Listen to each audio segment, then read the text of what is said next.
Hey guys. Part 4 of What If Naruto Was Sealed and Woke Up After 2000 Years. Hit like and subscribe if you like this one, and also please check the author in the description. Let's start. We are paid, that's all. We are God.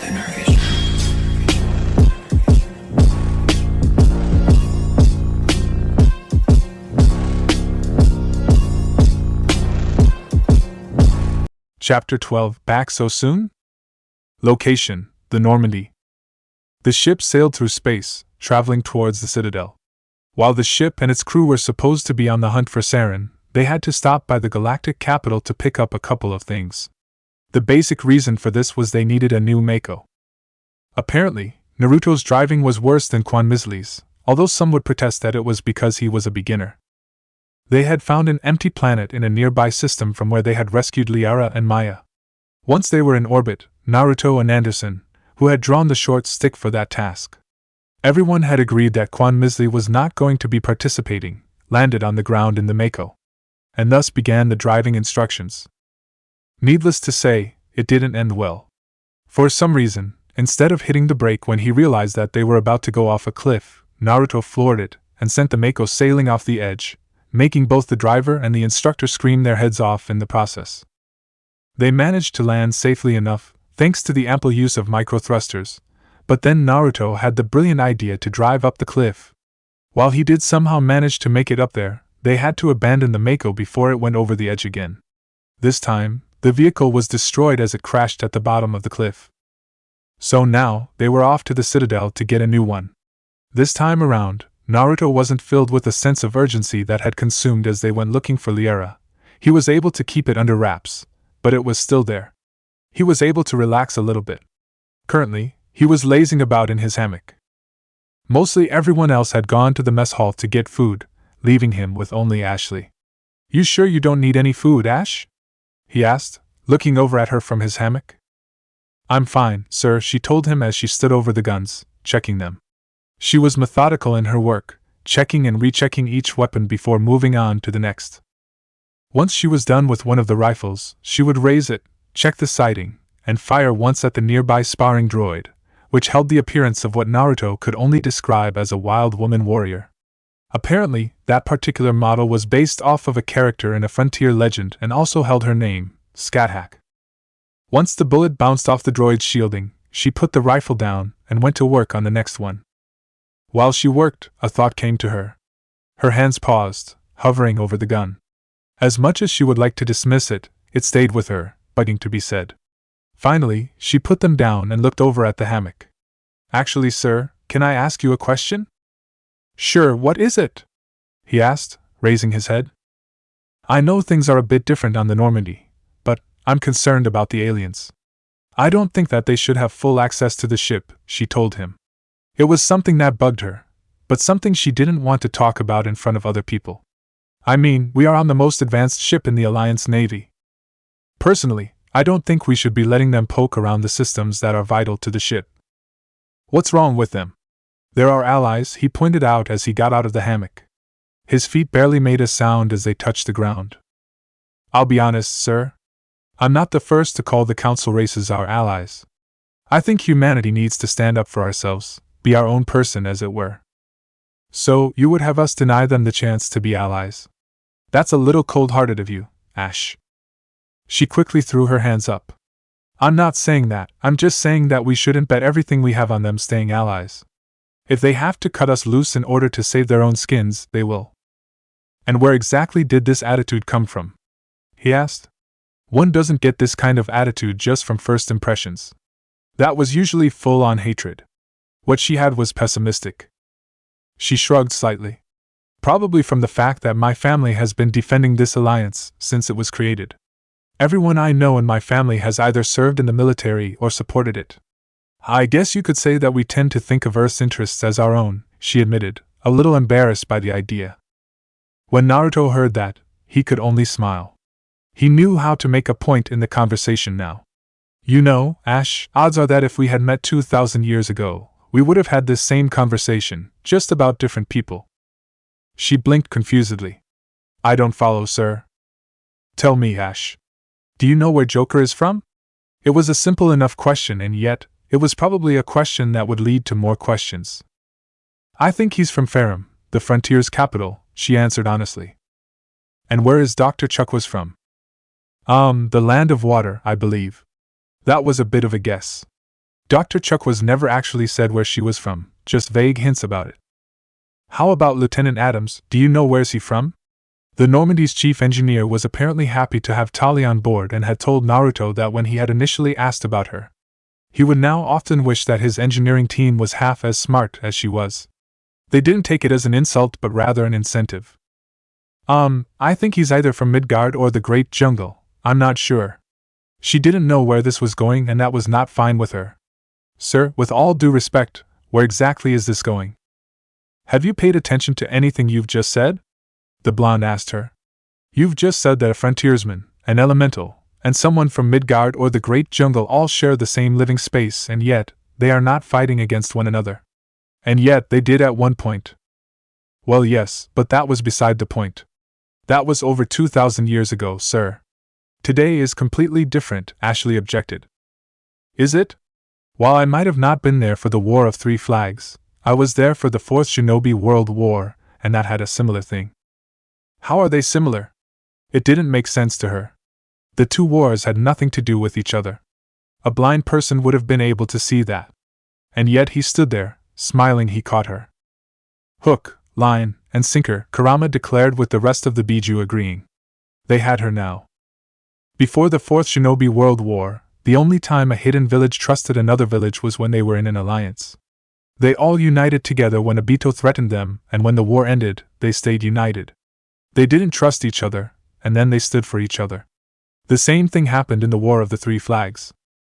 Do you see where I am going with this, Ash? I think so, she admitted hesitantly. She hadn't thought about it like that before. You're saying that the Alliance and the Council don't believe each other can be allies is because we don't know each other that well, or because we have fought together? Bingo. He said, both simply and both triumphantly. We're the new neighbors in the neighborhood. It's only natural the others are a bit weary of us. But once we settled in, we'll be fine. That sounded good and all, but it was optimistic.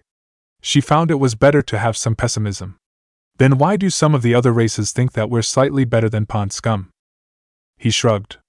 Well, it's a guarantee that some of the neighbors are going to be assholes. I should know. I grew up in an apartment complex and a neighborhood full of them. He scowled slightly at the memories. Oh, you poor baby, Shikaka said mockingly. That earned him glares from the rest of the Biju. What? Shikaku, keep talking and I will rip out that tail, Komi threatened the Tanuki. The Kabutomushi might have been happy-go-lucky, but when it came to his Jinchuriki, he was very protective, even against other Biju. Thankfully, the current sentiment was shared by the other 7 Biju. Alright. Sheesh, the guy can't take a little bit of teasing? He muttered to himself. Unfortunately, Naruto could still hear him. Shikaku, keep it up and I will force you to watch both Lee and Gai-sensei when they're in full-on youth mode. Would you like that? The Spectre asked the Ichibi. If a Tanuki could pale all over the body, Shikaku did just that. Dear Kami, no! He shouted, his voice full of panic. He was scared for a very good reason. Making someone watch both Lee and Gai in full-on youth mode was akin to cruel and unusual punishment. At one point during the war, it was briefly used as interrogation tool. Some idiot decided to try and get the two on film. While he was successful, no one was really sure what happened to him after that. Some speculated that he went blind and disappeared. It was stopped being used because it was doing more harm than good. Quite frankly, they were glad they had to stop, mostly because of the fear that one of the prisoners would be able to survive and actually become a convert. Good. He then turned his attention back to Ashley. So, do you think you can handle working with aliens now? He asked her. It won't be a problem, sir, she answered. If you want me to kiss a Turian, I'll ask which cheek. He frowned a little when he heard that. If you and Gers want to have a thing going, that's your business, not mine, he told her with complete seriousness. A brief look of horror crossed her face. I didn't mean it like that, she protested. I know. I couldn't resist, he replied with a grin. Now, go get something to eat. See it as an opportunity to get to know your neighbors. While he didn't make it sound like an order, it felt like one to her.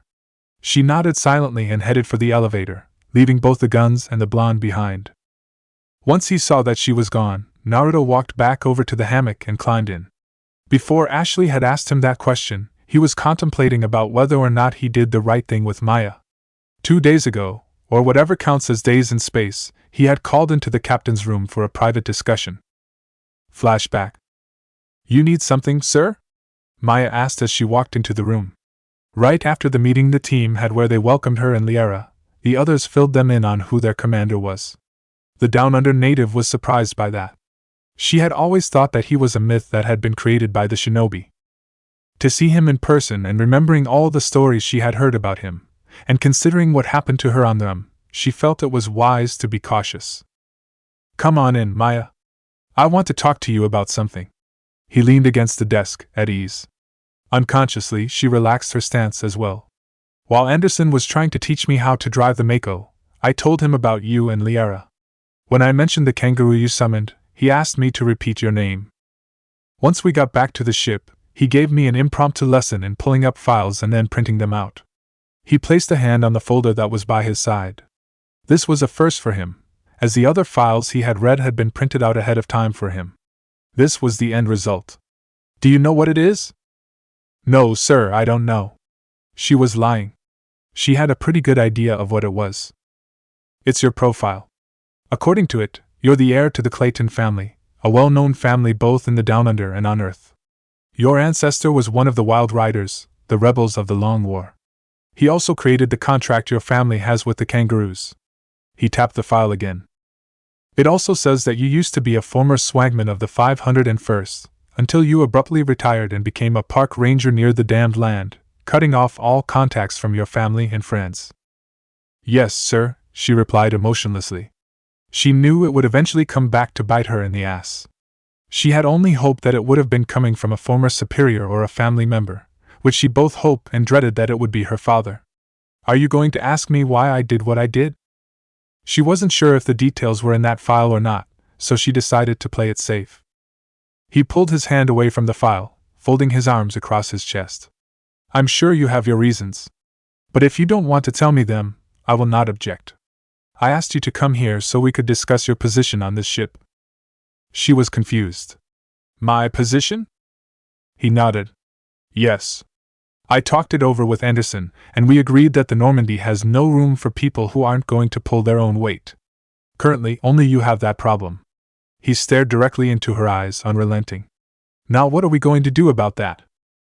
Hey, I said that wherever Liara went, that's where I went. We have a deal. She immediately protested. He didn't react to her voice filling the cabin. That was for only her team's research on the ruins. Seeing that neither the team nor the ruins are still around, I'd say that deal is long gone, he replied. And don't tell me that you should stay because you've got a summoning contract.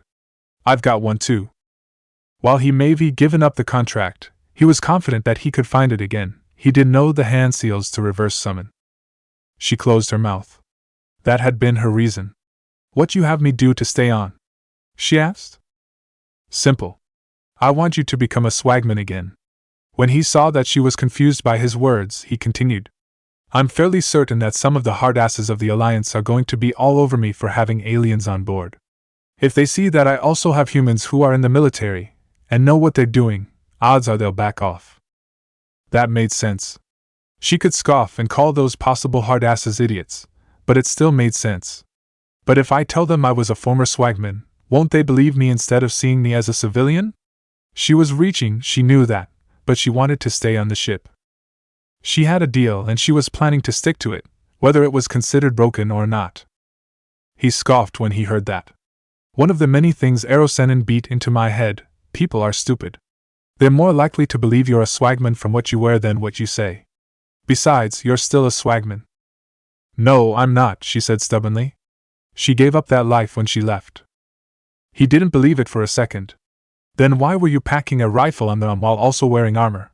Why did you summon the kangaroo when it looked like there was going to be a fight? If you want to claim that you're not a swagman, don't act like a swagman. He had her, they both knew it. Resigned, she hung her head. Is that all you would have me do? She asked. Be a swagman again? Yes. Don't worry, he told her before she could raise an objection, your orders will be classified. For all intents and purposes, everyone who doesn't have the correct rank to look will think that you're still in the frontier and won't talk to family and friends. He couldn't help but laugh slightly at the look of surprise on her face when she heard that. Maya, you're not the first person I've worked with who's had family issues. And besides, compared to some of the people he had known, hers were tame. When she heard that, she couldn't help but smile. Naruto was definitely not the normal kind of commander. All right, sir. If you want me to be a swagman in order to stay on, I'll be a swagman. She may not like the idea, but somehow, she got the feeling that it would be different with Naruto. Thank you, Maya. That'll be all. She saluted and left. The blonde didn't move from where he stood. He just stood in silence and waited for Anderson to make his appearance. She accepted it, he finally said without preamble when the former captain walked into the room. Did you have to blackmail or threaten her? Anderson asked. There was a chance she would try to use that against them if he did. He shook his head. I promised her that her family wouldn't find out. I don't know what happened to her, but it made her cut off all contact with her family. You didn't ask her about what happened? If she wants to tell me, it'll be her choice in her own time. That's why I didn't read the mission file. He tapped the file beside him to emphasize his point. Any other officer Anderson knew would have read the file. Then again, Naruto kept proving he wasn't any other officer. Very well then, I'll get on the line with Yudina. Since we're heading to the Citadel, he should be the first one to know about it. He walked over to the computer, starting it up. Remember to tell him that she's with me now, and what she does is classified. She'll deal with her family when she wants to, the blonde told him as he gave Anderson more room to work with, walking over to the door. Her family is one thing, but the media will be another, the former captain remarked. The Alliance News Network had been trying to get an interview with Maya ever since what had happened to her. She managed to disappear before they could get to her. That's what I'm for, he remarked before leaving the room. End flashback. Did I do the right thing? The blonde wondered as he lay in the hammock, staring quietly at the ceiling. Why are you even asking that question, Gaki? Kurama asked him. You got her to be a swagman again without threatening to kill her or blackmailing her. I'd say you did well. But she didn't want to be a swagman, Kurama. I made her be one again. If there was one thing he didn't like doing, it was making people choose to make a decision. He always believed that they should make the decision on their own, and yet, there were many times he had to make people choose. He always said that when it happened, they were short on time and a decision had to be made right then and there.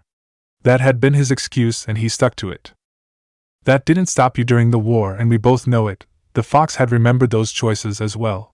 Besides, the choices that were made were for the best. I've never denied that, but it still feels wrong. People shouldn't be forced to make their choices. They should make them in their own time. If you think that and yet you force people to make their choice, doesn't that make you a bit of hypocrite? Isaba asked his Jinchuriki. You don't think I'm not painfully aware of that? The blonde retorted a little angrily. I know I'm a kami-forsaken hypocrite. There's nothing I can do about that. Nevertheless, what's done is done. Saiken chimed in. You wanted Maya to be a swagman, she's a swagman. He couldn't find an argument for that. Slightly annoyed, the blonde got out of the hammock and went over to the guns. He looked them over. He picked up one of the pistols, quickly checking it, having been taught how to do so by Ashley and Gurus while they were on the way to them, and then walked over to the scat hack. He took the stance the soldiers had shown him back on Thesha and lifted the gun. He fired the gun and watched as the bullet flew through the air, hitting the droid. He repeated the process again and again, letting the gun cool down before starting again. He continued to do so for a good amount of time, filling the area with the sounds of bullets flying and hitting the droid. But try as he might, using a gun like this didn't feel right to him. He was more used to throwing kunai and shuriken at his opponent whilst trying to get closer to them. While it was theoretically possible to do the same with the gun, he wasn't sure he would be able to pull it off. Bullets went deeper than kunai or shuriken, and he didn't have any shields to protect him. As he let the gun cool down, he thought over his options when dealing with modern weaponry. I can't just stay in one spot if I'm trying to use this. I'm not the type to stay like that, he mused quietly as he held the gun in his hand. It might help if the scat hack was able to attack. Apparently, the droid heard him, because it suddenly lurched forward and tried to strike him with a blow to the stomach. Whoa! he cried in surprise, stumbling backwards to avoid it. This may be a bit of a guess, but I think it heard you, Kurama said with obvious sarcasm. The blonde would have replied with equal amount if he wasn't so busy trying to fight off the droid. It was awkward with the gun in his hand. He couldn't parry or block any of the droid's attacks whilst holding the thing. It was like he was holding half a tonfa. Wait a minute. Flipping the gun so he held it upside down, he began to fight back. But he soon learned that the gun didn't spin like a tonfa or the reach. Okay, that doesn't work. Deciding to try something else, he flipped the gun again so he held it by the barrel. That was a little better, but not much. Taking a chance, he slammed the hilt into the Scat Hacker's stomach, making the droid bend down to protect. He reacted instantly, spinning the gun as if it was a kunai and then holding it in the proper way. He shoved the end of the barrel under the droid's chin and pulled the trigger. The bullet went up the chin and exited out of the back of the head, burying itself in the roof of the cargo bay. What the?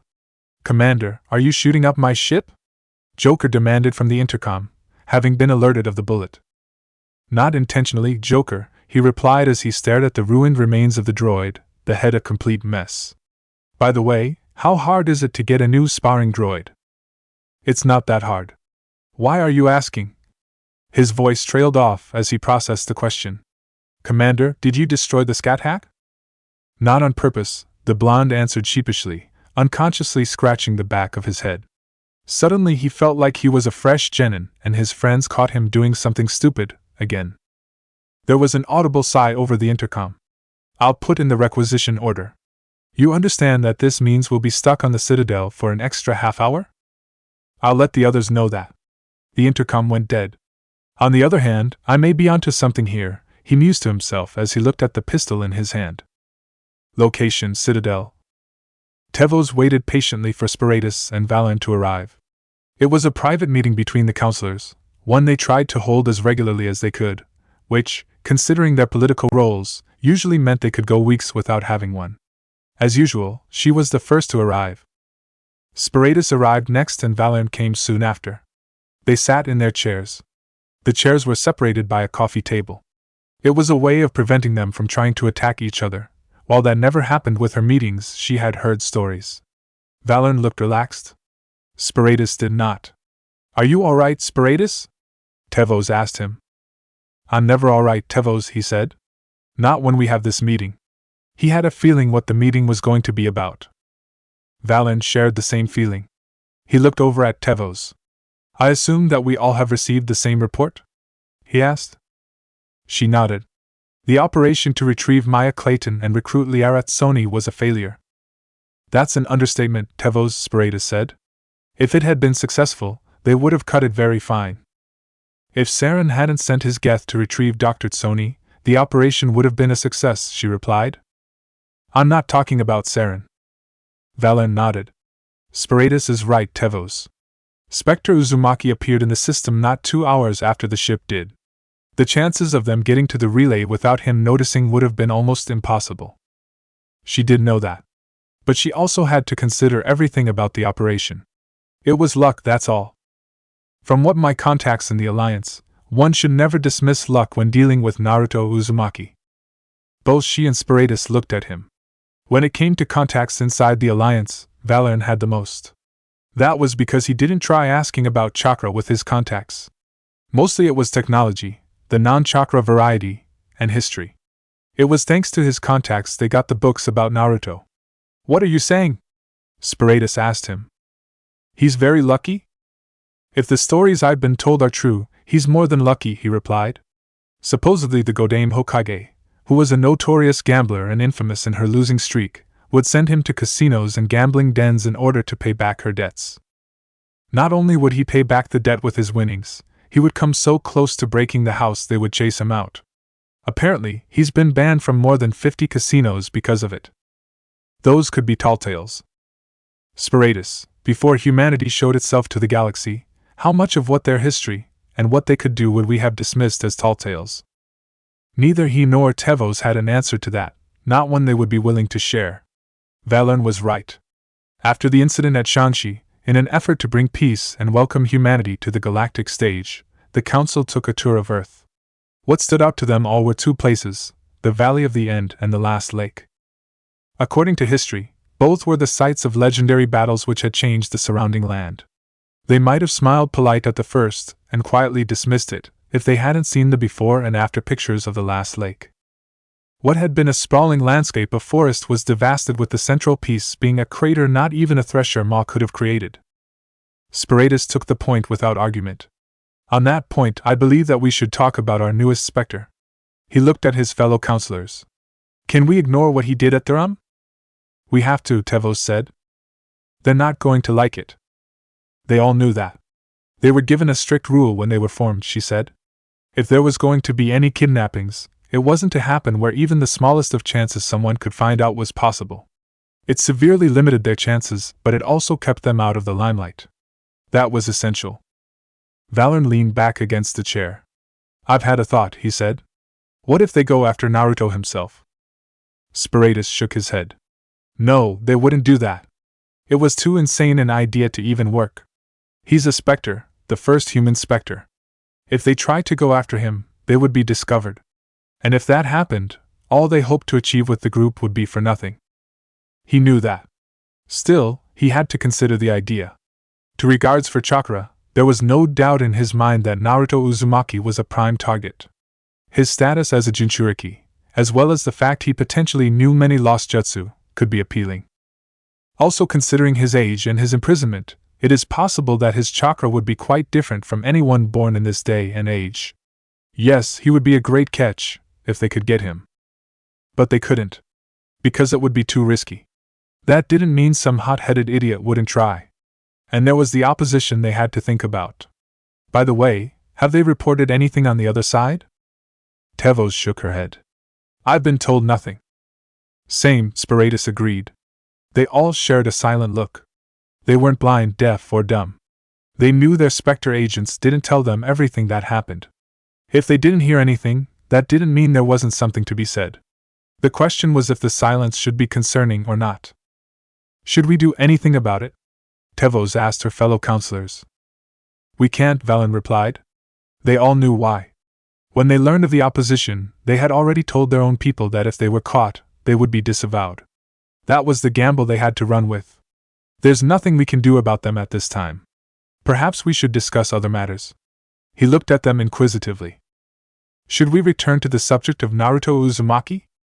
There's not much we can talk about him yet, Spiritus said. He's still new to being a Spectre. True, Tevos agreed. But perhaps there is a way to test him, see how he would react. And she had the right candidate in mind, too. The team rode the elevator down in silence. They all knew that this was a bit of a reprieve while the Normandy got the new Mako and Sparring droid. However, it wasn't going to be a complete break. Naruto told them he had things for them to do once he was done in the CCC Academy. When the elevator finally stopped and the doors opened, letting them out, and away from the annoying news bits and music, he turned to face them. Stay here, he said. Gurus and I will be right back. Last time I checked, I wasn't a Varan, Rex grumbled as he leaned against the wall. Just hold tight, Rex.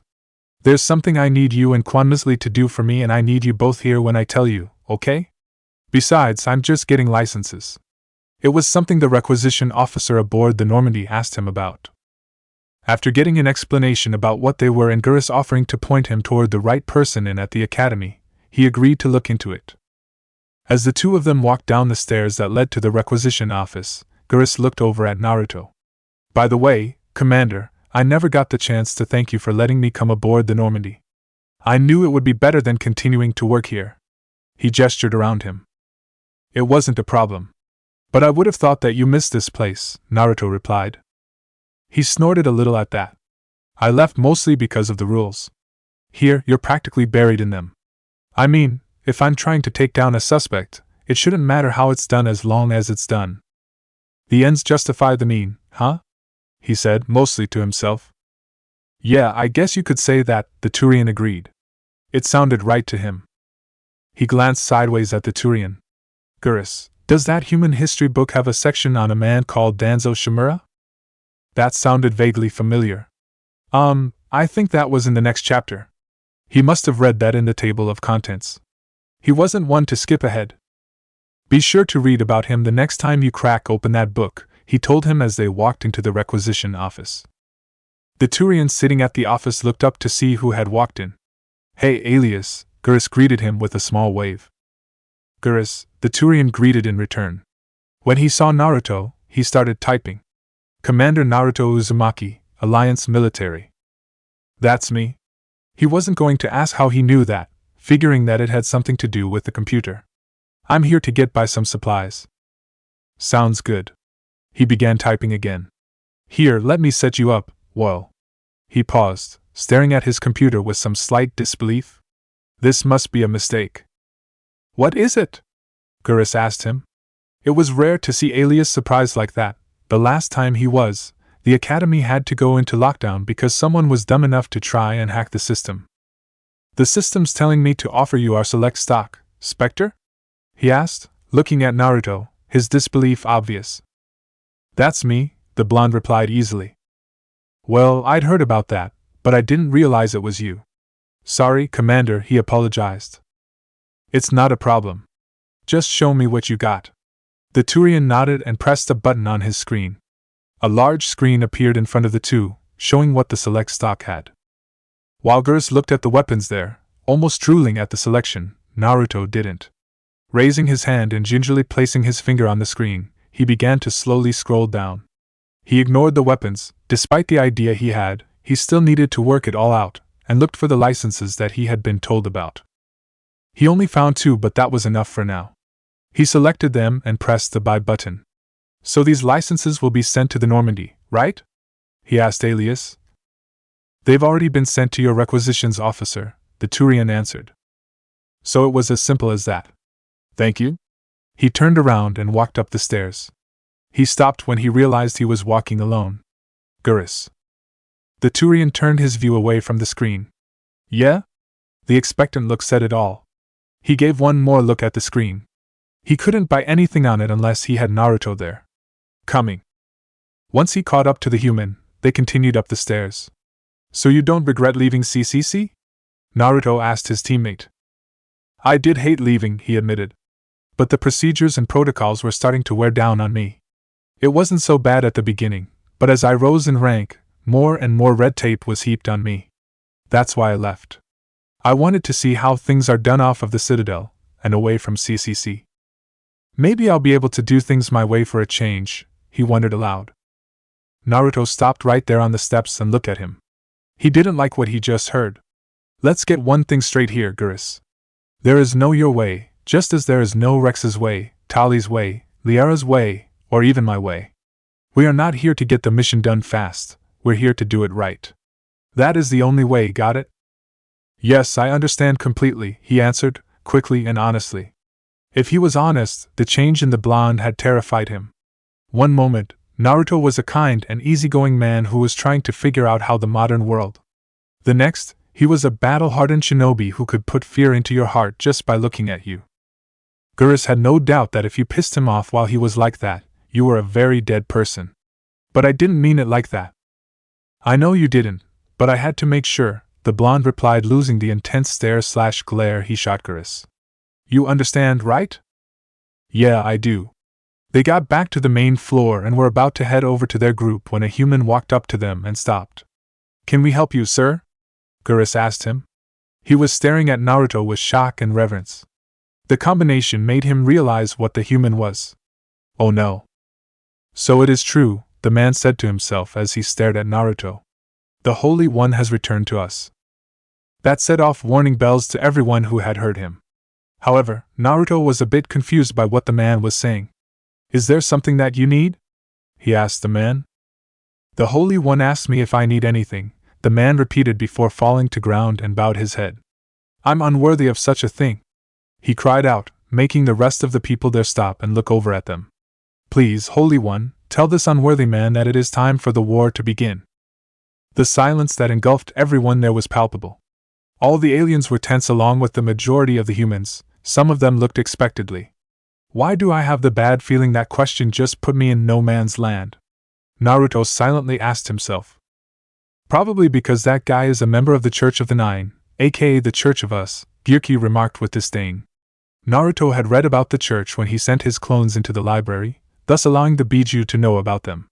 Needless to say, they weren't impressed. Tell me, O great avatar of the Biju, tell me that the time of the holy war is now, the man implored. The sense of agitation that came with the silence grew even more as people kept watching. Naruto just stared at the man kneeling before him. No one was able to tell what he was thinking at that moment. Why do you want bloodshed? He asked, almost quietly. The man looked up at him with confusion in his eyes. I do not understand. It's a simple question, why do you want bloodshed? If you ask me if it is time for a war, then you must be ready to spill blood. You must be ready to commit these sins. Sins, Holy One? He asked in disbelief. There are no sins in a holy war to rid the galaxy of its infestations. He scowled at those words. And what infests the galaxy? Is it the Krogan? The Turians? The Solarians? The Asari? The Volus? The Drell? The Hanner? He demanded. Tell me, are they the infestations you speak of? Yes, they are. They refuse to see us as their superiors. He cried, his eyes hot and angry. Humanity is destined to rule the galaxy, and yet they refuse to acknowledge the fact. So they must be gotten rid of. His words didn't have the effect he thought it would. People were getting angry, muttering to themselves. The humans in the crowd were either looked embarrassed or nodding subtly. There was more of the former than the latter. How is it humanity's destiny to rule the galaxy? A nearby Turian shouted out loud. Your species has just barely joined the council. Compared to the rest of us, you're like a child. What was the race that discovered chakra? He shouted back. Who was it who beat back your race, who claimed to be the military arm of the council, like it was nothing? Who was it that went after the Batarians when all you did was whine and say that there was nothing you could do? It was us, the humans. What else do we need to prove? How about you need me in order to have this holy war of yours? Naruto asked, getting the man's attention. And I don't see the other races as infestations of the galaxy. His frown told a lot of people that he didn't like what he was hearing. The man saw it too. He took it as it was meant to be but didn't quiet himself. But Holy One, they mock and look down on us. They do that because they don't know us, he replied easily. You would incite a war because they think of us as newcomers? He shook his head. No, you wouldn't incite a war. You would incite a purge. What? No! The man protested, the look of horror on his face evident for all to see. It seemed he had enough brains to know the difference between a war and a purge. We do not plan to do that, Holy One. Do you think I am a fool? Naruto demanded. You and your leaders call it a holy war, and yet I know that you would use it to kill all those who stood in your way. The babies, the children, the civilians, the innocent. He all but roared at him. And you would use me as a symbol to do this? No! I swear to you, Holy One, I do not mean to do that. Please forgive me. He bowed his head. Forgive me for being a fool. I promise, it was never my intent to participate in such a massacre. Is there any chance you can forgive me? That depends. Are you willing to listen to what I say? Yes, Holy One. All of a sudden, the blonde didn't know what to say. Crap, I'm stuck. He thought in a panic. Most of the stuff he had said earlier had been on the fly. Relax, Naruto, Matatabi told him. Just repeat what I tell. He nodded and focused back on the man. Stand up, he ordered. The man did so. If you will listen to what I say, listen well. From now until the day you draw your last breath, you will see the other races as friends and neighbors. If one asks for your help, you will give it. If one is hungry, you will feed them.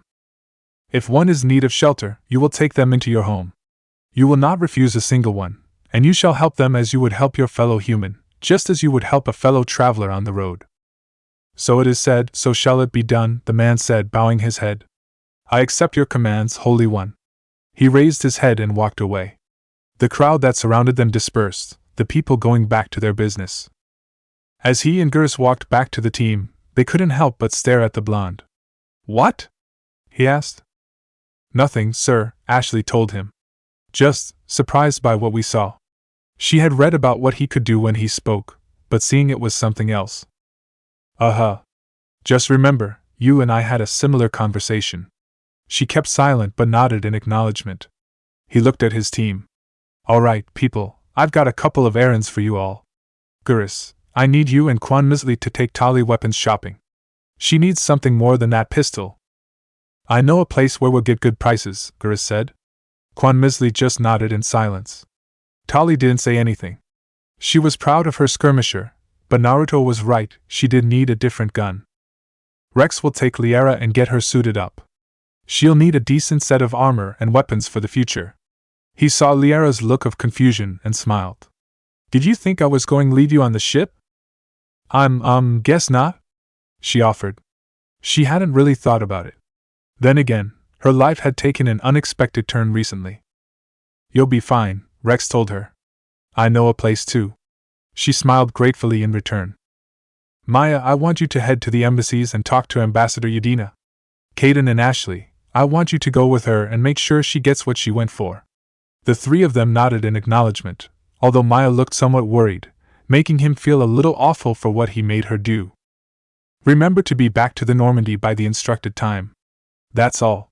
He walked away, the first to leave. Nobody asked where he was going as they scattered. They already knew.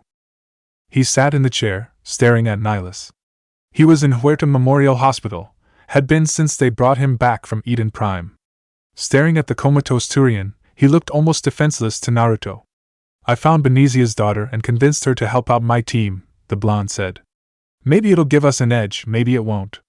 I don't know. I just hope this won't bite me in the ass.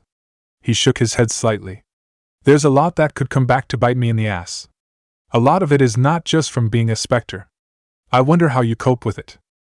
You do realize that he can't speak back, right? Shikaku asked, sarcasm clearly evident in his voice. I know, but it helps to think he can, he silently replied. That was something that helped during the war. There was always someone he could talk to about it. The only thing he kept secret was the seal. On the other hand, I'm getting more and more used to the modern world, he told Nihilus. I figured out how to use the whole email thing, although that was not an entirely good thing. He sighed and rubbed his eyebrow. I had no idea that so many people were hurt when I crashed on Thesha and caused that blackout. I got so many emails asking me to go burn somewhere or that I'll pay for killing a friend or a family member. I haven't replied to any of them because I know if I start saying I'm sorry, I'll never stop. He figured that out with Niji, when they recovered his body and finally buried him in the village cemetery. That was never your fault, Kit, Kurama reminded him. He chose to do that. That didn't stop me from saying sorry, he replied. The door to the room opened, and a nurse walked in. Is something wrong? He immediately asked, standing up from his chair. Are you Commander Naruto Uzumaki? The nurse asked him, holding something in her hands. Yes, that's me.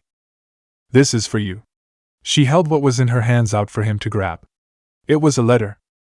He took the letter from her and looked it over. Who is it from? I don't know, sir. All I know is that a courier came with this and asked that it be given to you. I see. Thank you, he told the nurse. After she left, he opened the letter and read its contents. Sorry, Nihilus, he said to the Spectre in the bed as he crumpled up the letter. But I need to head out somewhere. I'll be back when I can.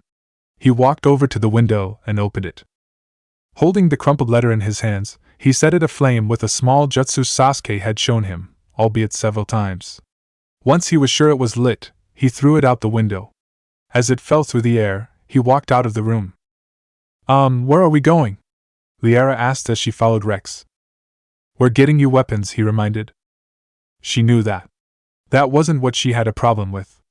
This isn't the Presidium. She was on one of the wards, but she didn't know which one. The Krogan snorted derisively. You think I'm going to take you to those Pyjaks? Naruto wanted her to have weapons. That meant she needed good weapons. And none of those were on the Presidium. Liara felt it was best not to say anything after. It was clear they weren't going to the Presidium, so anything she said would sound stupid. The more they walked through the ward, the more crowded it seemed to get. It also got dirtier. She started to smell something on the air. It was something dirty, almost stinky. They came to a store that looked somewhat clean, which wasn't something considering their surroundings. Rex walked in without a care. Hey, Sama! He called out. You around or are you dead? An Asari matron walked in from the back. She looked like she had been in plenty of fights and didn't win all of them. That much Liara could tell from the scarring on her face, as well as the patch she wore over her eye. One look and she scowled. Not Rex, what did I say about coming into my shop again?" she demanded. She looked like she was fingering a gun beneath the counter. "That you shoot me," he said without a care. "But we both know that was the shop on Ilium." She scowled but put her hand back on the counter. "Fine. Why do you want?" She glanced at Liara. "And who's the girl?" "She's why I'm here," he told her. "Gotta get her armed. I'm not running a charity here, Rex. Don't start bitching. I'll pay." She looked at Liara again. "Hey kid, you with him?" she asked, glancing at the Krogan. Liara didn't know what she meant. "Of course I am," she said honestly. "Why else would she be here?" "Damn, Rex. I know you're old, but you robbing the cradle now." Wait, did she mean? Liara's horror showed on her face as she realized what the matron had suggested. Rex laughed at her expression. "Nice to know you still got that filthy mind, Sama," he told her. "But it's not like that. Part of a new crew, she's the rookie." "Has she even held a gun before?" "Yes, I have," Liara said, feeling like she had to say something. "Goody for you," she said shortly, turning her attention back to Rex. "What does she need?" "Something easy to use. Don't want to scare her away now." "So, pistols?" He nodded. "Yeah, that should do it.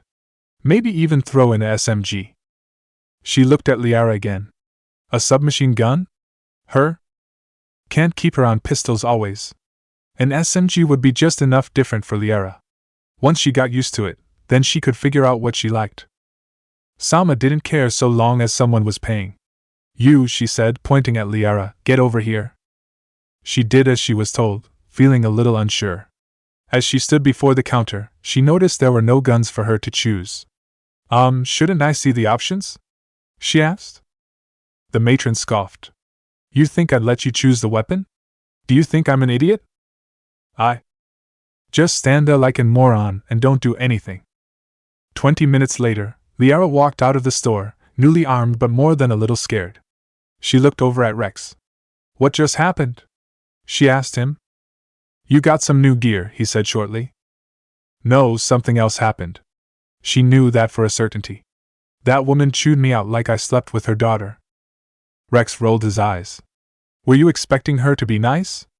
"Welcome to the real world, Liara. Not everyone is nice and polite." She didn't like how he spoke to her. The last she had been talked to like a child was from her mother before she left. "I know how the real world works, Rex," she said testily. "Not if you react like that, you don't." "I just didn't expect her to be so rude. Usually people who wanted to talk down to her used a more polite, if condescending, tone. They were usually more cutting too." "Rude?" he repeated, very amused. That wasn't Sama being rude. If anything, that was her being nice. She looked at him like he had declared a free-for-all. "You're kidding." "I'm not. Get used to it." He walked through the ward. She followed him because she didn't know where she was. As Naruto walked into the cafe on the Presidium, he looked around for his contact. "Commander Uzumaki, over here," a voice called out to him. He looked over and saw an Asari sitting at a nearby table.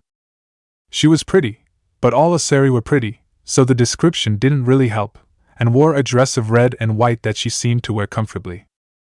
He came over to the table. "I take it you're the one who sent me that letter?" he asked as he remained standing. There was concern and worry in her expression, although it was restrained. "Yes, my name is Nasanadantius. I sent that letter to you because I needed you to help me. My sister, Dahlia, was a crew member of a cargo vessel that had been operating on the fringes of the Traverse," she hastily explained. "When her ship was attacked by privateers, there were no reported survivors. But then last week, I had received a message on it. She's still alive. And let me guess, they wanted you to pay a ransom to get her back?"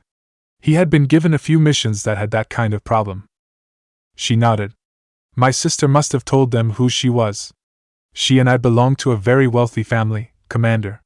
I have enough money to be able to set her free." "Did you already pay the ransom?"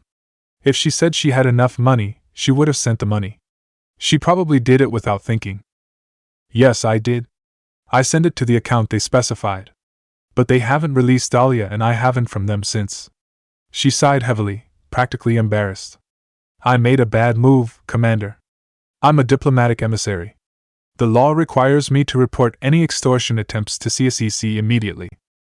You were afraid for your sister, it's only natural, he assured her. But government officials are not allowed to negotiate with terrorists. If the right people found out that I had paid the ransom, I could end up in jail and Dahlia would still be with the slavers. So you want me to go find her and bring her back to you, he summarized. She shook her head slightly. You don't have to find her. I already know where she is. I tracked the ransom payment, and it eventually led to a small mercenary group that's operating on the planet Shargila in the Artemis Tau cluster. She held out a piece of paper. This paper has the coordinates of where the mercenaries are on Shargila as well as a number so you can contact me. If you bring my sister back, you will be well rewarded, she promised. He took the paper. You don't have to do that, the blonde assured her with a smile. I'll be sure to bring your sister back. He turned around and walked out of the cafe. Maya looked out at the lake from the rail. She wasn't frowning, even though it was really tempting. She had just come from Udina's office, declaring that she was joining Naruto's team and officially becoming a Swagman again. The ambassador accepted it and told her he would inform Alliance Command, as well as her family. He had offered to let her call her father from his office, but she refused and left. The lake seemed tranquil, practically peaceful. It reminded her of a spot back at the park, a pond surrounded by trees. Someone could rest against a tree, watch the pond, and forget the galaxy existed. Saints know she had done that plenty of times.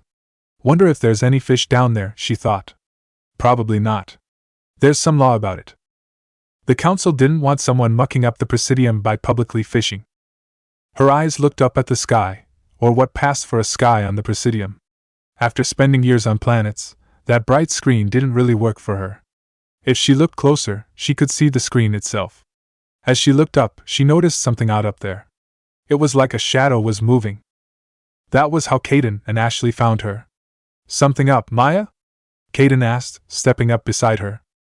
There's something up there, she said, keeping her eyes on the electronic sky. He looked up too. All he saw was the screen. What?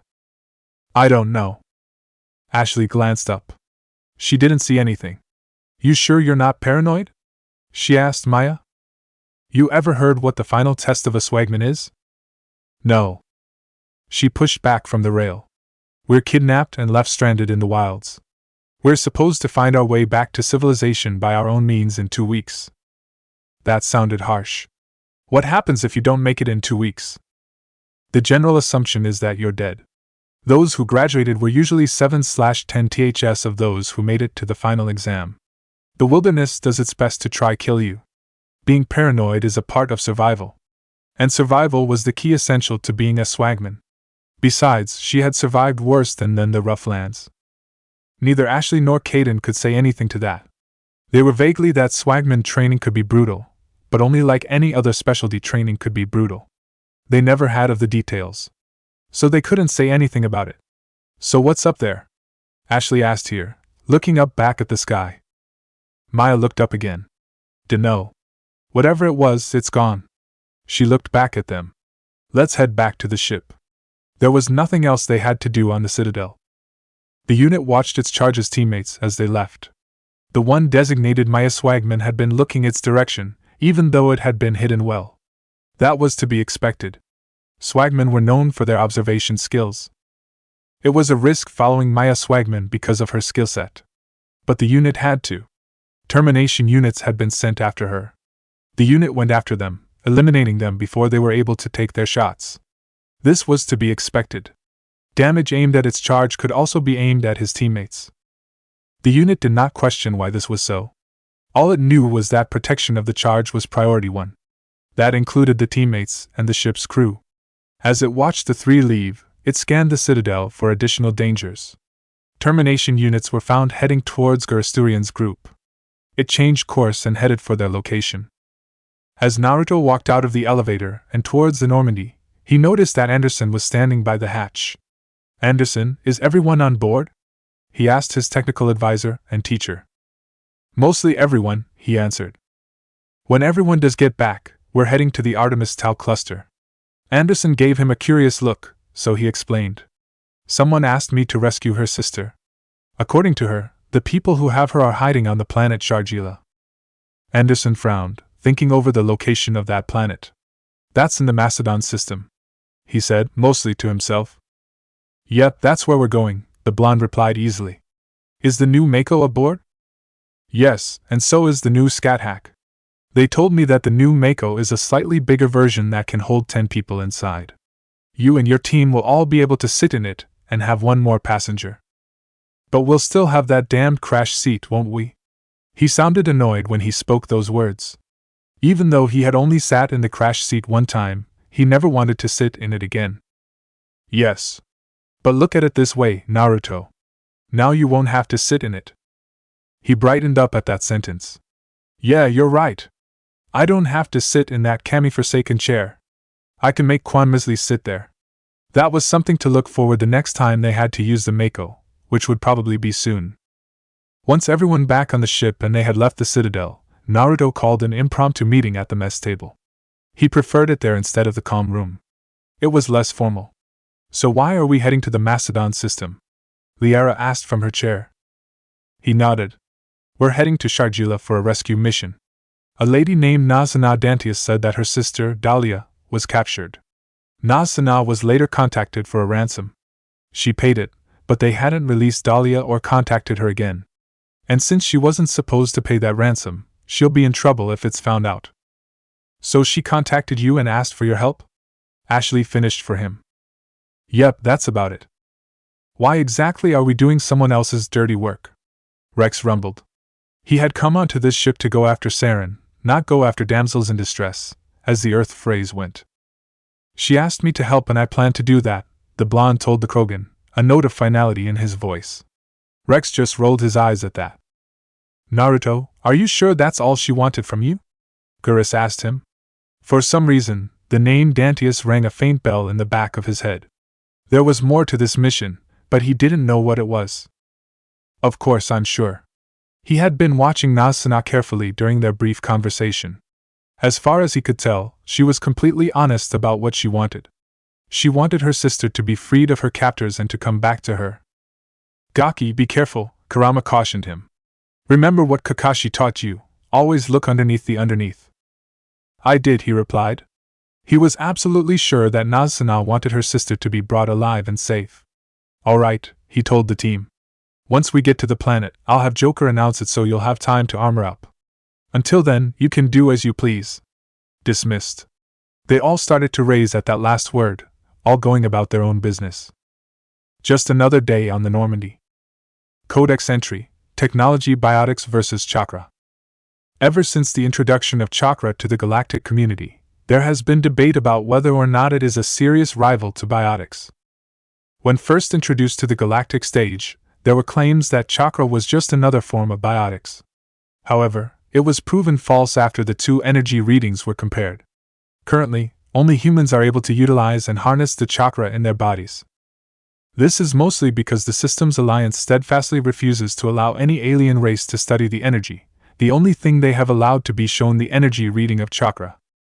Despite pleas from the Citadel Council as well as military companies, the inner workings of chakra is one of humanity's closet-kept secrets, even more so when it was discovered that an STG group and a Spectre had been trying to find the secret by themselves, only to be discovered and executed without trial. See the Land of Water incident.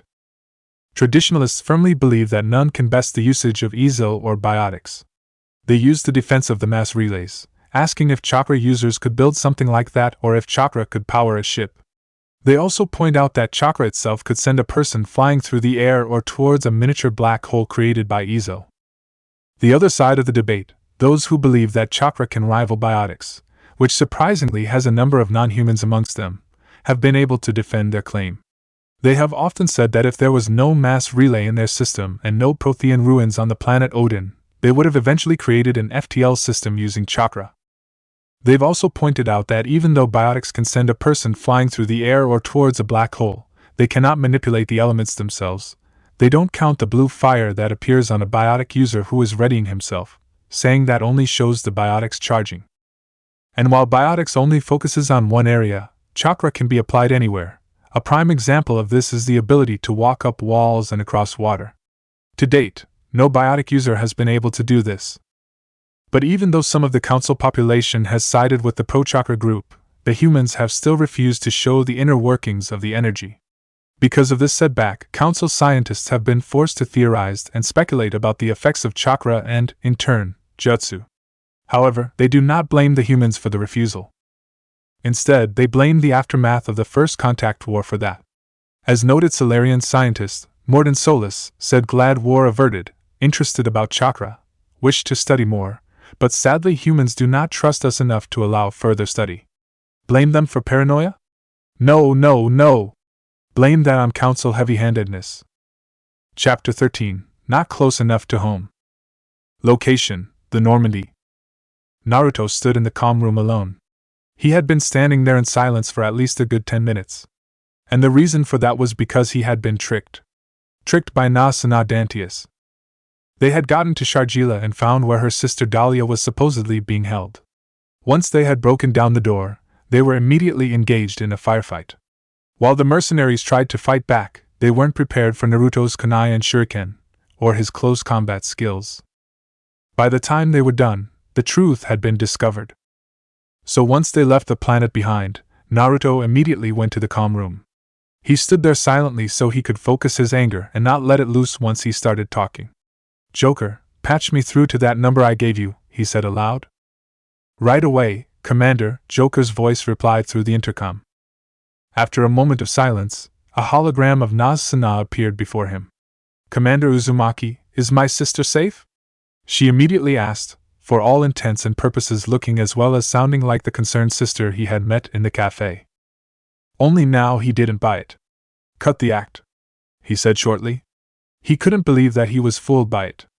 I already know that it was your sister who was running the mercenaries, not being captured by them. There was a subtle change on her face, one that could have been easily missed by a less experienced person. The anxiety and concern she had been restraining vanished. The change made her expression colder. I see, she said. Her tone of voice also grew colder. I take it that you're displeased by the fact I had played you? That would be putting it mildly, he almost growled out, glaring at her. Look at it from my perspective, Commander. If it was discovered that my sister was a criminal and was blackmailing me, they would name me a security risk. That would either make me lose my clearance or be put on administrative leave until she was caught, which wouldn't have been likely, she explained casually, like she was discussing the weather. Of course, that would have been a disaster for the entire galaxy, the Spectre said with very heavy sarcasm. So you decided to send me there, knowing full well I would likely kill her in the assault, therefore making sure your reputation would be fine. And for getting rid of a potential embarrassment, I thank you. As a token of my appreciation, a hefty sum of money is currently being transferred into your personal account. Keep your damn money, he spat. I don't want to be paid for murder, nor am I a murderer.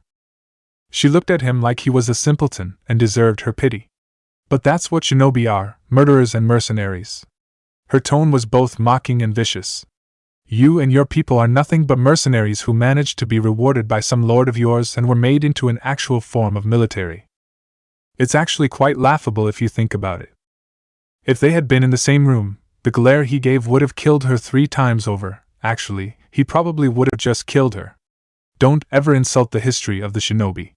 We carry a proud tradition on our shoulders. Being a shinobi had given him a sense of pride that he had carried ever since Irika had given him that headband. She rolled her eyes and the sniff she gave was so profound, it was practically audible.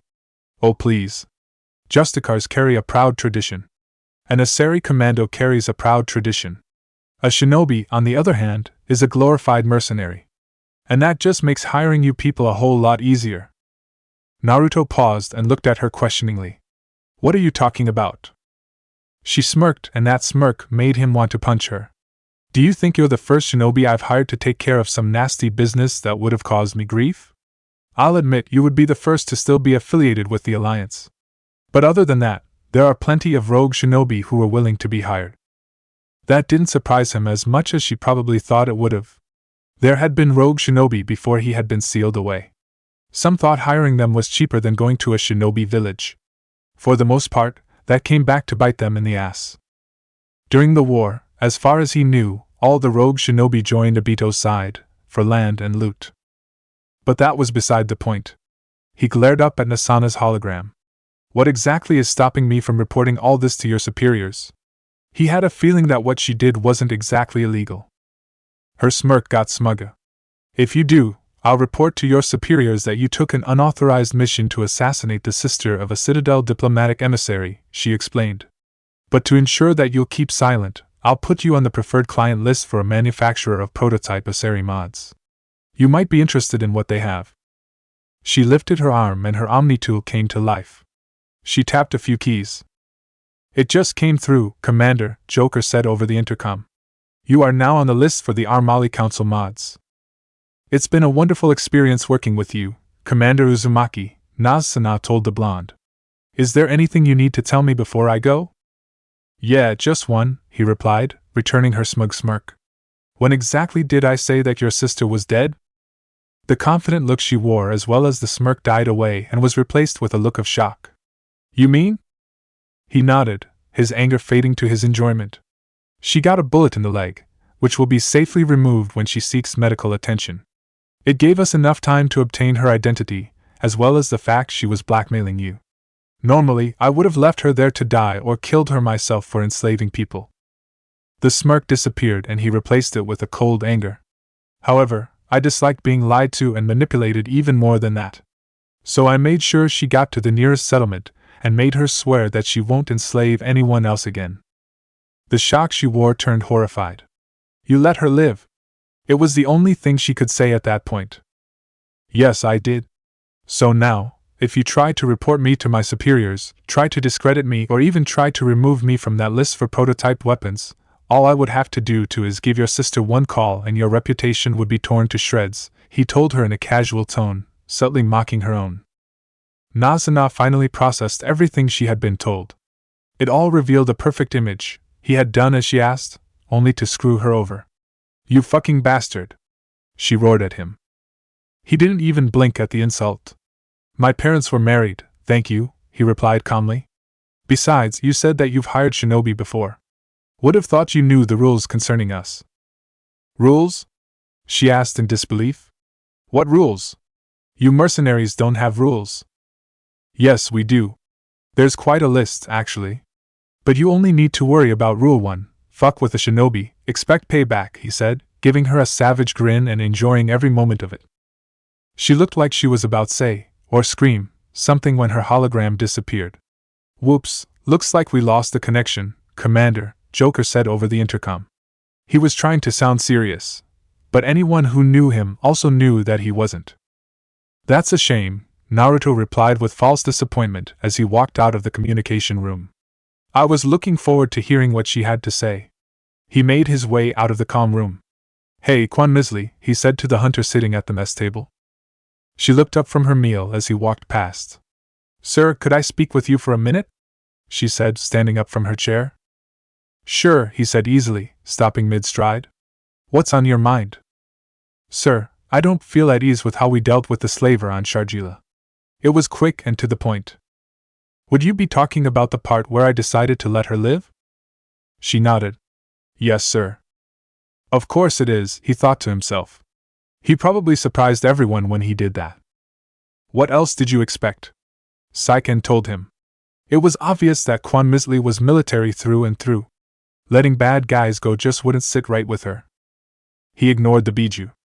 At ease, Quan Misley, he told her, having noticed that she was standing like she was saluting, without the salute. She relaxed her stance, but only slightly. I can understand why you feel like that. Really, I do. By all rights, I should have reported her to the local authorities. Yes, that's what he should have done.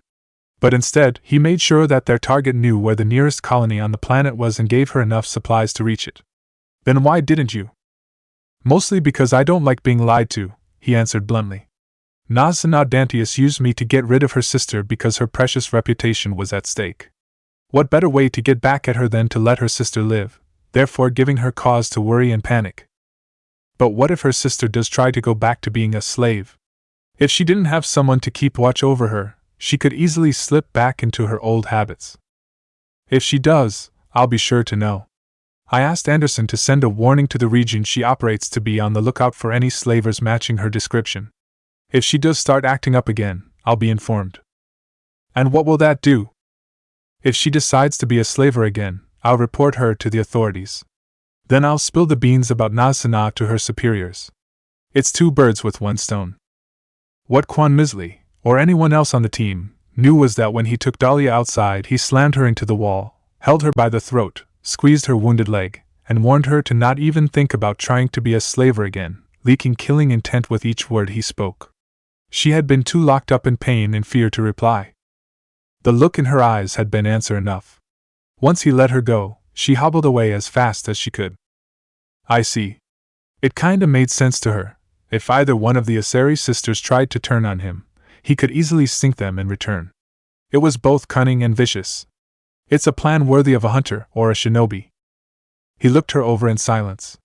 Why did you ask me about that, Quan Misley? He asked. Are you not used to dealing with enemies like this? No, sir, I'm not, she answered honestly. She was more used to hunting down her targets and either eliminating them or interrogating them for information about other targets. It was an easier method than tricking and manipulating them into possibly eliminating themselves. I prefer simpler methods. I've never done interrogations, so I can't call you out on that. And poisons were something I was always told to stay away from. Accidentally give someone a queasy stomach and they never let him hear the end of it. At least, when they were there to make me hear it, he silently conceded after a moment. By the way, Quan Misley, I have a question for you. What is it, sir? Why did you join the Normandy? It must have been your choice to come on. I just want to know why. She was silent for a couple of seconds. Her face showed how uncertain she felt about answering. Did you try to read my file, sir? She finally asked. I did. Or at least he tried to. Her file was surprisingly thin and most of what was there was blacked out. As he was still trying to figure out how to work the Omni tool and the extranet, it was the only file he had to work with. There wasn't much in it. She figured he only had the official file. For a moment, she was glad he didn't understand modern technology. There's a reason for that, sir. My track record is bloody. I'm guessing the higher-ups didn't want you to read about my exploits. The last time she had seen someone read about them while she was there, they had turned green at least 4 times. He was mildly insulted by that. I fought in the 4th Shinobi World War. Trust me when I say I've seen some fairly gruesome things. He had gotten nightmares from some of the things he had seen. Like she was going to argue that point. I'm not the one who made that decision, Commander. If you want to know why they did that, take it up with them. Fair enough, he conceded. He also knew a silent plea for him to leave when he heard one. I'll be on my way then. He turned away from the table but paused for a moment. I'll want to talk to you again, Quan Misley. You didn't answer my question, he said, looking back at her. He didn't wait for an answer, heading for the ship's medbay. Location: Citadel. Tevos sipped her tea quietly as she worked at her desk. It was a human blend, from the land of water. It had a nice lemon taste to it. Humans did make good tea. Her door opened, and Valen walked in. Tevos, he said in greeting. Valen, good to see you, she said, welcoming. A silent gesture had him sitting in the chair opposite her. I assume you know why I asked you to come? He nodded. Your little test came back with results? It did.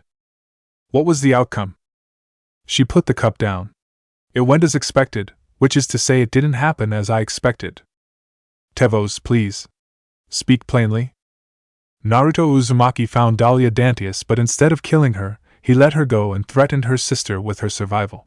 She had known of that black sheep for a while, keeping it in her hand in case Nasad got greedy or ambitious. But it wasn't so vital that she wouldn't have kept for an emergency. Actually, it was the perfect way to see how Naruto would respond. A couple of dropped hints to Nasad regarding her sister and the new Spectre, and they would just have to sit back and watch. Valen took in the information quietly. And what does this tell you about the man? He is certainly different. He looked at the Asari flatly. That was already established. She couldn't argue that. The first time she had heard about Naruto Uzumaki had been on the Council's tour of Earth. Despite their claims that he was missing, not dead, she treated him like she treated names like King Michael I, Ivar the Halfman, or Odysseus, important names of people long dead. So when it was revealed that he emerged from the meteor that struck Thesha, she had been surprised. Her expectations of him were uncertain. Not only was he a human, a race still new to being on the galactic stage, but he was a human from another time. From what she knew, he had never met another race of human, let alone other species. When she first saw him standing before the council, she thought that he was rather handsome and mostly polite. He was definitely sarcastic, though. It was only when they insulted his abilities and he called them out on it was she reminded that this was the human who went up against 20 of the best commando groups on Thesha and won, although there were some reports that claimed he cheated. But it was more than that. She saw Naruto for who he truly was in that moment. He was a legend and he was dangerous. Suddenly all those stories of she had researched seemed a lot more plausible. Which was why they had to test him and see how he would react. "We're going to have to be careful," Tevos told Valen. "If we keep making him do these tests, he'll start to figure out it's us. And he might not take too kindly to that." "Agreed," he said. "Perhaps we should wait until he has dealt with Sanin before we test him again? That way, they would be able to get a better idea of how he would act." For all the Solarian knew, this could be a one-time fluke. "I see no problem with that. Of course, if an opportunity presents itself, we'd be foolish not to take it." Her fellow counselor didn't say anything in reply. She took that to mean he agreed. It usually did. Location: the Normandy. Dr. Chukwas was going through a report when she heard the door open. She glanced over and saw Naruto walking through. "Is there something you need, Commander?" she asked, standing up from her chair. "No, I just want to talk to Liara," he replied. "You said she wanted to be in the storage area?" "Yes. She wanted to be alone while she worked. I guess she's used to that rather than working in the view of others. Either that, or she was quite the private person." "I see. Thank you, document." He went past her and walked into the storage room. When he saw Liara sitting at the computer screen, he didn't say anything. She was busy, but she would have noticed the door had opened. He waited for about a minute, but she kept staring at the screen. He quietly coughed, and she turned her head. The second she saw him, her eyes went wide in realization. "Oh, Commander Uzumaki, I'm sorry." She apologized as she stood up from her chair. "I didn't hear you come in." "It's all right," he replied with a small grin. "I'm sorry I didn't check in on you earlier, Liara. I didn't think about it." A couple of things had occupied his mind since they left the room, and he felt like an idiot when he realized that he had checked on Maya, so to speak, but not Liara. "I don't blame you, Commander. You're a busy man," she replied easily. "But I must ask, why are you here?" "You're interested in the Protheans, and I have information from one of their beacons bouncing around in my head. You do the math," he told her a bit drily. It should have been obvious, but that was probably only to him. She faintly blushed when he said that. It made sense. If she joined her consciousness with his, she might learn what he discovered. But that wasn't what she was blushing about. "Oh, I see. So you already know about the melding of the Aseri?" she asked. "Read it in a book," he replied. "But be warned, whatever you expect to see in my head, lose it." It was safe to say that was in his head was one of a kind. I've never done with a human," the Aseri admitted, a little embarrassed by the fact. The only actual time she had done any melding was with her mother, back in her childhood. "Don't worry. I have no experience whatsoever with it," the Spectre said with an easy grin that was infectious, making her smile too. "So you take the lead and I'll help in any way I can, okay?" She nodded and walked closer to him, her gait becoming oddly sensual. The reason it was odd was because Liara was anything but sensual. "Take a deep breath, Commander," she told him, closing her eyes. As he did as he was told, her eyes opened. This time they were pitch black. "Embrace eternity." As the visions whirled all around her, she watched in fascination. They were brief and incoherent, disappearing as soon as they showed themselves. All she could make out was people dying, screaming out for help that would never come, pieces of a machine whirling and spinning around as they did what they were programmed to do. And all the while, she heard a screeching sound in the background, like a monster wailing in either pain or delight. It was like something that belonged in a horrible nightmare, one that wouldn't let go of her. When the visions finally stopped, she fell to her knees, trying hard not to throw up over the floor. She was pretty sure that was bad manners, especially in front of the commander. That certainly was intense, she thought to herself. But the commander was right, I wasn't expecting that. "Hey, look here guys," a voice said from above her, echoing all around her. It's the blue chick. I'm pretty sure that's a racist remark, you stupid tanuki, another voice commented, again echoing all around her, and yet it sounded like it came from a direction. It's also the truth, asshole. The first voice snapped back at him, sounding very annoyed. Who are these voices surrounding me? Liara silently asked herself. No one on the Normandy sounds like them. If the two of you are going to keep this up, you will be sat on, a third voice, which sounded faintly feminine, warned the other two voices. She's still blue, the first voice said, sounding a little sulky. Besides, how long is she just going to stay like that with her eyes closed? Wait, my eyes are closed? She thought it was just dark. Then she also realized that her hands and knees were wet. The Normandy didn't have any puddle. The only ships that had those were the ships of the Hanner, and that only happened when they were leaking. Opening her eyes, she saw her reflection staring back at her. Look up, lady. The second voice told her with a little sarcasm. She did as she was told and saw a large head of an orange-furred creature with red eyes staring right back at her. When it gave her a toothy grin, the urge to run started screaming inside her. It must have shown on her face because the grin somehow got wider. I love it when they're trying to decide whether they should scream or run. Always knew you had a sadistic mind, Kurama, the commander's voice said from beside her. When she turned her head to look up at where the voice was coming from, she saw him standing there. Yo, Liara. You want to stand up now? He asked her. Remembering that she was still on her knees and hands, she quickly stood up. Commander, where exactly are we? She demanded, sounding very nervous. We're in my mind. Can't you tell? He asked with a smirk. These are my tenants, a bunch of lazy bums who won't pay their rent. He gestured widely, turning around while also staying in his spot. She turned around with him and saw 9 gigantic creatures looming over them. Not one of them was the same species, and she was fairly certain that only of them had the correct amount of tails on them. While most of the creatures looked a little offended by what he said, the orange-furred one only smiled. The last time you used that word, you were falling to your death after being pushed off a side of a gorge by that perverted sensei of yours, it remarked. And you gave it to me, he immediately fired back. True, the creature conceded. Commander, are these? Liara began to ask, only to trail off into silence. If she was being honest, she didn't really to know the answer, but at the same time, she did. Of course they are, Liara, he replied. Why would you ask that? I'm sure you've read the history book. When she stared in silence at the bijou surrounding her, he sighed slightly and looked up at them. Guys, introduce yourselves to our guests, starting from Shikaku and going by tail, he told them. Hey, blue lady. I'm Shikaku, the Ichibi. The owner of the first voice belonged to the large sandy-brown creature with golden eyes and markings all over its body, who she would later learn was called a tanuki. Greetings, Liara. I am Matatabi, the Nibi. The slightly feminine voice that had spoken third came from a blue-furred cat, which suspiciously looked like fire to her, who had 2 different eye colors, one green and one yellow. Hello, I'm Isabu, the Sanbai, the next one, who she later learned was a turtle, spoke. It sounded rather shy, but she couldn't understand why. All she could say was that she felt slightly unnerved by its missing right eye, then again, she felt slightly unnerved by all of this. When the next bijou, a red-furred and green-skinned creature called a monkey, was about to speak, Naruto cut in. Don't go overboard.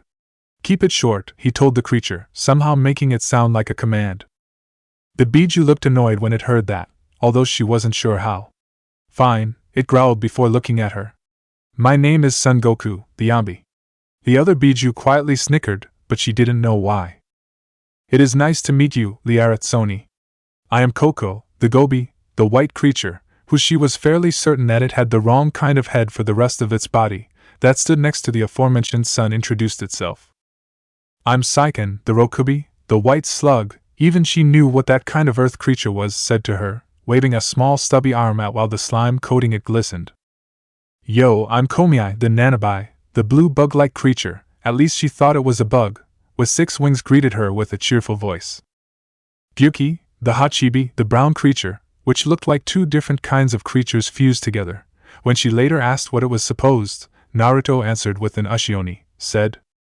And this is Kurama, the Kyubi. Naruto introduced the last bijou, the orange-furred one who smiled at her, and who she later learned was known as a fox. The creature in question looked faintly annoyed at the blonde human standing beside her. What? You let the others introduce themselves, but you won't let me say hi. I'm hurt, it told him. Your idea of hi is to freak out and unnerve the person with a single sentence as well as a grin, Naruto replied in a deadpan tone. He had certainly done that to him back when they weren't on good terms. And you already did the grin, Gyuki commented, making the Kyuubi turn his glare onto him. More importantly, what exactly is she doing here? The blonde asked, pointing his thumb at Liara. She guessed that he wasn't expecting her to be here either. Hey, we felt an unknown presence in your mind that was trying to look through the stuff the beacon put in your head. Were we just supposed to watch silently? Shikaka asked, mildly insulting. He's got you there, Gaki, Kurama agreed. And considering that came from the Tanuki, you might want to listen. The aforementioned Tanuki snarled at him, making him growl in return. The other 7 Biju looked at the two with interest gleaming in their eyes. It looked a fight was about to happen. At least, it looked like that until Naruto blew a piercing whistle, making everyone wince at the sound and bringing their attention back onto him. If you're going to keep that up in front of our guest, I will make the two of you short and cute in front of her, he told them, his tone oddly threatening. Even more surprisingly was that the fact that both of them looked horrified at the idea. We'll be good, Kurama hastily promised as both he and Shikaka glanced over at Liara, who was confused by all that. How was she supposed to be threatening? Glad to hear it. He looked over at the Asari standing by him. Did you get anything from the beacon information, Liara? He asked. When she didn't say anything, being too busy staring at his tenants, he snapped his fingers in front of her face. Huh? What? She asked, flinching away from the fingers. Did you get anything from the beacon? He asked her again. Oh no, I didn't. I'm sorry, she apologized, blushing slightly at the fact that it didn't work out like she had intended. It's okay, he assured her. I don't blame you. He wasn't really sure if anything would have come out of this little venture, so he wasn't betting heavily on it. A few of us will take a look again through the stuff to see if anything else comes out, Matatabi told Liara. The other Biju tried to avoid eye contact with the blue-furred cat, but when she managed to look Gyuki and Sun in the eye, they sighed in resignation and nodded in agreement. Then I guess we're done here. Liara, look at me, he told her. When she did, he reached out and tapped her on the forehead. Suddenly, she was back in the storage room of the Normandy, staring at Naruto. She tried to comprehend what just happened. It certainly wasn't anything like she had done before. Then again, she was fairly certain no one had something like that in their minds. She still couldn't believe it. Did that really happen? She asked him, having a hard time believing she had just discovered one of the myths surrounding Naruto Uzumaki were true. Yeah, it did. I'd appreciated it if you didn't tell anybody about it, he answered. Why? She would if it was an obvious thing. Don't all the humans know about them? Some of them don't believe what's said about me and the rest think I'm the Jinchuriki of the Jubi. It would probably be a big disappointment to them to find out I just have the 9, he explained. So, it's probably for the best if they don't get disappointed. I won't tell them, she promised, but then looked away. Besides, I don't think they would believe me even if I did tell them.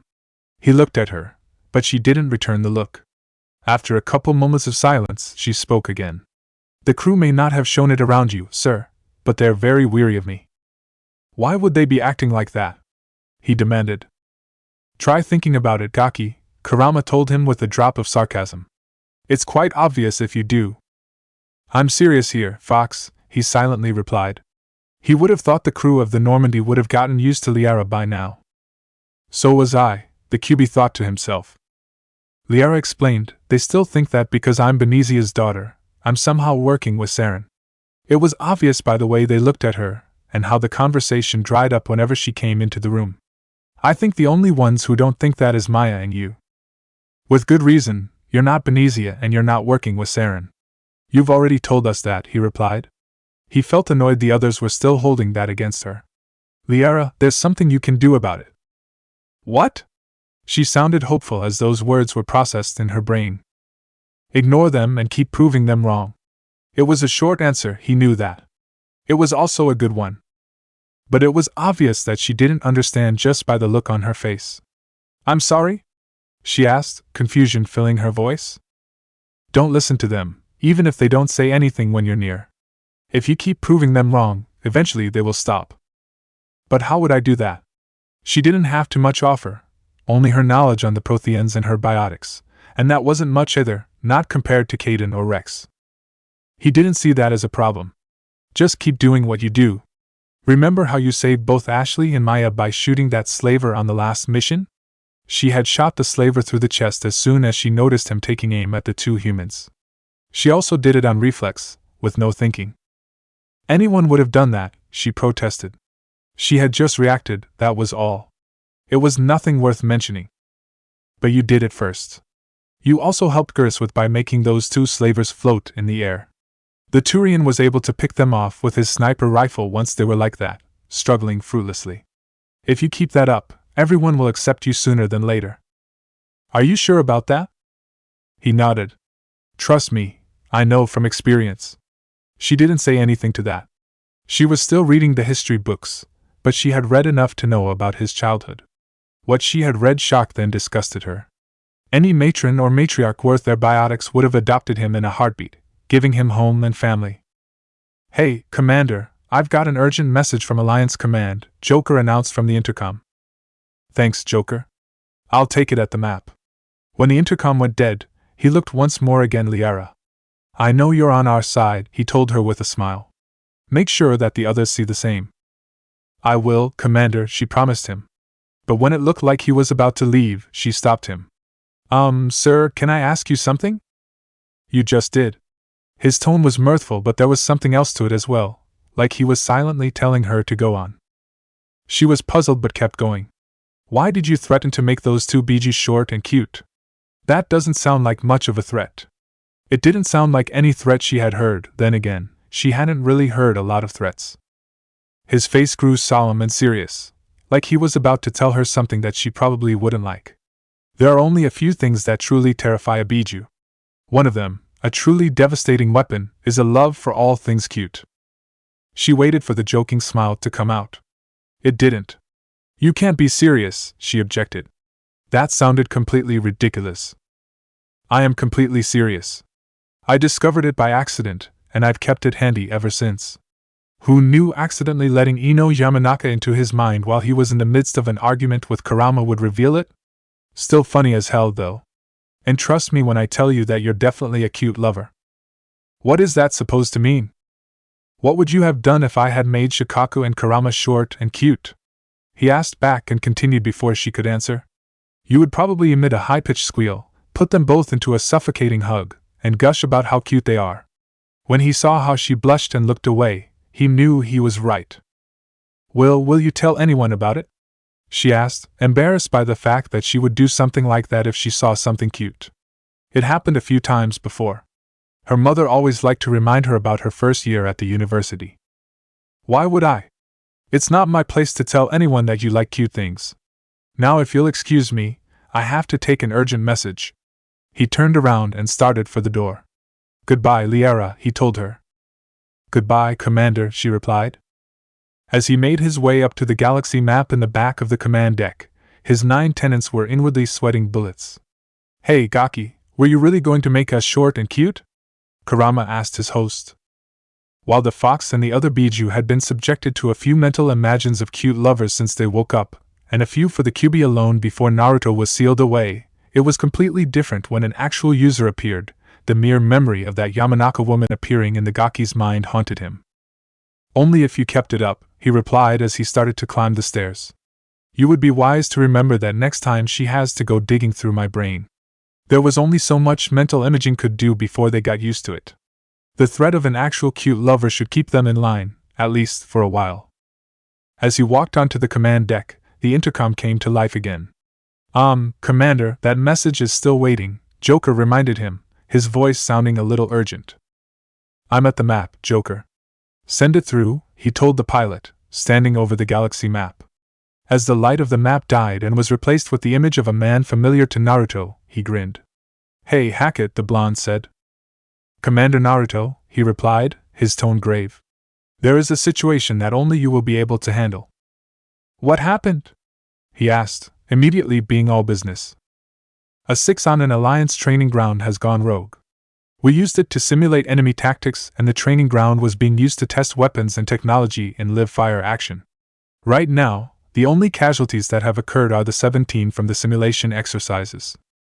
Isn't there an off switch you can flip?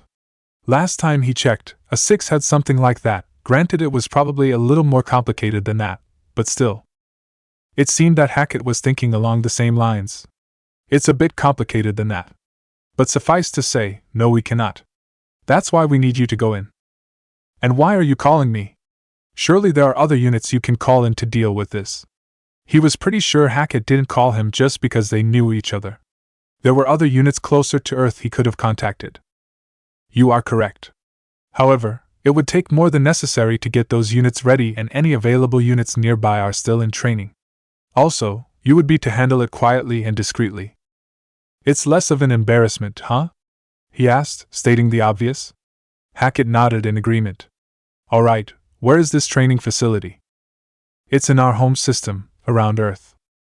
Those words were probably innocent, but they made him freeze anyway. You mean it's on the moon? Yes. The Admiral's visage softened slightly as he realized what that meant to the blonde. I realize that this might be a bit difficult for you, Commander, he began.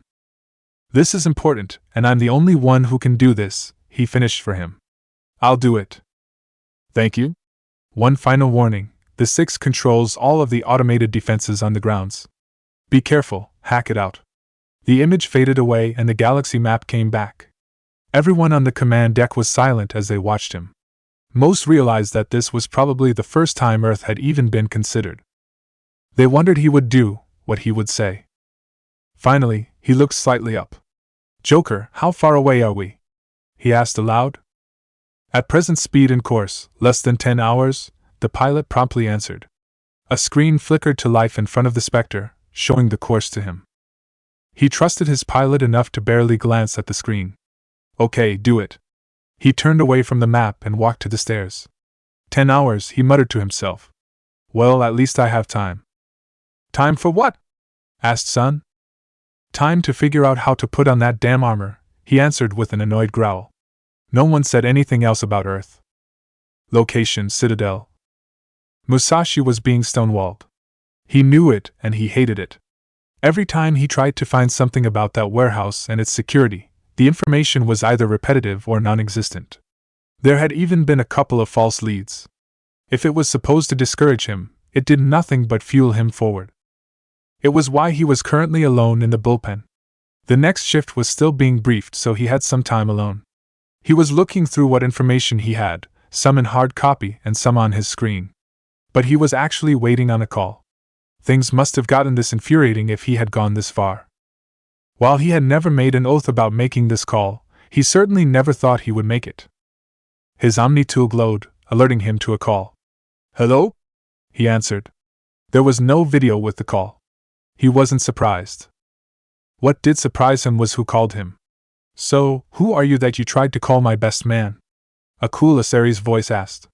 There was a warning tone to the question, one that recommended he choose the next answer carefully. He sat up a little straighter in his chair. This was unexpected. Good evening, Your Grace, he said. You trying to be funny? No. I just thought it was appropriate because of your title. Uh-huh. She didn't sound like she believed it. Why are you calling him? To ask you for information, actually. There was a pause. When she spoke again, it was with equal parts amusement and irritation. You were going to call him just so he could ask me a question? Balls of you. I thought it had a better chance of working than calling and asking you directly, Your Grace. At the very least, he knew that would have gone through. Well, you have my attention now. What do you want? He had her on the line. Might as well ask her. I was wondering if you had any information on a mercenary group. That's it? She asked. She didn't sound annoyed yet. You bothered to call me for that? I think that you're a shitty cop out of CCC if you can't find information for something like that. He never said anything about being a cop, much less one from CCC, but that was besides the point. If this was just any mercenary group, I wouldn't have bothered to call, he replied, his annoyance edging his voice. But whoever these guys are, I keep getting stonewalled because of them. Really? Now she sounded interested. They got a symbol? Yes. A white triangle. That's it. Yes. She must have known something. She chuckled amusedly. Seems like they're up to their usual things again. You know who they are? He latched onto that question with an almost desperate hope. Maybe he would have a lead. I do. Good luck hunting them. His hope was starting to die. What? Is that all you're going to give me? You wanted to know if I knew them. I do. That's all you're getting. The line went dead after that. Musashi stared at the Omni tool for a moment. He frowned. So much for that avenue. She teased him with what she knew but kept it for herself. He knew that if he wanted it, he would have to pay her price. But he wasn't that desperate. Not yet. He checked the time on his screen. Roll call would be ending any minute now. He might as well head home. He finished up some remaining work and closed his screen. The next shift started walking in as he left. As he walked out of CCC proper, he took a look around the ward. Life was going as usual, bustling by.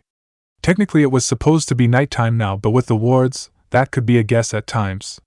He had heard Faramon Earth was like this, never seeming to slow down. It was called the city that never sleeps. Well, that wasn't him. His Omni tool came alight as he headed for the nearby Skycar terminal. He was getting another call. Weird. Hello? He answered the call. Good evening, Mr. Musashi. He froze, instantly becoming alert. That last time he heard that voice, he had ended up at that warehouse. What do you want? He demanded. There's a Skycar coming for you. If you wish to know more about the group you're investigating, please get in. What if I say no? Then you don't have to get in. But Mr. Musashi, we are aware of your efforts in investigating this group. I'm sure that you'll get in the Skycar. The call ended after that. The Skycar in question flew down and landed in front of him, the door opening. There was someone already in the driver's seat. The passenger's side was free. Musashi stared at the Skycar, the choice freezing him. He didn't trust the voice that called him, but he didn't believe that this group should be protected like this. In the end, he made his choice. He unfroze and got into the Skycar. Location: Earth's moon. The Mako sailed out of the Normandy and landed squarely on the moon. Where's the base? Naruto asked Kaden from the shotgun seat, his voice echoing from inside the helmet on his head. By the time they had entered the system, he had finally summoned up the courage to try to put the armor on. He wanted to do it in private so he couldn't embarrass himself, especially since they gave him the lightest set of armor there was, but there was no real chance of that happening. So, he swallowed his pride, went down to the armory, asked for help from Ashley, and struggled to get into the armor. Thankfully, it took him less time to get into it than last, and no one laughed as he put it on. He still felt bulky in it, though. It should just be over that ridge, Kaden replied, pointing at said ridge, keeping one hand on the wheel. When it had come time to get into the Mako, everyone agreed that Quan Misley was not driving again. However, since they had all heard how their leader had wrecked the last Mako, they weren't exactly willing to let him drive either. In the end, Kaden ended being the one in the driver's seat. Getting past the ridge was the easy part. When they came into sight of the base caught sight of them. Heads up, we've got incoming, Naruto warned the driver as the Mako swerved to avoid a missile. If the sound of swerving tires could be heard, everyone would have heard it. Instead, they just felt it somewhat. I know, I see it, the biotic sitting next to him replied as he drove the Mako into the middle of the base grounds, the turrets swerving to follow them. Could someone please deal with those turrets? He asked. On it, Ashley answered, standing from her seat and taking control of their turret, immediately opening fire. That didn't work as well as she had intended, mostly because of the fact that all the missiles were focused on them. Therefore, she was spending more time shooting down the missiles than destroying the turrets. This isn't going anywhere, she announced as she shot down another one. Do you have any heavy weapons in this thing? Rex asked Naruto, making the blonde look back at him. I think we only have you, Rex, he answered, completely honest. Thankfully, the Krogan didn't look insulted by what he said. Fine then, Vicarian, with me, he commanded, standing up from his seat. Bring your rifle and put your helmet on. What are you doing? Gurus asked him. He was suspicious but did as he was told, standing up from his seat and putting his helmet on. Have you ever heard of the high roll? He asked back with a very Krogan-like grin before looking up at the front seat. Hey Uzumaki, When I tell you to, hit the micro thrusters. What? Why? He asked in return, turning his head to look back at him only to have it yanked back as Caden made a sharp turn. Just trust me on this.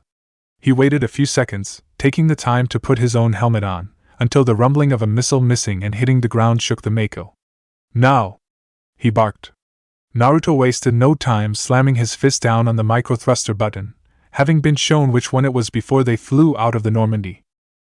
The Mako instantly lurched into the air. Rex opened the door and leapt out with Geras right behind him. Before anything damaging could happen, Tali leaned over, closed the door, allowing everyone who wasn't wearing a helmet to release the breath they were holding. What in the name of the Silent One are they doing? Quan Misley demanded from where she sat in the crash seat. If I had to guess, they're providing us with a distraction, Maya stated as she stood up and looked out the front window, managing to catch a brief glimpse of the Turian and Krogan running in the opposite direction and firing at the hostile turrets. Thank Cammy for that, Ashley remarked. If they're the bait, I can focus on the turrets. She began to shoot the turrets with gusto, riddling them with bullets as well as a shot from the cannon. She still had to deal with some of the missiles, but it was much less than before. How are you doing out there, Geras? Caden asked through the comm. How do you think we're doing? The Turian sarcastically asked. You just drive and let us take care of our side. Look out, Rex! The comm went dead after that, although they did see a missile fly past them and in the opposite direction. I'm guessing they're busy, Tali said drily. They weren't quite sure if she was smirking or not, mostly because of her helmet. But they had more important things to worry about than that, such as making sure they got through this. The two dances of Space Chicken continued for another couple of minutes. While they weren't sure how Geras and Rex were doing, they were doing just fine. And that's the last one for us, Ashley finally declared as the turret she had shot was destroyed. We're done over here, Rex's voice announced from the comm. We'll meet you guys by the entrance. Roger. On our way, Caden replied as he pulled the Mako into a U-turn, making his way back to the base. It was a short ride, which ended as he stopped the Mako by the entrance, opposite of Geras and Rex. Okay, everyone out. They all did as they were told, standing up from their seats and exiting the Mako one at a time. Naruto was the last one to get out, and when it came for his turn, he was suddenly hesitant. What's the matter, Naruto? Matatabi asked him, sensing his hesitation. I'm not quite sure, he admitted honestly. For some reason, he was quite nervous, just like when Hackit told him where the base was. He didn't know why, but he was.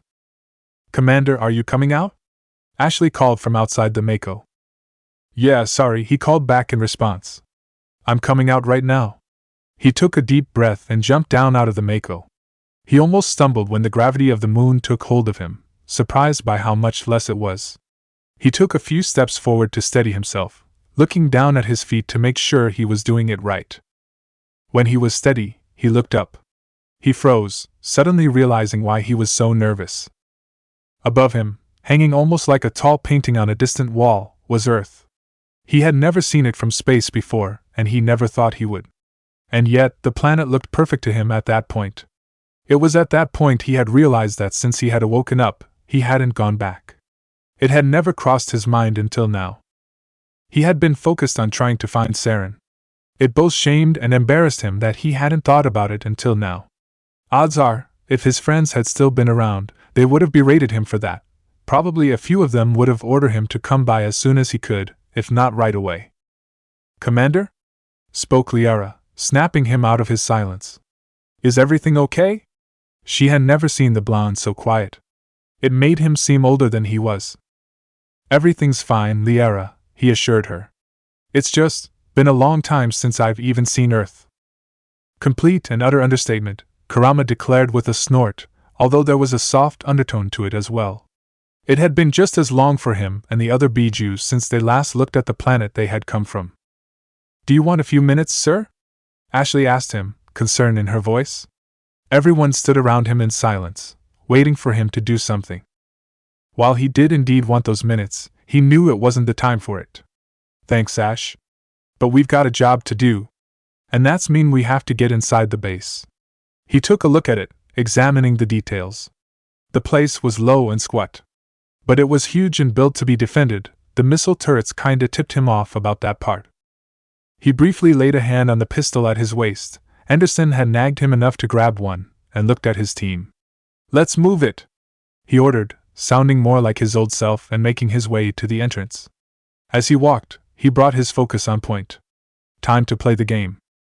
The rest of the team didn't say anything, they didn't have to. They just fell in behind him. Codex Entry, Humanity and the Systems Alliance Midgard. Midgard lies north of both the frontier and the elemental nations. According to Hlith mythology, there are 9 worlds that are bounded by a giant ash tree, and Midgard is the human world. While some people still believe this story, even pointing out that it might be talking about the 9 planets in the local solar system, most just treat it as a story. As it is farther north than the rest of the continents, Midgard is significantly colder than the other countries of Earth. The only place there where summer isn't a bit chilly is the southernmost islands. The mountains are always frosted cap, and the majority of the trees are coniferous, mostly pine. The farther one goes north, the colder and harsher it gets. The farthest part north is completely covered in snow all year round, causing people to call it the ice waste. Prisoners and convicted criminals who truly deserve the death sentence are sent there to die a slow, horrible death. It's been used so often that the term going north is Midgard slang for going to your grave. Midgard is ruled by the High Jarl, who has both the dukes and lesser jarls serving under him. Initially, jarls ruled independently of each other until one jarl decided to conquer the rest of the continent, and name himself High Jarl, see Vidar of the Black Forest. Since then, the aristocratic dukes gradually came into existence, helping bridge the gap between the High Jarl and the lesser jarls who cannot bring their grievances to him personally. While they originally did not have the same depth of knowledge of chakra the shinobi did, Midgardian warriors knew enough to use it effectively, if not primitively by elemental nation standards. They mostly used it to augment such things as strength or speed, while also using it to enter a berserker-like state. This was considered dangerous, and only to be used as a last option. The reason for this was because if a Midgardian warrior entered this state, the only way he could leave it was either by stopping the chakra flow and calming himself down, or when his chakra was depleted. Those who are able to calm themselves and enter the berserk state will become a part of a special group inside the military, see berserkers. They also had enough knowledge of chakra to use it in their writings. While shinobi had few in jutsu, Midgardians created an alphabet to use in ordinary writing as well. Chakra-infused writings, see runic alphabet. Most of these runes, as they were called, were made as protection symbols for home or for the battlefield, good luck charms, although those weren't often infused with chakra, and to ward off evil. However, a rune's master could incorporate them into weapons or shields, giving them an extra effect. Today, Midgardian warriors still join the Alliance military, serving either on the front lines, as tank crew, or as artillery teams. They are often deployed in conjunction with those from the frontier, allowing the two to balance each other out and protect the other's weaknesses. Special ops teams are known as the Einherjar and the Valkyrie, both recognizable by their horned helmet and printed wings on their armor respectively. Chapter 14, Death by Psychotic Program.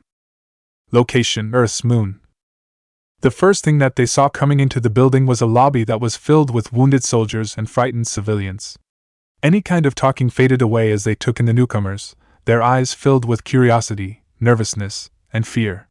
The soldiers who weren't harmed had subtly shifted their stances, ready to attack if need be. "Friendly place," Rex commented, sounding amused by what he saw. "Not the time, Rex," Gurus told him. "Everyone here is nervous and on edge." He had seen the shifts in stances and readied himself for a fight. Things could get ugly fast. The Krogan snorted in derision. "That's an understatement, Vicarian." He noticed the same thing. His hands shifted on his gun, ready to draw quick and fire first. "Cool it, guys," Naruto ordered the two of them as he took off his helmet. He felt like he couldn't breathe in that thing. "Someone is coming our way." Everyone on his team swung their attention to the front. A man in what looked to be the ragged remains of a science uniform approached them. "Who are you people?" he asked them. His hair was frazzled and the glasses he wore were perched somewhat haphazardly on the bridge of his nose. He was nervous, as evident by how he spoke and his posture. "How much do you want to bet that if a dog barked at him right now, he would wet his pants?" Kurama asked with a cruel and sadistic gleam in his eye. He always did like scaring the crap out of people whenever he could. "How exactly would you bet on anything?" Naruto asked the fox before the other Biju could start weighing in. You lot don't even have any kind of money. Don't worry your pretty little blonde head about that, Gaki, the fox told him. You just focus on the man in front of you. We'll worry about whether or not he makes it to the nearest bathroom or not. Had they not been in public, the blonde would have shaken his head in exasperation at the Kyuubi's antics. But they were in public and there was a very nervous man standing in front of him. No need to weird him out. I'm Jonin Naruto Uzumaki, Spectre agent, he introduced himself as he heard the Biju in his head making bets. I've been sent in to help. The man's whole body seemed to sag in relief at those words. Oh, thank the gods, he said. We didn't know if anyone had heard our distress signal. He straightened himself a little. I'm Dr. Alec, one of the developers who worked here. Has anything changed? Ashley asked him. He shook his head. No, we've locked the doors so any of the security drones couldn't follow us. I guess that's a benefit of the Six going rogue, he commented with a slight mocking tone. He didn't sound like he was chastising them, more like himself. Why's that? Naruto asked him. He looked at the blonde like he couldn't believe what he just heard. Then he looked again and his eyes widened in surprise and realization. He figured out who the man standing before was. The name should have been a tip-off. The doors are chakra-coded, he quickly explained. Certain area will only admit people with chakra it recognizes. Since the Six doesn't have chakra, it can't get through. That's handy. He would have loved to have that back during the war. It would have kept people out when he had been trying to find a solution to Obito. Your friends would have just broken down the door. You know that, Kurama told his Jinchuriki, seeing out where the blonde's train of thought was going. Is that any better than getting knocked unconscious and or being dragged out by your feet? He asked the fox. In that situation, you deserved it, the Biju told him, still able to remember that day easily. For the love of Kami, Kit, you didn't show up to your own birthday party. Of course they were going to do something. We were in the middle of a war. We didn't have time for a birthday party. He objected. Was he the only one who saw that? Besides, he was never really one to celebrate his birthday. Too many bad memories. What the hell is wrong with you? Matatabi asked him, sounding offended. There's always time for a birthday party. She remembered Yujito's parties fondly, especially when Ace started chasing B around. They were trying to cheer you up, Gaki, Kurama reminded him. They thought you needed it. They had always kept an eye out for him, even when he had brushed them off so he could look for a way to end the war. Only handy for the humans, Rex grunted, bringing the blonde silently back to reality. You don't see them anywhere that isn't Alliance space. There's a reason for that, Ashley replied, staring defiantly at the Krogan. He just looked amused. Cool it, Naruto ordered the two of them. They didn't need something like to happen right now. Is there any way to get past these doors, or do we have to start breaking them down? He asked Alec. If that was going to be the case, he had a feeling that there would be a lot of broken doors. He shook his head rapidly. There's no need for that, he assured the Spectre. He reached into one of his pockets and pulled out a blank, white card. Here, use this. The blonde took it, still feeling a bit awkward in the armor. What exactly is this? He asked, confused by it. It's a card, Kurama said sarcastically. I can see that, Naruto replied, equally sarcastic.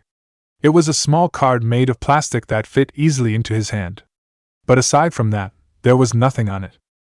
It's a temporary pass for visitors who need to go further into the compound, Alec explained to him. Just channel your chakra into it. He did so, concentrating on the plastic card. As soon as his chakra enveloped his hand, the card seemed to leech some of it away from him. When it was done, it was no longer white. Instead, it was blue, with 9 thin strips of red, he noticed. There, now you can get past any of the doors, the developer told him. But it will expire. Great, we're on a time limit. I just love those, Maya said with a voice full of sarcasm. Things always seem to get rushed when time limits were placed. But that might be her Swagman training talking. They had always told her and the other trainees, with everything short of beating it into their heads, to not rush and to be thorough. Is there anything that could help us get to the 6th Corps quicker? Kaden asked Alec. If there was, it would help them get the job done faster. He thought it over for a minute before nodding. If someone could get to the main security room, they can isolate the 6, cutting it off from the security. His face fell into a frown when he realized something. But it's in the opposite direction of the core. That just means we'll be splitting up, Naruto said. He turned to face his team. Rex, Gurus, Liara, Maya, and Kaden, you're going with whoever has the ability to isolate the target, he said, pointing at each person. Tali, Ashley, and Quan Misley, you're with me. We're hitting the core.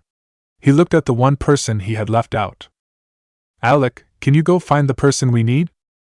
Yes, of course, Alec replied before scurrying off. The people in the room watched him as he moved. Then their eyes either turned to face the newcomers or looked back at themselves. No one said a word to them. There are a lot of nervous and scared people here, Liara said as she looked around, taking in all the faces that were there. She could see the emotions on their faces. We noticed, Sheila, Maya told her quietly. It's plain to see. Whatever had happened must have really spooked them. The Asari scientist blushed once she realized that she had stated the obvious. The down-under native couldn't help but chuckle at the sight of that. Funny how that still looked adorable on her.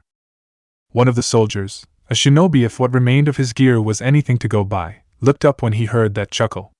What the hell is so funny? He demanded. There is nothing funny here. There was an angry expression to his frontier features, making them seem harsh. Hey, relax, man, Maya told him, trying to sound like nothing was wrong. Unfortunately, this only seemed to make him angrier. Relax? He repeated, almost shouting at her. You're telling me to relax? Do you have any idea what the hell all of us have been through recently? He asked, his expression getting angrier as he spoke. Sam, knock it off, another soldier nearby told him. Maya could instantly tell that the second soldier was a chosen man, just by his uniform and the rifle that rested against his leg. Unlike the other guy, he seemed to be relaxed and calm, even when he was cradling a shoulder that was seeping blood through his fingers. The aforementioned Sam turned to look at him. How the hell can you be so calm, Gregory? He demanded, making it sound like he couldn't believe what he was seeing. I'm just as scared as you are, but I'm also relieved that we're alive, he replied. His tone was calm and his posture was relaxed. And I'm not taking out my fear on the people who are trying to fix this problem. If you're going to act like that, why don't you join them? To the surprise of the team members who were watching, the shinobi flinched at those words. No way in hell. I'm not going backing in there. My arm was almost shot off, he declared. And there's a good chance I might lose function in mine, Gregory replied. So just shut up and leave them alone. He looked at Maya and Liara with an apologetic look. Sorry about that, he's a little on edge. It's okay, Liara tried to assure him, feeling like somehow that this was her fault. He chuckled at that. It's not. But let's pretend that it is. He was amused by her words. He was facing reality. He didn't need words that were supposed to be comforting but weren't. Before she or anyone else could say anything, Alec came back to them with a woman. This is Cass. He introduced her to the team. She wasn't a scientist, not with the way her posture was held confidently. She's one of the engineers with clearance to the main security room. And the only one who's willing to go in there with you, she said, joining the conversation. Everyone else doesn't have the balls. She declared with a cocky tone. She eyed the team, daring them to say something. Except Alec did. Would you give them some slack, Cass? He asked her. Not everyone was near the lobby when the place went to hell. He sounded both exasperated and a little annoyed with her, like he knew what she was like. Some of the team silently wondered if the two knew each with more than a professional capacity. The others kept their focus on what lied before them. Do you know how to use a weapon? Naruto asked her, being all business. Or am I going to have to put you in the back of the group? She was offended by that question. I know how to shoot a gun, if that's what you're implying, she said with a little frostiness. Good. But to be safe and to ensure that you don't die on my teammates, please stay in the back and only shoot if you must. He didn't need any accidental friendly fire happening. As much as he could without making it obvious, he started scanning the room. He had felt eyes on him ever since walking into the lobby. That was common since everyone there was watching his group, but these eyes were different. They were judging, waiting to see what he would do. He couldn't find anything out of the ordinary. That meant either they were good, or he wasn't looking in the right direction. The offended look she had on disappeared. This guy sounded like he knew what he was doing. That was good enough for her, even if she had doubts about who he said he was. Alright then, let's get going. She looked over at the doctor beside her. Try not to lose your head while I'm gone, okay, Alec? She asked him teasingly. He rolled his eyes but smiled gently at her. Just be careful, Cass. Don't make me be the one who had to tell your parents how you died. I won't live through it, he told her. She just nodded in silence before he walked off. She waited until he was not in her direct line of sight before turning her attention back to the others. Follow me, she said, turning around and made her way through the people that littered the lobby. They stepped carefully, avoiding any and all looks that were sent at them. When she finally stopped at the door at the other end of the lobby, she pulled out a similar card like Naruto had and waved it close to the door. The door's lock went from red to green and it opened. I suppose that's what I have to do? The blonde asked her, looking at the card in her hand. She nodded. Just be sure to wave your card close to the door. Otherwise it won't work. She looked back at the door. It led into a hallway that had lights on, but still managed to feel a little creepy. So, shall we? Kaden, up front with me and Maya, Naruto told the biotic. Kaden nodded in acknowledgement. Both he and Maya formed up on him, and the three of them entered the hallway first. The others followed. The door closed behind them with a locking sound that seemed to echo in their heads. Well, that's not foreboding or anything, Shikaka commented from within the blonde's mind. Shut up. Naruto told him. I don't need that right now. Fine, spoilsport, the Tanuki muttered to himself. The other 8 Biju just rolled their eyes. The Ichibi got like that sometime. They wondered if that was why his Jinchuriki were always sleep-depraved. Location: Citadel. The skycar took Musashi to an alley in another ward. He didn't like it but he stepped out regardless. The skycar closed its hatch and took off, leaving him alone. He waited silently for something to happen, keeping his hand on his Bakken. All that's missing right now is pouring rain and I'd be in a crime movie, he thought to himself. His Omni tool buzzed again, signaling a call waiting. He could guess who was calling. Yes? He asked, answering the call. I'm glad you chose, Mr. Musashi, said the unknown caller. Save it. He was here for a purpose, and it wasn't to talk to someone he didn't even know was a man or woman. Why am I here? Your contact will be the one who'll hand you the information. He will be there shortly. Please be patient. As the call went dead, Musashi waited with his hand on his Bakken. Soon he heard footsteps behind him. They weren't hesitant, which meant whoever they belonged to knew they were supposed to be. He turned around, not too fast or slow, and saw another human standing there. He was about an inch or two shorter and wore a casual suit with neatly kept hair. But when he saw Musashi, his eyes went wide and he immediately bowed his head. My Lord Musashi. Oh no. This was the last thing he needed. You're a clansman? He asked, wanting confirmation. Yes. Which meant he was one of the Woods. Great. All those years he spent away from the clan and its politics, all down the drain now. Did you know I was coming? He asked, all but accusing him. No, my lord. I was told come here and meet with my contact. I didn't know it would be you. Feeling bold because of his words, he took it a step further. Lord Musashi, your mother. Stop right there, Musashi ordered. We're here on business regarding this group, not the clan. If I hear one more word from you about the clan or my mother, I will leave and consider this matter finished. If it meant avoiding his clan, he would gladly drop his investigation against the mysterious group. The Wood didn't argue, bowing his head instead. Yes, my lord. Stop that too. He was just a cop. He wasn't a lord. Now, what do you have for me? If you'll follow me, there's a meeting nearby. You'll be able to gain information about what you there. He walked past Musashi into the alley. Musashi followed him quietly, keeping his hand on the Bakken. Frankly, he didn't trust the clansman not to keep his mouth shut about his location. He would have to do something about him when all this was done. For now, he would focus on whatever was happening. The alley twisted at several points, continually getting cramped. He glanced back at one point and couldn't see the entrance. If the alley branched off, getting out would be difficult and disorientating. We're here, the clansman announced, coming to a stop. Musashi stopped beside him. They were still in the alley. There was a door on their right, next to a grate. But aside from that, the alley was the same, cramped and slightly smelly, Musashi knew it would stink more if it wasn't for the keepers. Where? He asked the clansman. Here, through the door. He activated his Omni tool and pressed a few keys. They both heard a lock clicking open and the door opened. Thank Kami that worked. You didn't think it wouldn't? I was given the codes and the directions, my sir, he corrected when he saw the frown Musashi started to wear. That was all I was told. He opened the door and gestured the cop in. They were in a hallway, a short one. The lights above were dim, barely showing there was a door to the side. The clansman opened the door and they stepped inside. They were in a tiny room that was filled with surveillance equipment. Multiple screens were set up against the wall. Either they were showing shots of a large room or set up to record voice patterns and run recognition programs. Musashi could tell it was all top of the line. In fact, some of it might be even illegal. Naturally, he was suspicious. What is this? We're here to observe a meeting, the clansman answered. He checked the time. Which should be happening in 5 minutes. I'm here to man the equipment while you observe who's at the meeting and what's being said.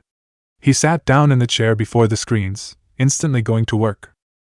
Musashi walked up behind him, keeping his eyes on the cameras. He didn't know who would be coming into that room, but he was interested in finding out who it was. It was why he was here. Location: Earth's moon. The hallway was a short one. No one lowered their guard because of that, though. At the next door, Cass opened it with a wave of hand. It opened up to a junction with 2 hallways leading off, deeper into the compound. Where do we go from here? Gurus asked the engineer. That way will lead to the 6th core. She pointed to the left hallway. Then she pointed to the right. That one will eventually lead to the security room. They looked completely identical, down to the same kind of lights flickering overhead. How far away is the core? Naruto asked. Not quite sure, to tell you the truth, she replied. I've never really been down there. She didn't sound embarrassed by the fact. She made it sound it was like an everyday fact. Do you have any kind of map we'd be able to use? He might have used the plural form, but he was really talking about himself. The modern technology was still a little confusing for him. He was hoping for something a little old-fashioned, like an actual map. She nodded and pulled out something from one of her pockets. Here, put this in your Omni tool, she told him, holding it for him to see and take. It looked like a small data chip, tiny and fragile. He took it, activating his Omni tool in the process. He carefully inserted the chip, remembering the instructions Anderson taught him about this kind of stuff. Once he got an approving beeping sound on the thing, there was a layout of where they currently hovering above his Omni tool. He took the chip out and handed it to Ashley. We might as well all get it, he told her. Yes, sir, she replied, uploading the chip. Once she was done, she handed it off to Tali, albeit with a little reluctance. The Quarian took it and quickly did the same. Once they all had the map, the chip was given back to Cass. Split into your groups, Naruto ordered. Commander, I have a question, Tali said, sounding nervous. If he could see her face, he would have bet that she looked nervous too, as they formed up. What is it, Tali? He asked her, sounding both curious and faintly irritated. Why am I going with you? Shouldn't I be with the other group? She looked over at said group, who was already going down their hallway. She would have thought that was where her skills would have been most useful. You're coming with me because if this card fails, you may need to hack the doors, he told her, holding up the card to emphasize his point. And Quan Misley is coming in case that fails. Out of the corner of his eyes, he saw her quirk an eyebrow in question and confusion. He turned to her. If her hacking doesn't work, we may have to blow those doors off. And if that doesn't work, sir? Ashley asked him. That's when I start breaking the doors, he answered. She looked at him skeptically and was about to say something. Then she remembered what happened when they had gone looking for Liara. She decided to keep quiet. If he could do it, she had no doubts that he would. We're wasting time just standing here, Quan Misley spoke out, swinging the attention to her. Right, let's move, Naruto said, walking down the hallway pointed out to them. As they walked, the sounds of their feet echoing briefly all around them, his hands went down to his sides. His right hand briefly touched a pistol on his waist, while his left opened the pouch that held the kunai. He had tied the pouch to the belt he had on, feeling a little naked without at least some kunai. He just hoped he didn't run out of them while they were here. He still wasn't sure about the gun. Cass's group tried to be quiet as they walked down the corridor, Rex in the front and Gurus in the rear. Everyone else was in the middle, loosely formed around Cass. Maya was behind the engineer, rifle out and ready to use, while Kaden and Liara were in front of her. He had his pistol out while she only had a hand on hers. She preferred to use her biotics first in a fight. "This place looks like something out of a horror film," Gurus commented, shifting his rifle to look down the hall. If there weren't bullet holes in the walls, there was blood splatter across them. So far, there weren't any bodies, but he wasn't going to count them out yet. Maya looked back at him and scowled. "Thanks for that, mate. I really appreciate that.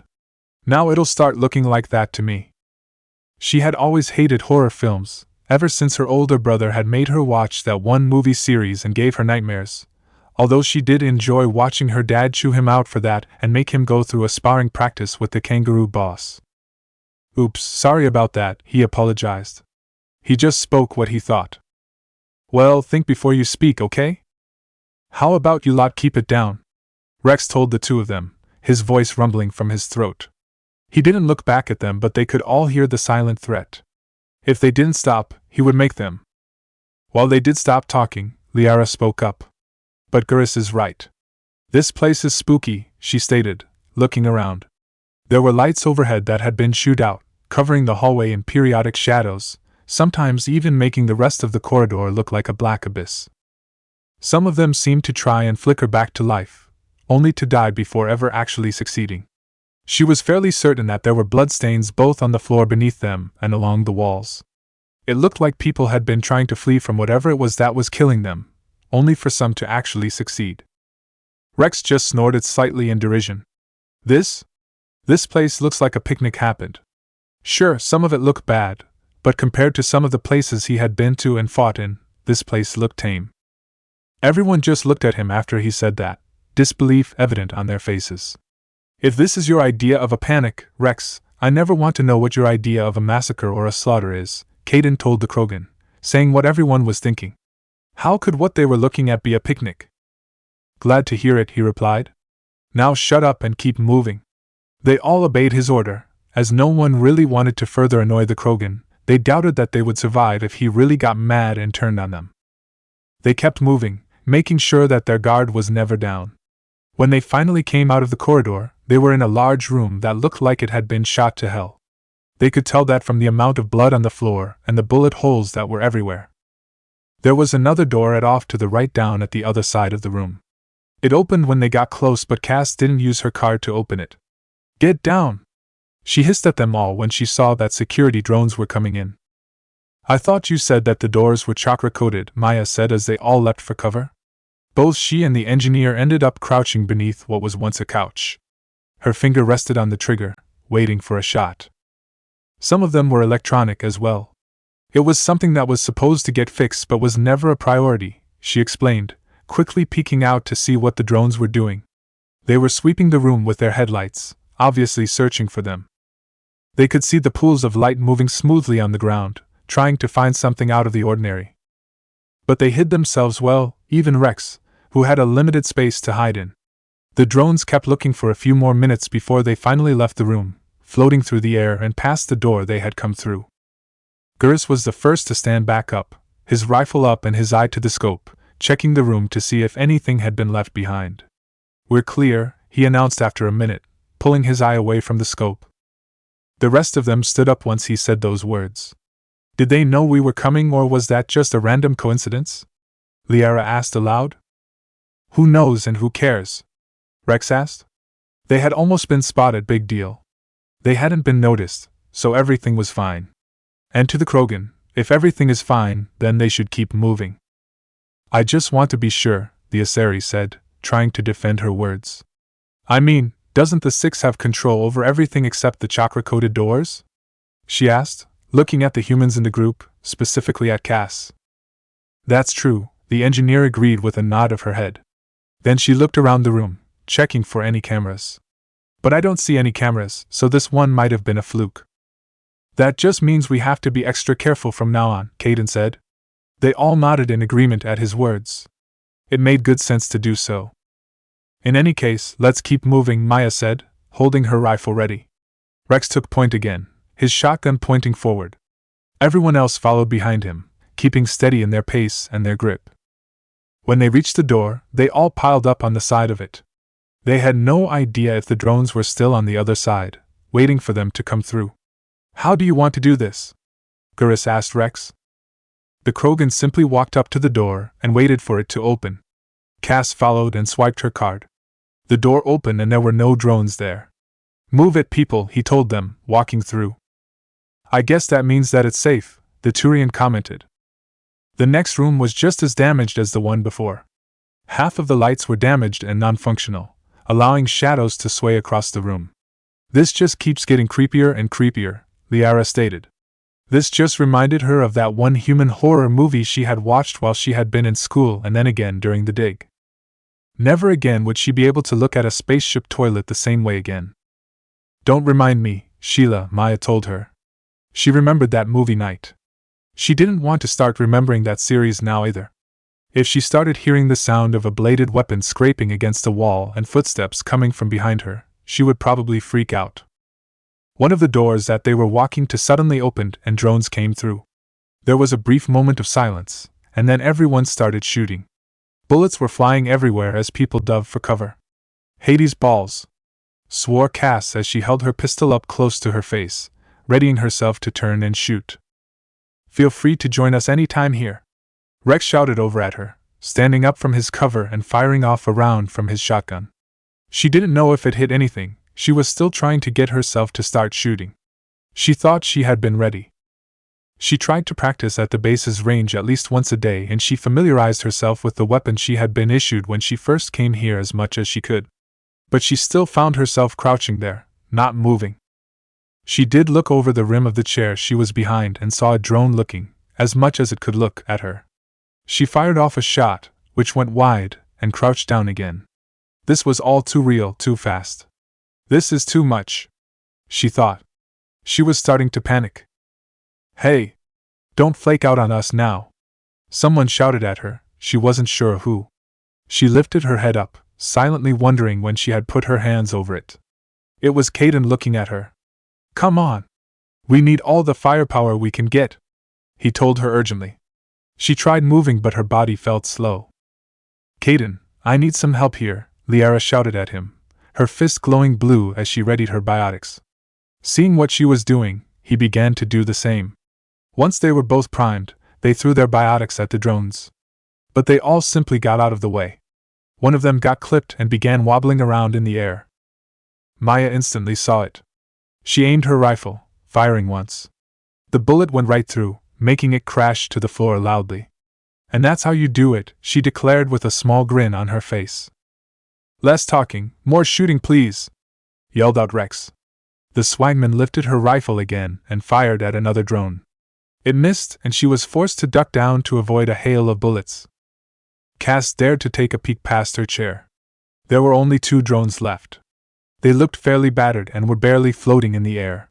One of them finally crashed into the ground when Liara threw her biotics at it.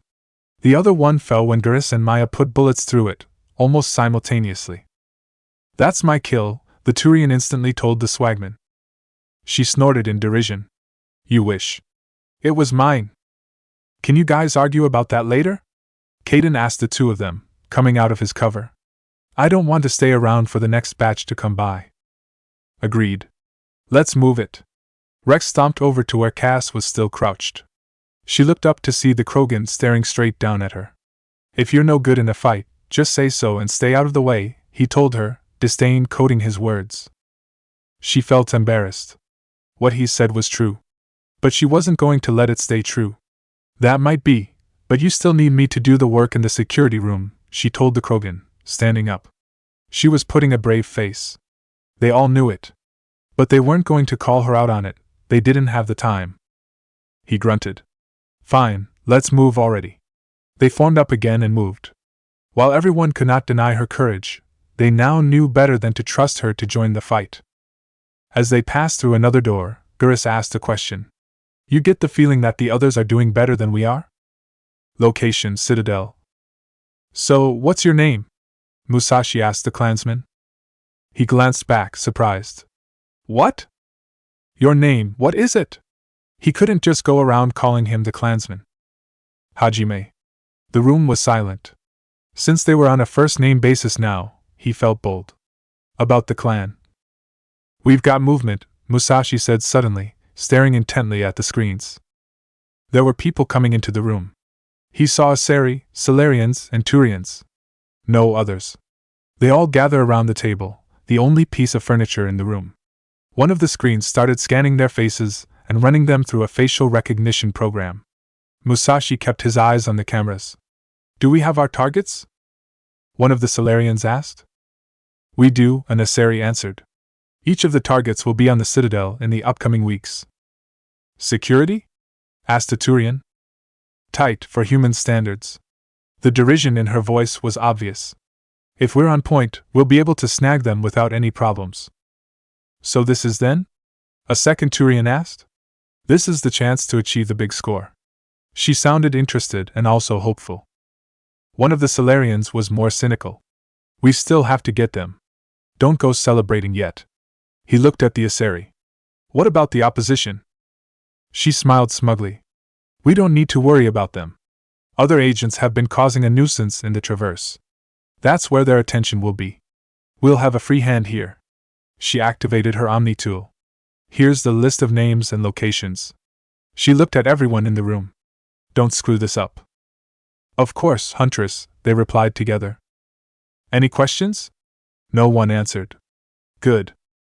They all left the room after that. It was one of the shortest meetings Musashi had ever witnessed. Actually, calling it a meeting wouldn't be right. It was more like someone handing out assignments. He looked down at Hajime. Do we know them? The program is finishing up now, he said, focusing on that particular screen. He tapped a couple of keys. I just sent the information to your Omni tool. Use it as you will. What about their targets? Do you know who they are? He shook his head. No. But I'm sure that someone will be working on it. He pushed back from the screens and stood up. We'll have to leave separately to avoid suspicion. His organization might have been able to set up the cameras, but that didn't mean their enemy couldn't be aware of them somehow. Musashi nodded in agreement. I'll leave first. He turned to the door. My lord, Hajime said, making him stop. I cannot stay silent about you, not forever. He turned his head slightly, just enough to see him. Is that a threat? The clansman shook his head. No. The clan will want to know where you are. It is my duty to let them know. But I know what's happening here takes precedent. Meaning once it was over, he would report to the clan. Musashi walked out the door and the house, thinking about it. If that was going to happen, he would have to do something about Hajime. It wasn't going to be something he'd be proud of, but he wasn't going back to the clan. He left because he was tired of the fighting, especially due to him. As he made his way through the alley, he turned his thoughts back to the people who had been in that room. The one they had called Huntress seemed to be in charge. The name itself could be a title, which meant she had an actual name. If he found that, he could find her. However, if she was in charge, that meant she would be surrounded by subordinates. He would have to go after the subordinates first. He came back out onto the street. There was no skycar waiting for him this time. He would have to find his way back to his ward and his apartment. He sighed in agitation. That was going to be a commute. At least it would give me time to think, he thought to himself as he started walking in the open. He kept his hand on his Bakken. Location: Earth's moon. You get the feeling that the others are doing better than we are? Tali asked as she and the others she was with walked down a corridor. It seemed like they were going deeper and deeper into the depths of the place, yet not getting any closer to the core. If they're having the same trouble as we are, I doubt it, Ashley told the Quarian. They had been through a simulation room that had the appearance of a shinobi training ground and was full of drones and droids. Naruto had all but wasted his limited supply of kunai destroying them all. He couldn't retrieve any of them either, as the drones and droids they hit tended to explode. They left the room quickly after that. She looked over at her commander. How are things looking, sir? She asked him. Not sure, he said in reply, frowning at his Omni tool. Do me a favor and look at your own copy of the map, will ya? The map had come with a red dot that showed him where the 6th Corps was, but the way he was seeing the map was in 2D. He had no idea if they had to go down further or it was on the same level they were. She did as she was asked, activating her Omni tool and looking at the map in 3D. It's a couple more floors down, she told him, staring intently at the map. But on the bright side, I think there's an elevator at the end of this corridor. How far will that take us? Quan Misli asked her. It wouldn't do them any good if it just stopped the next floor down. She studied it more closely. It looks like it stops a couple of floors above the core, she told them, lifting her eyes away from her Omni tool, letting the map disappear. Well, that's helpful, Tali commented, holding up her skirmisher pistol and pointing it down the corridor. She wasn't one to let her guard down. Indeed, it is, Naruto agreed. Let's go then. He went down the corridor, ignoring the flicker of lights overhead. It might have been spooky or creepy to some, but he had seen and walked through worse during the war. A little flickering of the lights wouldn't make him nervous or scared. Nor would the bullet holes or the bloodstains on the grounds they had passed. While he was sure Quan Misli felt the same, it was obvious that Tali and Ashley were a little unnerved by what they saw. You know, this reminds me of a horror flick I saw back in school, Ashley said as she looked around the corridor. Not now, Ash, her commander told her. If she focused on that instead of what they were supposed to be doing, she wouldn't be much help. Sorry, sir, she quickly apologized, refocusing her sight on where her gun was pointing. His small rebuke reminded her that she had to remain on point. As they turned the corner, they almost ran into a droid. The machine reacted to their presence by lifting its gun. Naruto reacted quicker. His hand flew to his pistol and yanked it free. He didn't fire it. Instead, he used it to push the droid's gun to the side. He reached out with his free hand, grabbed the gun, and yanked it out of the droid's grasp, throwing it to the side. He flipped his pistol and held it by the barrel. The droid wasn't stopped by the loss of its weapon, instead trying to strike the blonde with its fists. He blocked the fist with his free hand and struck the droid with his gun's hilt. The others couldn't step in to help their commander. The corridor was too narrow. All they could do was watch him fight off his robotic opponent. But that was something worth watching. Naruto was using a gun in a way they had never seen before. They wanted to see more of it. To the keen observer, it looked stiff and awkward in some places, which meant he hadn't completely figured it out yet. But it was still fascinating to watch, at least to those who were interested. Naruto would block a punch from the droid and then strike back with the hilt of his pistol. Within the space of a few minutes, the droid was on the ground, wrecked and broken. The blonde looked at it, and then at the gun in his hand. Still need to work on it, he said to himself, putting it away. By the silent one, that was impressive, sir, Quan Misli said. Thank you, he replied modestly. They continued down the corridor, stepping over the ruined droid. Did you learn that from somewhere? Tali asked. If that was a style of fighting from Earth in ancient times, perhaps she could be taught to use it. And if she was taught it, then maybe, just maybe, she could take it back to her people. Nope, kinda came to me when I accidentally ordered that sparring droid we have to attack me a while back, he explained, a little sheepish. He scratched the back of his head in embarrassment, as he told them. Truth be told, I'm still figuring it out. He didn't even think about working on it here until Anderson nagged him into taking a gun. The Quarian was downcast when she heard that. But she didn't give up yet. Once he had figured it out, that meant he could teach it to other people. And she would gladly be his first student. Before she could continue with that train of thought, she went back over what the commander had said. Wait, you were the one who destroyed the scat hack droid and shot up the ship? He winced at those words. Joker still hasn't let go of that, has he? He asked. Last time I checked, Ashley said, joining the conversation, I think he threatened to have you booted out of the ship the next time you did that. He stopped and looked back at her. Could he technically do that? I mean, I am the captain of the ship and all that, he asked. He was still a little fuzzy on some of the ship's details, but he was fairly certain that Joker couldn't do that to him. Still, it was better to be safe than to be sorry. Had it been anyone else, Tali would have thought that they were joking or just playing around with her. But since she knew exactly how old the blonde was supposed to be, she still found it hard to believe some days she knew that he wasn't. You might be the captain of the Normandy, Commander. But Joker is its pilot.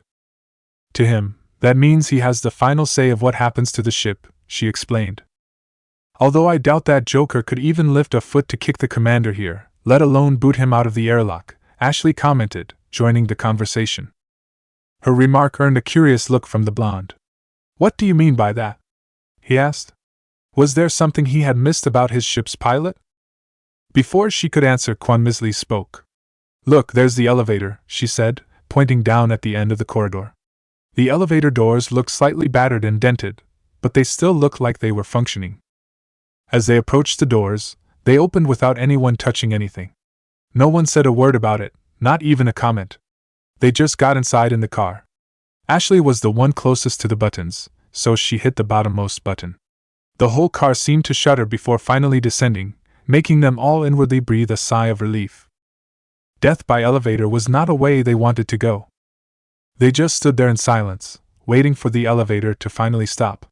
And in that silence, Tali couldn't take it anymore. She wanted to know about that combat style she had just seen. It was rough, but it looked promising. Commander, how did that fighting style come to you? She asked the blonde, really wanting to know. He turned his head to look at her, somehow being able to see the curious glint in her eyes. You know she's not going to let this up, Yuki said. You might as well just start talking. You think? The blonde asked back with acidic sarcasm. It didn't really come to me, Tali, he told her. It just sort of happened. There was really no other way to explain it. But she wasn't going to go that easily. Come on, something must have happened to make you use your gun like that. He quietly rolled his eyes. I was practicing firing a pistol in the hangar, and after an ill-chosen word, the scat hack attacked me. Since I was only armed with the gun, I used it to fight the droid off. No big deal, he explained, shrugging it off. He wasn't going to brag about something he hadn't figured out yet. That would have been incredibly premature, and embarrassing if it didn't work out. Why do you even care anyway? She broke eye contact and looked away. I was just curious. That's all, she muttered under her breath. He kept his gaze on her. He knew there was more to what she was saying, and to what she wasn't saying. The elevator shuddered to a stop. They were still, but the doors hadn't budged. Please tell me we at least stopped at the right floor, Ashley prayed. Cammy, I'll take a floor, period.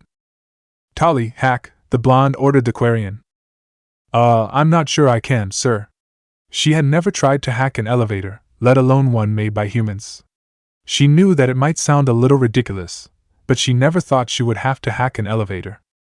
He suppressed the urge to groan in annoyance.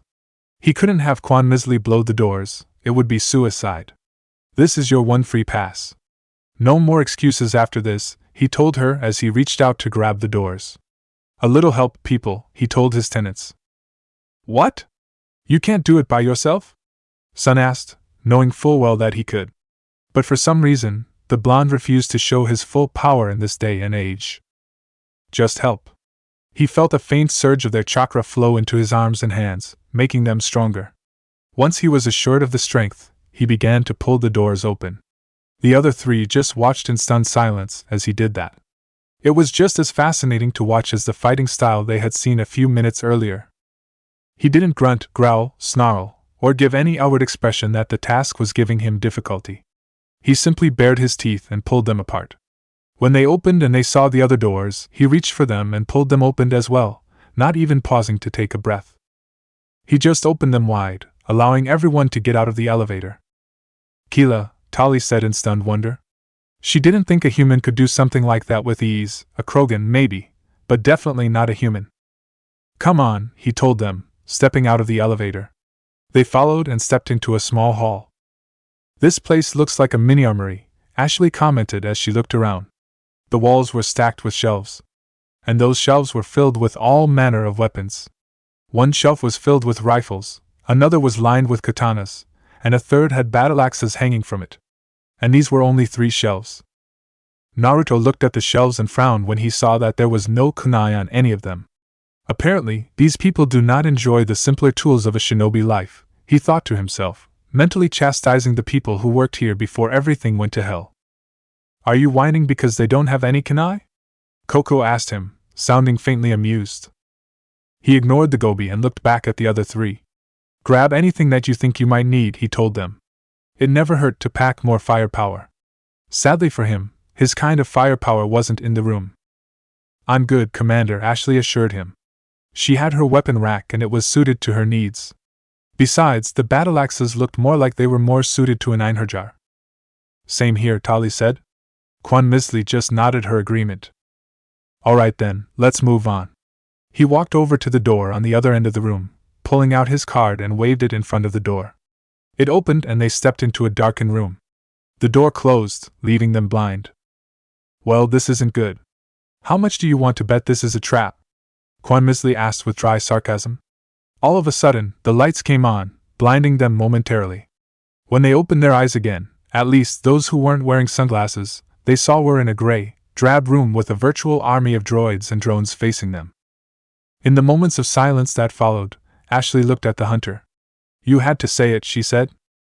It was that sentence that broke the silence and made the army open fire on them. They immediately dove for cover that was, luckily, nearby.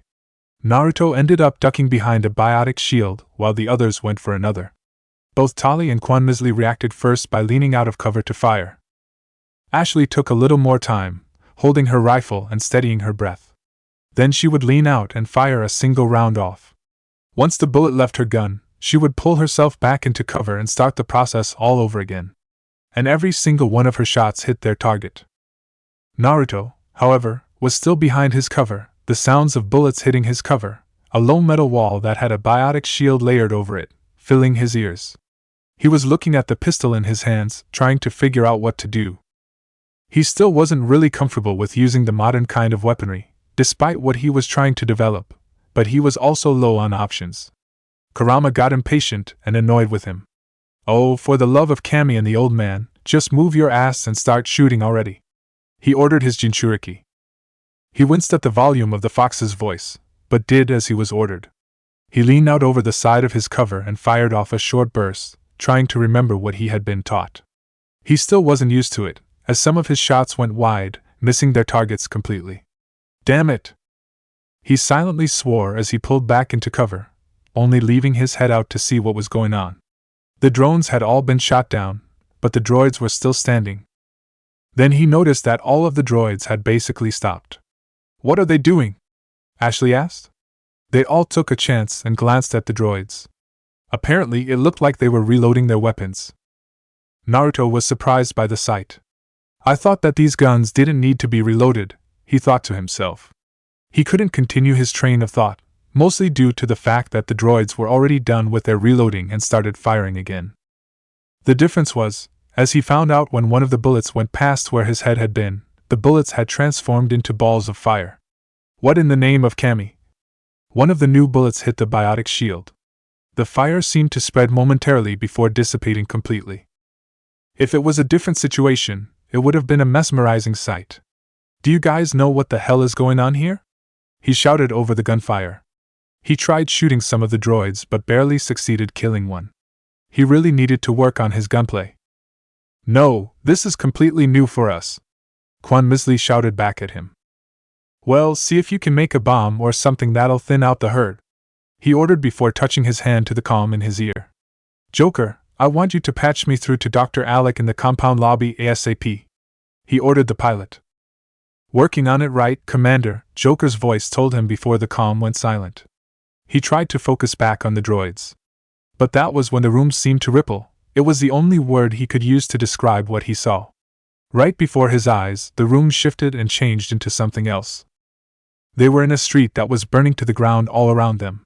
The walls they were trying to use to protect themselves weren't walls anymore. They were rubble that had fallen onto the street and were ablaze.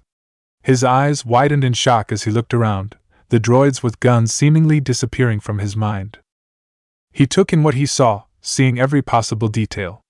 And he knew, despite how much he wanted to forget it, he knew where they were supposed to be. They had walked into a trap in a simulation room, and when the simulation activated, they had been taken to the day when Obito Uchiha had attacked Tadagawa, burning it, and almost everyone there, to the ground. Location: Citadel. Musashi got back to his apartment without any difficulty. No one had followed him from the alley. But he only relaxed his guard once he was inside his apartment, and the door was locked behind him. He walked into the kitchen, unholstering his gun and leaving it on the counter. He opened the fridge and looked for food. There was leftover pizza. A quick toss in the microwave and he had dinner. As he waited for his dinner to heat up, he looked at his Omni tool. The information was still on there, waiting for him to look at. That would be later. Now he just wanted to eat something and relax. Being a cop was a hard job, especially when he was working on something that only he believed it.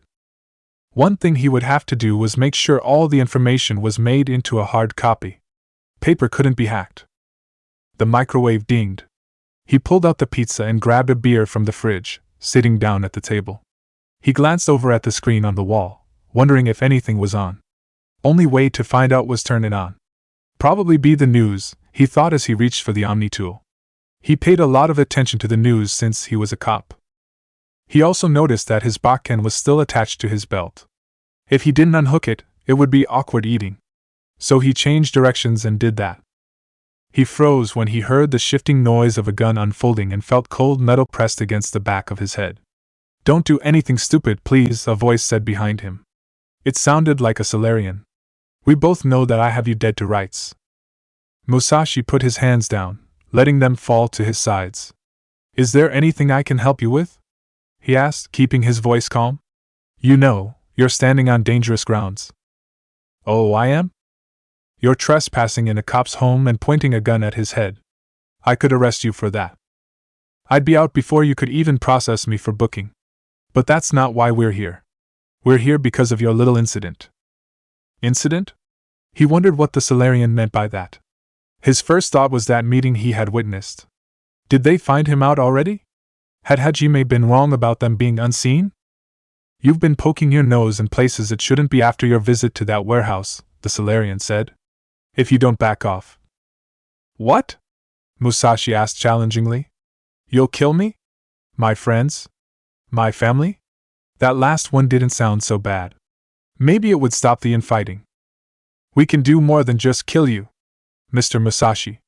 We know who you are and what you are." He froze at that. He didn't see it, but he could guess the Solarian was smiling.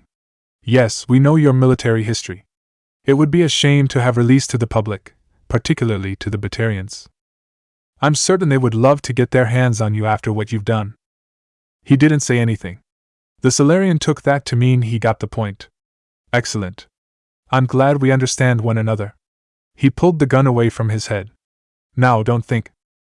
Kotan Wataru, steel style, extend," Musashi said, his hand on his bakken. The wooden shaft extended, right into the Solarian's leg. The suddenness of it, along with the pain, made him gasp and step back. That was all Musashi needed.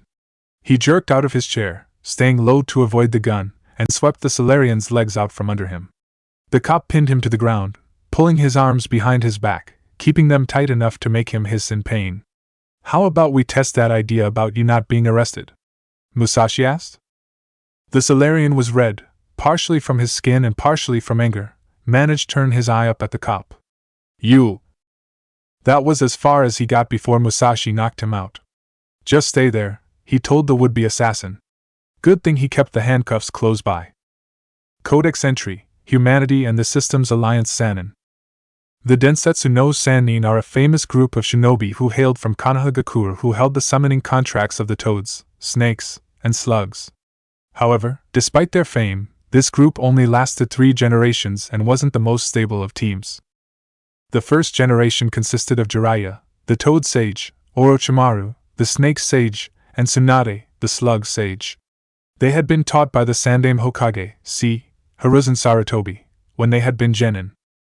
They had been the one who received the title of Sanin during the Second Shinobi World War, where they had been the only ones to have battled the leader of Amigakure, see, Hanzo of the Salamander, and lived.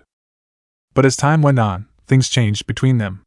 Orochimaru, when it had been discovered he was performing experiments on villagers of Konoha, betrayed and abandoned the village to pursue his twisted dream of becoming immortal and discovering every jutsu that had been or would have been created. Tsunade left the village after seeing both her younger brother and fiancé die. Jiraiya was the only one who stayed loyal to Konoha, even though he spent the majority of his years wandering the elemental countries and building a spy network, while also keeping an eye out on Orochimaru. The ends they came to had been ones no one had expected of them. Jiraiya had died when he snuck into Amigakure and fought against Pain, the puppet leader of the Akatsuki, but not before sending vital information he had learned back to his village. His body fell into the river that surrounded the hidden village and was only found after the Fourth Shinobi World War, The only thing that had been found before was his horned forehead protector, which is currently on display in the Konoha Shinobi Museum. Orochimaru died during the Fourth Shinobi World War, trying to save the family he had kept secret from Obito Uchiha, only saving his granddaughter before dying from his wounds. See Snake Chase. Tsunade lived to an old age before finally dying of an illness that she refused to be cured of, saying that her time had come and there was no stopping it. According to history, her last words were, "Here I come, guys. You better not have drunk all the booze."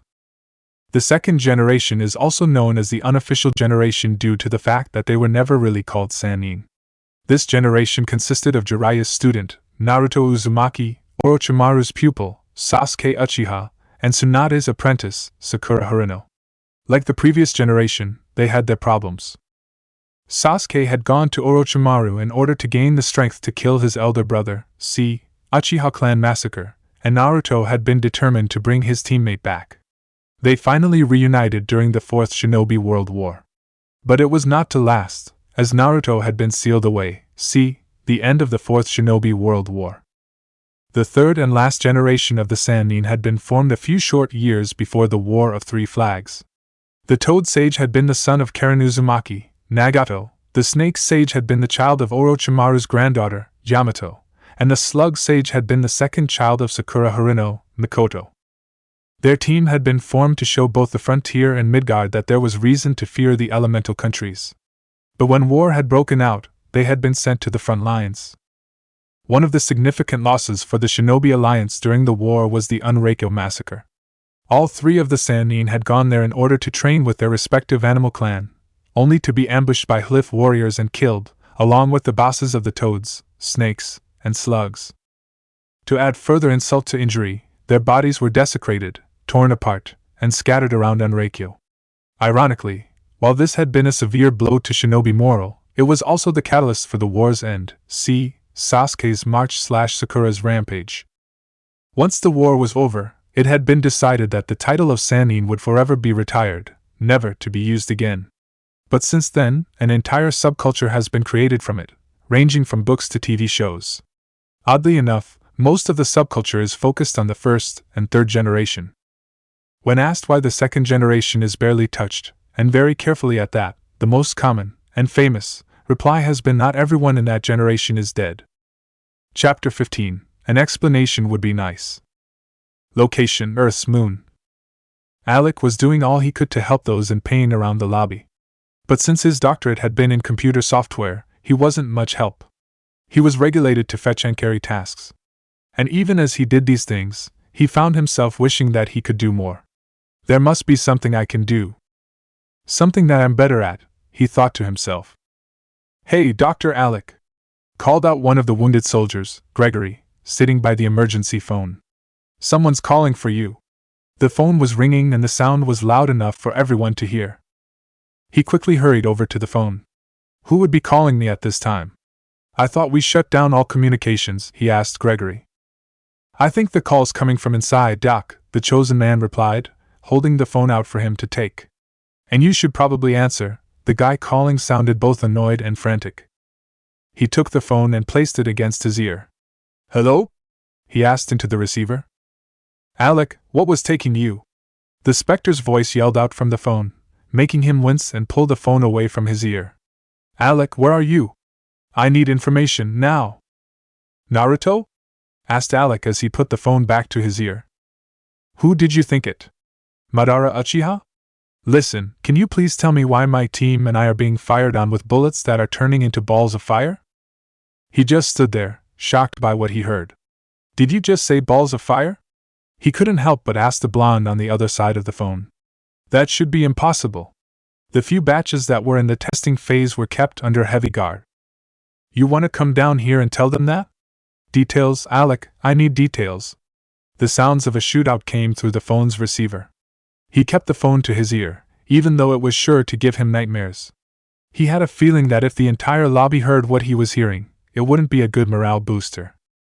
"It's one of the weapons designs we had been testing," the doctor began to explain. "We were trying to see if we could apply the 5 basic styles of nature transformation to modern weaponry. So far, the only prototype we were working on was fire. It had been considered too dangerous to work on all 5 simultaneously. So basically, we're being shot at with Katan chakra bullets? Yes.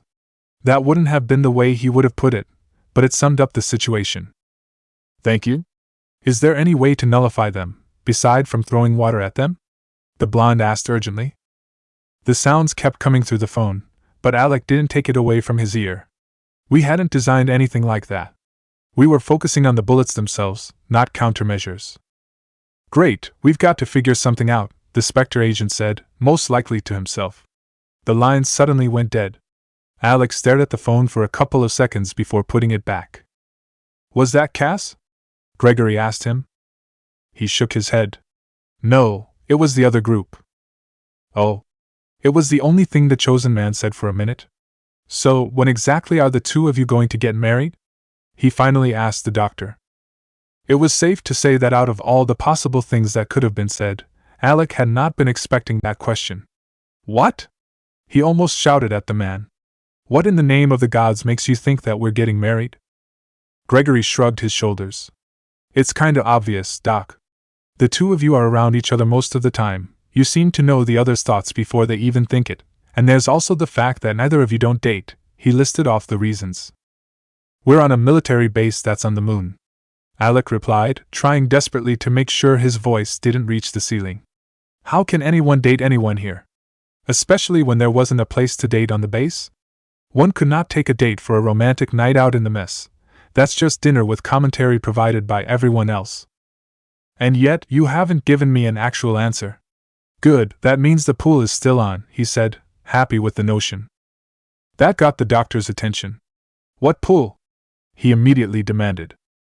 Oh, the pool about when you and Cass are going to get married, the chosen man replied with a slight shrug of his shoulders, which made him wince slightly. Everyone's pretty much chipped in by now. And it had been growing steadily for a while now. It wasn't like there's much to do here outside of work and training. You guys made a betting pool on us? Alec couldn't help but repeat. What's next? A pool on when we'll sleep together? The Solider looked the doctor straight in the eye. That would be the second pool, he answered with a straight face. It had taken Cass and her group a couple more shot to hell hallways and corridors, filled with security drones and droids, but they had finally managed to reach where the security room was supposed to be. There was just one problem. That room is completely filled with everything that will want to shoot us to death, Maya told them, pulling her head back from the corner.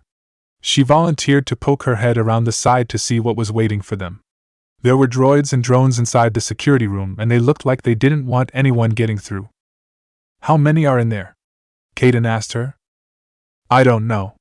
They were packed in that tightly, she answered. From what I can tell, the only room that has been left in there is enough for the single step the droids have to take to assume the firing stance. If they saw a mouse, they would all be able to have decent chance to shoot it. However, despite the grim situation the swagman of the group thought they were in, Rex just snorted. Either that 6 is really losing it, or it's really dumb, he declared. Everyone else stared at him like he had just spoken gibberish. Care to explain that one, Rex? Gurus asked him. You lost us. The Krogan ignored the Turian and turned his attention to the other 2 biotics in the group. You two ever heard of the thumping low move? He asked, staring intently at them. No, I don't think I have, Liara admitted, a little embarrassed by the fact.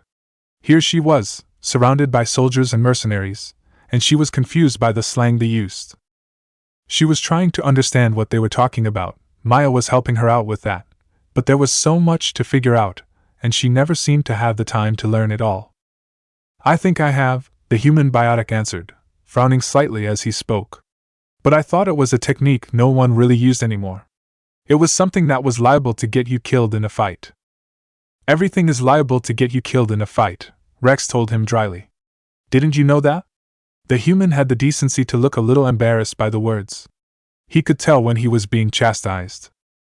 Is there a point to all this? Or are you just sprouting random things and making them sound like something? Cass asked the Krogan. While most of her bravado disappeared when she proved to be useless in a firefight, some of it still remained. She had been right before. No one else wanted to come back down here. He just turned and gave her a leveled stare. After a few seconds, she looked away. I thought so, he said to her before turning back to look at Kaden and Liara. The two of you, when I get on my knees, do the same and throw out your biotics. Then he looked at Maya and Gurus. The two of you, start shooting once the hunks of junk start falling.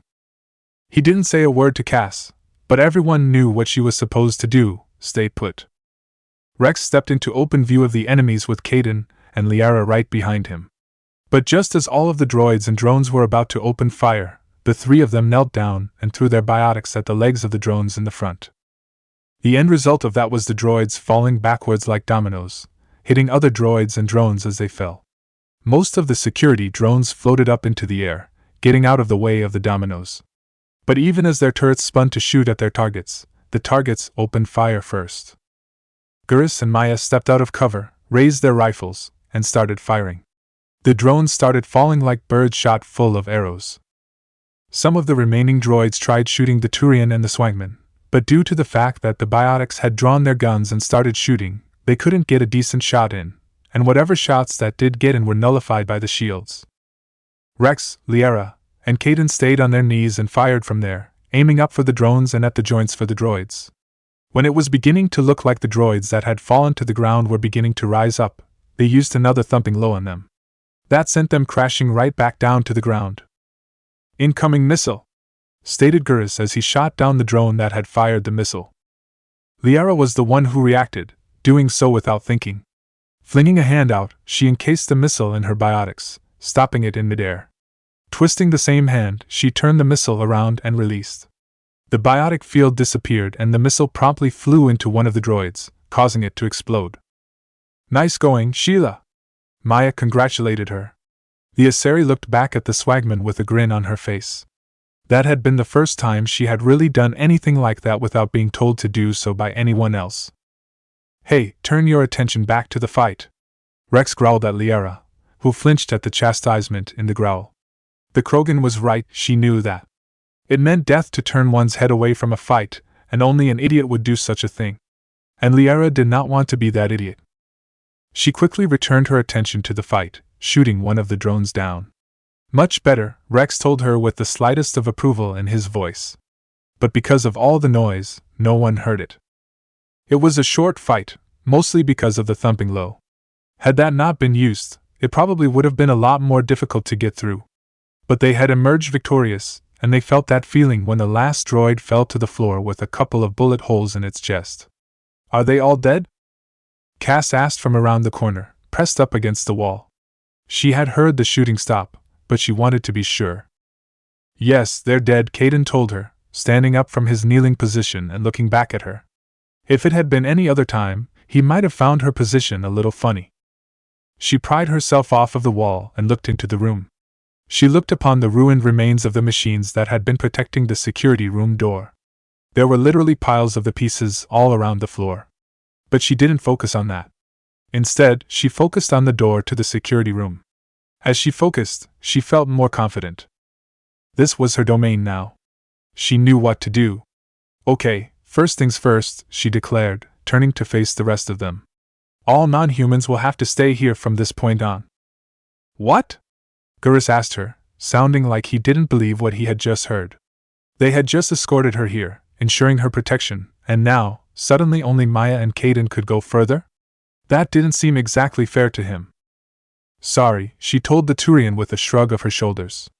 It's heavy human tech stuff beyond that door, and if I show it to any aliens, I'm liable to lose my head. Don't you mean your job? Liara asked her. The Asari was pretty sure she meant she would lose her job. No, I literally mean my head, the human replied, surprising both the Turian and the Asari among them. What? Did you think the System Alliance would let who had knowledge of the tech they were working on or how Chakra was involved sell that information? She asked them rhetorically. There's a reason why there's no black market for Chakra. They literally kill you for trying to do something like that. The Asari couldn't help but ask her. That was something she had never even heard of before. She wanted to think it wasn't true, but the grim looks on Maya and Kaden told her that it was.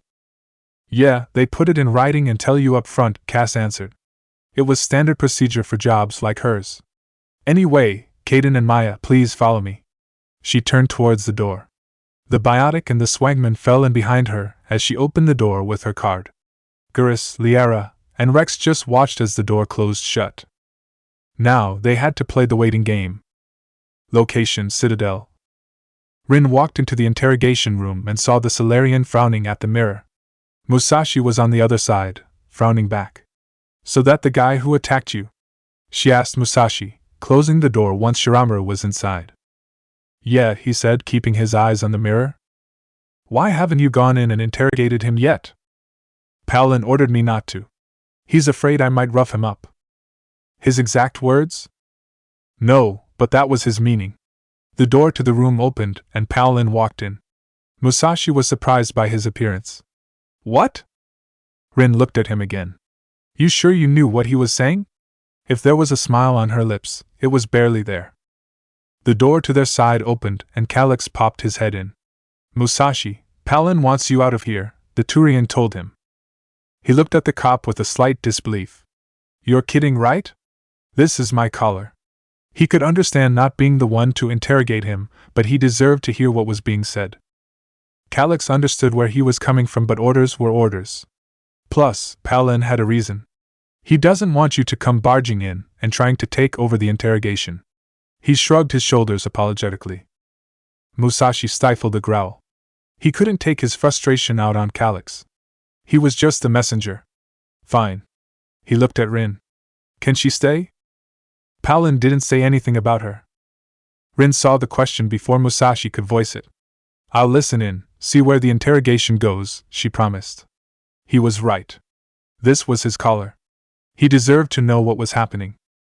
Musashi gave her a quick nod and left, heading back to his desk. His thoughts stayed on the Solarian and who he was associated with. So far, whoever they were didn't know he had been in that house listening in on that meeting. He had the list of people at the meeting, but that was only a part of the whole thing. They were going to try and kidnap people. If he could figure out who those people were, he could stop them. The question was, who were the targets? He already knew two things. The targets were humans and they were important. How else would they have tight security? So who's coming to the Citadel that warrants tight security? He asked the mandatory question. The answer was waiting for him. He would just have to go and find it. He started searching through incoming arrivals, taking notice of any notifications about additional security needed. He filtered out any non-humans. The list was smaller but still looked sizable. He started looking through the names, checking their details. Most seemed dismissible: actors, singers, and politicians coming to the Citadel for one reason or another. He took a second look at any that had a hard pro-human stance, mentally filling them away. He started noticing names the more he looked. Scientists, military personnel active and retired, and people known for their use in chakra. The reasons they were coming to the Citadel varied, but they were all coming in the upcoming week.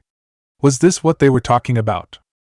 He started searching through their agendas, looking for any possible weaknesses in their security. As he looked, he wondered about the group on his side. They should probably know about this. If he had a way to contact them, he might pass on the information. But he didn't, and if he was being honest, he didn't exactly trust them. For now, he wanted CSEC to find the would-be kidnappers. The Citadel was their turf. Musashi, Palin's voice said behind him. He turned around and faced his boss. My office. Oh great, he thought as he got up. What had he done now? Was he going to get yelled at for that arrest? He glanced at the clock as he walked past. He had been looking at the names for an hour now. That meant Palin had been in with the Solarian that long too. The walk to Palin's office was quiet. But the second he closed the door, the Turian spoke. Your attacker is being released. He sat down in his chair, not quite relaxing into it but not sitting straight either. He didn't want to hear that. In fact, he was hoping that he heard it wrong. You're kidding. I'm not. His anger grew, coating his voice. This guy assaulted me in my own home. He put a gun to my head. He couldn't think of any reason for this guy to get out, not unless. Don't tell me he's a Spectre. No, he's not. That was the first thing Palin checked when the Solarian was brought in. Musashi saw how frustrated his boss looked. It matched his anger. So why the hell are we letting him go? I don't know. The order came in while I was interrogating him. I wasn't told why. The Solarian's smug look as the cuffs were taken infuriated him. That look had been on his face throughout the entire interrogation. Musashi had a hard time believing the CCC executor couldn't be told why a prisoner had to be released. There were very few people above him. The council was the first group that came to mind. But why would they send someone after him? This doesn't make sense, he thought to himself. Then again, a lot of it didn't make sense. Musashi, why did that Solarian attack you? Palin asked him, getting his attention back. He said it was because of my investigation of that warehouse. The one he couldn't investigate because the Turians sitting in front of him wouldn't allow it. The executor leaned back in his seat. He looked almost thoughtful, not an expression Musashi usually saw him.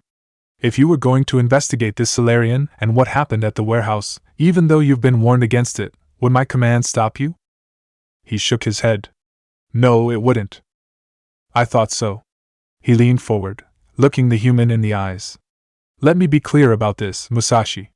If you go through this investigation, it has to be by the book.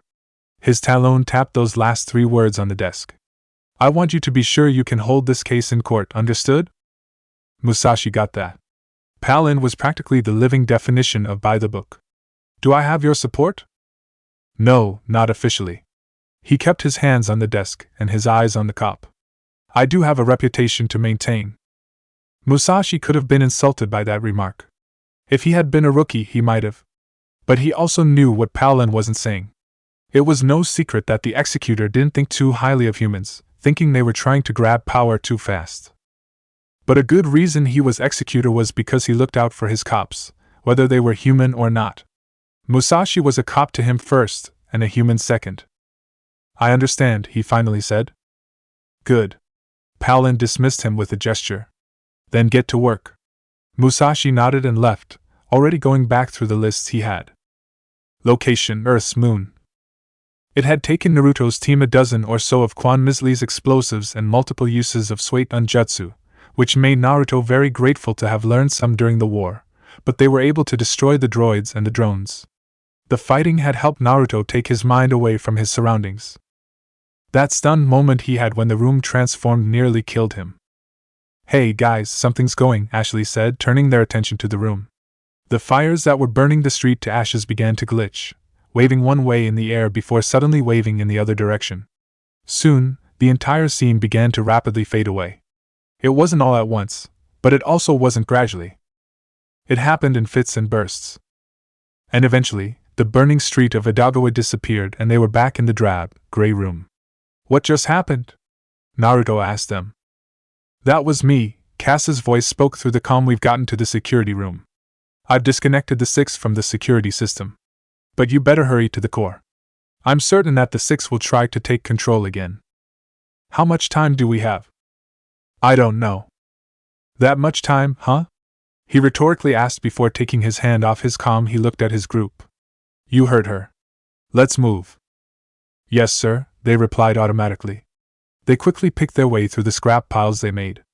Their formation had Naruto in the front, Ashley and Tali at the sides, and Quan Misli in the back. As they walked, the Spectre amongst them was silently glad that it was done. To him, even though he knew it wasn't real, he had begun to see the actual city around him as the fight had gone on. The fake fires had started to seem very real to him. He would have sworn he felt their heat if it kept going. That day was literally hell on earth, he silently declared to himself.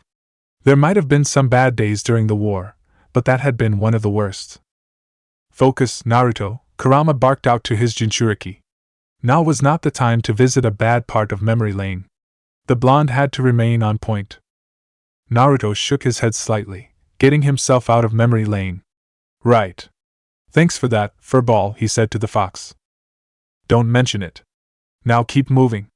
They hadn't spoken like this to one another since the early days of the war, like a commander speaking to a soldier. That was usually what kept Naruto going in those days, before he started to find a way to end the war permanently. At the other end of the simulation room was another door. Through that was what looked an administrative part of the complex. And it looked like a wreck instead of a scene from a horror film, although the blood painted haphazardly gave a horrific feel. I think I would rather take the corridors again than this place, Tali declared as they made their way through the maze-like pathways created from ruined desks. She kept noticing the blood were hand-shaped. This place isn't so bad, Naruto remarked as he ducked under an arc of flying papers, which he would later admit was kinda odd, as it kept on going. It looks like someone went on a rampage, that's all. And considering he had seen Lee when he was drunk, the place here looked pretty tame. I think the proper term would be something, sir, Quan Misley remarked. As you say, Quan Misley?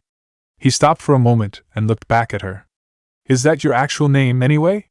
It didn't sound like it. If anything, it sounded like a codename for an ANBU agent, but he had to be sure. We should keep moving, sir, she told him. He nodded in agreement and started walking again. And no, it's not. It's a codename. That's what he thought. So what does your codename mean? It's Nahuatl for jaguar, the hunter answered shortly, trying to focus on where they were going. Nahuatl?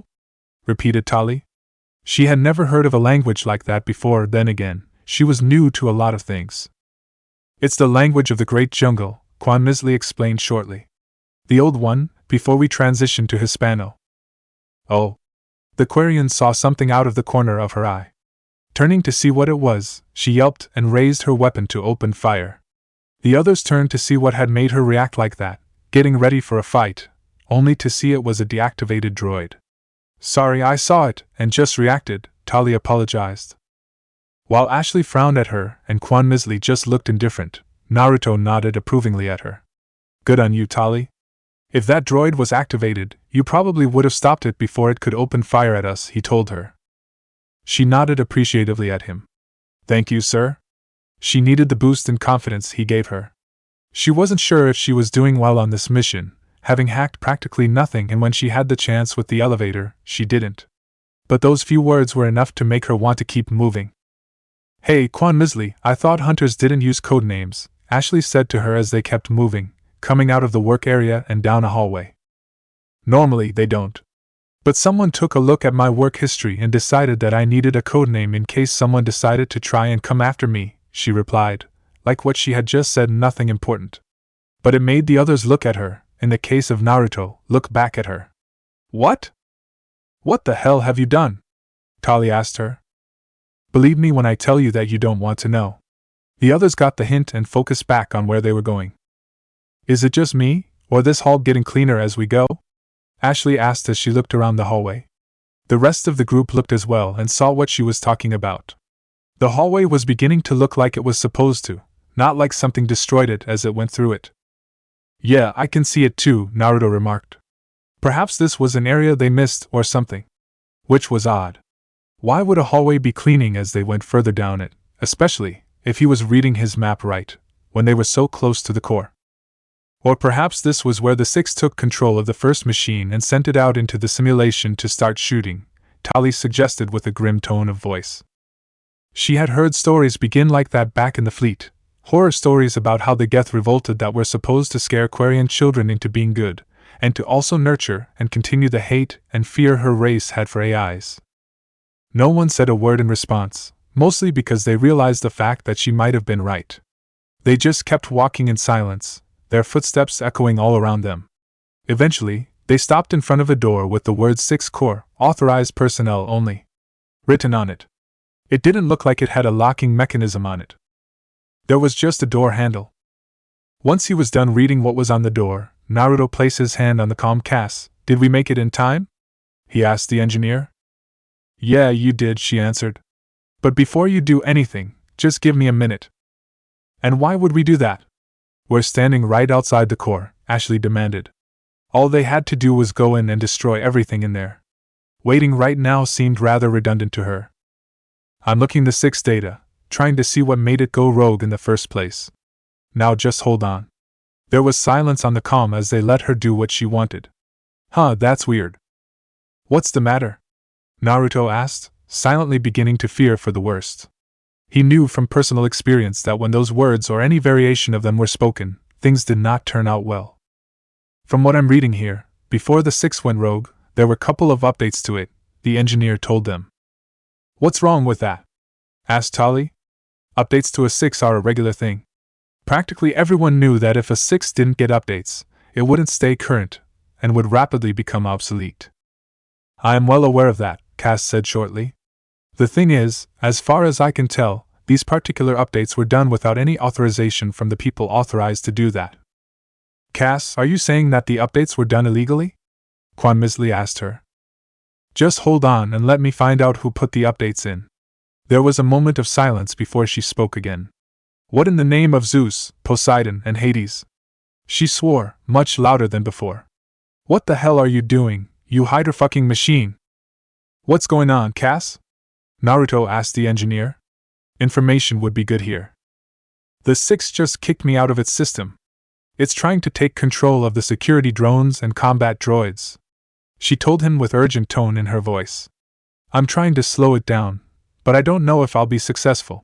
You guys need to get in there, now. That was all he needed to hear. Deciding not to bother with actually opening the door, he simply raised his foot and kicked it in. It flew off of its hinges and landed on the floor with a loud crash. Start making your explosives, Quan Misli. He ordered the hunter as they all charged into the room beyond. Yes, sir, she replied, her hands already going for the necessary things. She had done this kind of job before, so she knew what to make. But before she could put the final piece in, she needed to know the exact type of 6-core they were going to be looking at. She got her answer when she and the rest of her group entered the room and looked at the core. It might have only been a column, but it was a column that dominated the room. Wires stretched out from the top of it, scaling across the ceiling before finally plugging into generators attached to the walls. Normally, the lights of the column's screens would have been a normal blue or purple, depending on preferences. But the screens were giving a light show of colors, ranging from red to yellow to green to orange and everywhere in between. Good Kami, this thing is huge, Naruto thought to himself as he looked at the core. Granted, he had seen some bigger things in his life. But when he had thought about the 6-core beforehand and what it might look like, he thought it would have been smaller, like a computer screen or something along those lines. Gaki, you standing there like an idiot, Kurama told his Jinchuriki sharply.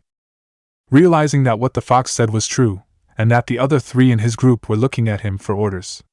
Quan Misli, start rigging the explosives on the generators and the core itself, he ordered the hunter. Tali, try to hack in and help Cass with the stalling. Ashley, you're with me. We'll keep watch by the door. They all nodded their acknowledgement of their orders and went to do what they were told. While Quan Misli put the last piece in her explosives and putting them on the column and the generators, Tali stood off to the side, activated her Omni tool, and proceeded to start hacking at a rapid pace. Ashley went right back to the now broken doorway and readied her rifle. Naruto was about to join her when a change in light on the column's screens. It went from red to yellow and then to orange. When he looked at the screen in front of him, he saw words begin to flash on it. Unsure of what he was reading, he moved closer until he was sure. And he just stood there, reading the same words over and over and over again. Ashley, who first realized that he was staring at the screen on the core. Is everything okay, sir? She asked him, a small amount of worry in her voice. It looked like he couldn't take his eyes off of what was in front of him. But he did take his eyes off and looked around, seeing how Tali and Quan Misli were doing. How's it coming? He asked the 2 of them. There was something different about how his voice sounded. It almost sounded sad. Both Cass and I are slowing down the 6, sir, Tali answered him, never once taking her gaze off of her Omni tool. With any luck, we should be able to hold it off long enough to take it out. Your luck just kicked in, Quan Misli told the Quarian as she placed the last explosive on the core. I'm done here, sir, she told Naruto. That was fast, he commented, walking away from the core. I'm good at my job, sir, she replied shortly. Very well, he said, deciding that was that. The sadness vanished from his voice. So, how far will the explosion carry once the charges have been detonated? He wanted his team to be out of that range long before the explosion went off. No explosion, sir. These are EMP charges. She tapped the charge she had just placed on the core to emphasize her point. They'll short-circuit the 6-core and the generators. So, in essence, they'll kill the core and the 6? The blonde asked, keeping his tone neutral. Ashley, Tali, and Quan Misli looked him, trying to figure out why he asked that question. But due to the fact that he wore a neutral expression and his eyes were still covering his eyes, they couldn't find an answer. Yes, sir, they will, the hunter amongst them finally answered him. Is it a timer or a switch? He asked, still keeping his tone neutral. Switch, sir, she replied. She always found that it was better to use a switch than a timer in these kinds of missions, less pressure to get out of there before the charges went off. Alright, let's head back to the lobby. We'll meet up with the other group on the way there. Quan Misley, once we're out of the core room and the hallway, flipped the switch. He turned and went for the door, putting his hand to the comm as he passed Ashley. The rest of the team shared a look with one another before finally going after him. The minute they were back in the wrecked administration area, Quan Misley killed the 6. Seems like they killed the core, the man said to the woman. They were sitting in a corner far away from the exit to and the door to the rest of the complex. They had carefully concealed their Omni tools from the view of others so they could observe their target's movements, as well as those of his team. At least we know what to do next time with something like this. You mean, don't do it to an Alliance 6 in the midst of an Alliance base? The woman asked with a vaguely annoyed tone of voice and a raised eyebrow. To those who knew her, the raised eyebrow was usually the silent signal that they had better think carefully about their next words. But he wasn't one of those people. He didn't fear her. He wanted to get a look at those prototype bullets, he told her easily enough. And when he commands, we obey. That's what they were able to do before everything got chaotic. Once their target had arrived, they set their sights on watching him. So far, they hadn't been detected. Before she could say anything, the door to the complex opened and their target, as well as the rest of his team and the engineer, walked in. Everyone turned their attention to them. Those who could walk gathered around them, wanting to know if everything was back to normal. Their voice overrode one another, all wanting answers to the same question. While the target didn't look annoyed, some of his team did. Okay, back off, all of you. The Krogan roared, his voice filling the lobby. There was a note in his voice promising pain to anyone who didn't obey. They all backed off, as ordered. The fear of the Krogan doing something to them all was obvious to see in the civilians. The military personnel were more likely to attack than run. Still, they did as they were told, and that seemed fine by their target. The core has been destroyed, so you can stop being afraid of being killed by machines, he announced. However, you'll probably have to wait a while before you can get a new 6, so I apologize for that. Why are you apologizing? You saved our asses. One of the soldiers shouted out to him, making everyone cheer loudly. One of the doctors pushed through the crowd, intent on reaching the group being praised. Cass, are you all right? He asked the engineer who went with the target. There was obvious worry in his voice, but also relief as well. He was glad to see her alive. Of course I'm fine, Alec. What did you expect? The engineer asked with a smirk on her face. Even though she tried to hide it, it was obvious that she was glad to see him as well. The two of them just stood there, looking at one another. It would probably have become awkward if the silence hadn't been broken. Oh, for the love of the Iron King, just kiss already. One of the soldiers, a frontiersman, if how he said it was anything to go by, shouted at them. The two suddenly became embarrassed and looked away from one another. Nice going, loudmouth, another soldier told the first off. Now we'll never know who won the pool. That remark drew all the attention, as everyone, with the exception of the target and his team, looked at him like he couldn't believe he had just said that. What pool? The target asked aloud, curiosity coloring his voice. There are 2 pools, the second soldier told him, despite everyone else trying to shush him. The pool about when they're going to get married and the pool about when they're finally going to sleep with each other. And you call me a loudmouth, the first soldier remarked dryly. The target didn't say anything to either of them. He just turned his gaze to the doctor and the engineer. He looked at them closely, as if he was trying to see their very being. They began to feel nervous themselves, if their shifting stances and attempts to look away were anything to indicate. They first slept together in their last year of school. She was curious about it, and didn't know who else to ask, so she asked him.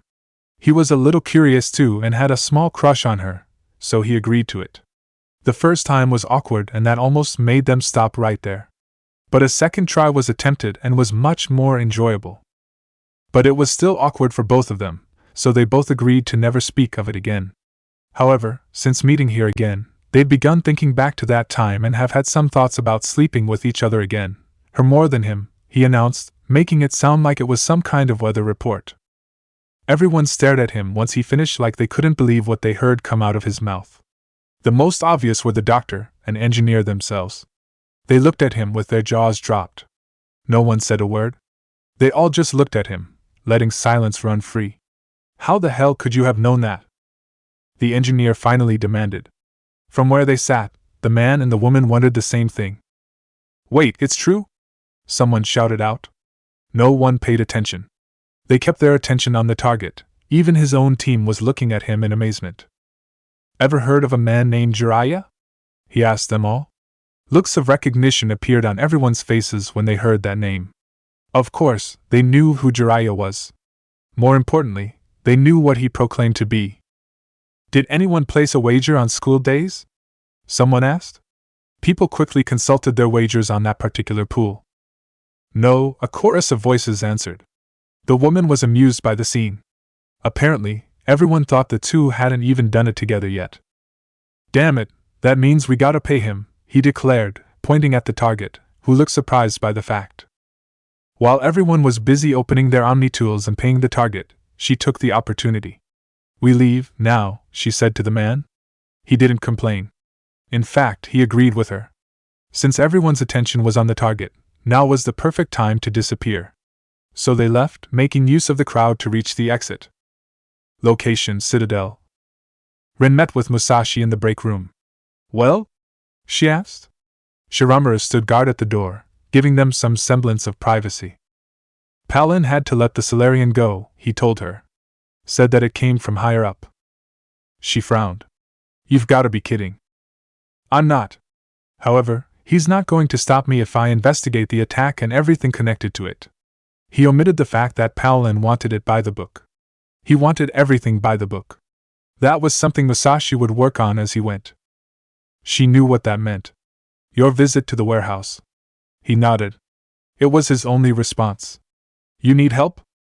Musashi didn't answer immediately. If he was being honest, he would like her help. Rin was a good partner when it came to working with someone. Shiramaru certainly helped there too. But he had a feeling that this was the kind of case that could get murky very fast and possibly stain someone. You sure? He asked. You've got a rep to protect. She was the first human to join CSEC, after all. She set the example. She snorted. With so many humans in CSEC now, my rep doesn't mean much anymore. You could use the help, Musashi. She knew it, and she knew he knew it. He could admit it too. You're right. Now that he thought about it, they could use additional help too. What do you think about Chelik? Rin gave the Turian a quick thought. Bit of a hothead, eager for results without thinking it through. But he's dependable and does listen. She looked at him quizzically. Why? You thinking of bringing him in? If what I suspect is anywhere close to the truth, we're going to need help. But they also had to keep it contained. He didn't want to alert the other side. If he wants in, we'll meet at my place tonight. He looked at the clock on the wall. Say 3 hours after shift? She nodded. That worked for her. I'll go talk to him. Musashi watched her leave the break room. He didn't leave immediately after her, choosing to get a snack from the machine. As he chewed on the candy bar, his Omni tool signaled a call waiting. He answered and saw Hajime's face on the screen. My lord, the clansman said. How do you get this number? He demanded. He was going to have to get it changed now. You know the answer to that, my lord. I've been informed of what happened to you. Can I assume that you're planning to investigate the attack and using it to stop the kidnappings? Yes. Good. I'll be able to help you. What time should I come to your home and meet with your group? He scowled. How did he know about that? That was the less important question, though. What makes you think you're a part of it? I am, he said simply. There's nothing else to it. Without me, you won't have access to the information you need. If Musashi could scowl harder, he would have. But the fact of the matter was that he was right. You know when my shift ends? I do. Be at my apartment 4 hours after that. He nodded respectfully. I'll be there, my lord. The call ended and Musashi went back to his candy bar. I'm going to have to do something about him, he thought to himself. Hajime was pushing into places he had no right to be, even if he had a point. Just how was Musashi supposed to explain him to Rin and possibly Chelik? His first thought was informant. It could work. Hopefully by the time he arrived, the others will be gone. Once the candy bar was done, Musashi left the break room, still thinking of ways to get rid of Hajime when it was all over. At the moment, killing him was low on the list of ideas. But it was on the list. Location: the Normandy. So, the situation has been rectified, Admiral Hackit asked Naruto. Yes, it has, the Spectre answered from where he stood over the map, looking at the hologram of the Admiral. After he and his team had left the base, they had the Normandy pick them up right away. The sight of the Earth just hanging there in space had started to unnerve the blonde. Truth be told, I was expecting it to be a little harder. All that was really in my team's way were robots.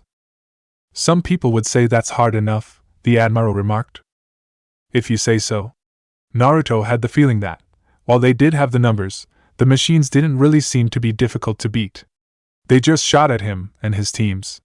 They didn't pursue, they didn't defend, the only things that moved were the drones, and they moved in a standard pattern. If he didn't know any better, he would have thought they had been dumbed down. But it all seemed a bit odd to me. What do you mean by that? Well, he didn't really know how to say it, so he had to do the best he could. If the Six had truly gone rogue, wouldn't it have put more protection around its core? He asked the hologram, who nodded in agreement. We encountered less and less security the further we went in, aside from the simulation room ambush. And there's the fact that the guns they were using had the prototype's bullets. Yes, that truly is a disturbing point, Hackit conceded. He knew about the prototype Churka bullets. He had been one of the top brass to approve of the project. If they worked, the Alliance would have a very useful tool in their arsenal.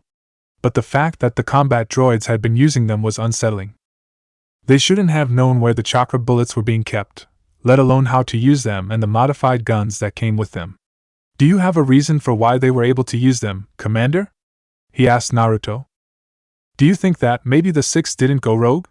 That it was hacked instead? The blonde offered. It seemed like the more logical idea to him. A machine was more likely to be taken control of instead of going rogue. But perhaps that was just him still trying to come to terms about the level of technology of the current area. But those words he had read kept repeating themselves in his mind. It is possible, the Admiral admitted, having remembered the part about the potentially illegal updates. Will someone try to track down where those last updates originated from? If they find anything, they will contact you. In the meantime, refocus your attention on finding Sanin. Hack it out. The image disappeared and the blonde stepped down from over the galaxy map. Normally, he would have head down to his hammock and relaxed. But there was something he wanted to check on. So instead of heading down the stairs nearby, he went around the CIC and straight for the pilot's seat, where Joker was sitting. Hey there, Commander, the pilot greeted him. Joker, he returned the greeting, stopping directly next to Joker's seat. Listen, I heard something about you from the others and I wanted to check it. The pilot of the Normandy groaned when he heard that. Oh, for the love of the forger, he muttered to himself. Let me guess, you did a background check, huh? You're probably far enough to do that, he asked the blonde. He continued without waiting for an answer. Well, let me tell you something. I busted my ass to be the top of my class in flight school and to get all those commendations. I am not a good helmsman. I'm not even a great helmsman. I am the best helmsman in the whole Alliance. And that title wasn't given to me because of my disease. I earned it. While Naruto was impressed by Joker's passion, the whole rant raised a flag for the blonde. No, I'm not far enough to access Alliance files online, Joker, he told the pilot. He was getting there, though. And even if I could, I wouldn't. I would rather know about people under my command from them themselves, not a computer screen. Joker's face, full of righteous indignation, quickly fell into stunned realization. You mean, you haven't looked at my file? He asked, just to be sure. This is the first time I'm hearing of any disease. Mind filling me in? The blonde rhetorically asked him, crossing his arms and looking at him with a cool expression. Ah, damn it. Mom, always my mouth would get me in trouble, Joker muttered to himself. No choice now. He had to talk. Look, I've got Vrolic syndrome, brittle bone disease. It basically means that the bones in my body hadn't formed properly and are hollow inside. Too much pressure on them and they'll shatter like glass. And even with my crutches and my leg braces, it's a bitch to get around. I see. It was the only thing he could think of to say. Suddenly, the crutches leaning against the opposite side of Joker's seat made a lot more sense. I'm sorry to have asked you about it, Joker. The pilot just snorted. Don't be, I've learned how to manage. And I don't need my legs to make the Normandy to dance. The blonde smiled at those words. You would know. You're the one who flies it. Damn straight. The two of them shared a brief laugh over that last part of the conversation. Some of the other crew members looked up at the helm to see where the laughing was coming from or why it was there to begin with. But once they saw the two, they didn't push any farther. So, is there any way your disease can be cured? Naruto asked Joker once they had finally stopped laughing. The pilot shook his head. No, it's treatable, not curable. Hell, I don't even think that Tsunade Senju or Sakura Haruno themselves could find a cure it. The Spectre couldn't help but smile at that. You know, they would have taken that as a challenge had they just heard you. And I'm confident that they would have found one, he told his pilot. Oh, right. You knew them, Joker remembered. What were they like? It was one thing to read about the people in shinobi history, and he had taken that class. It was another thing to ask a person who knew them personally.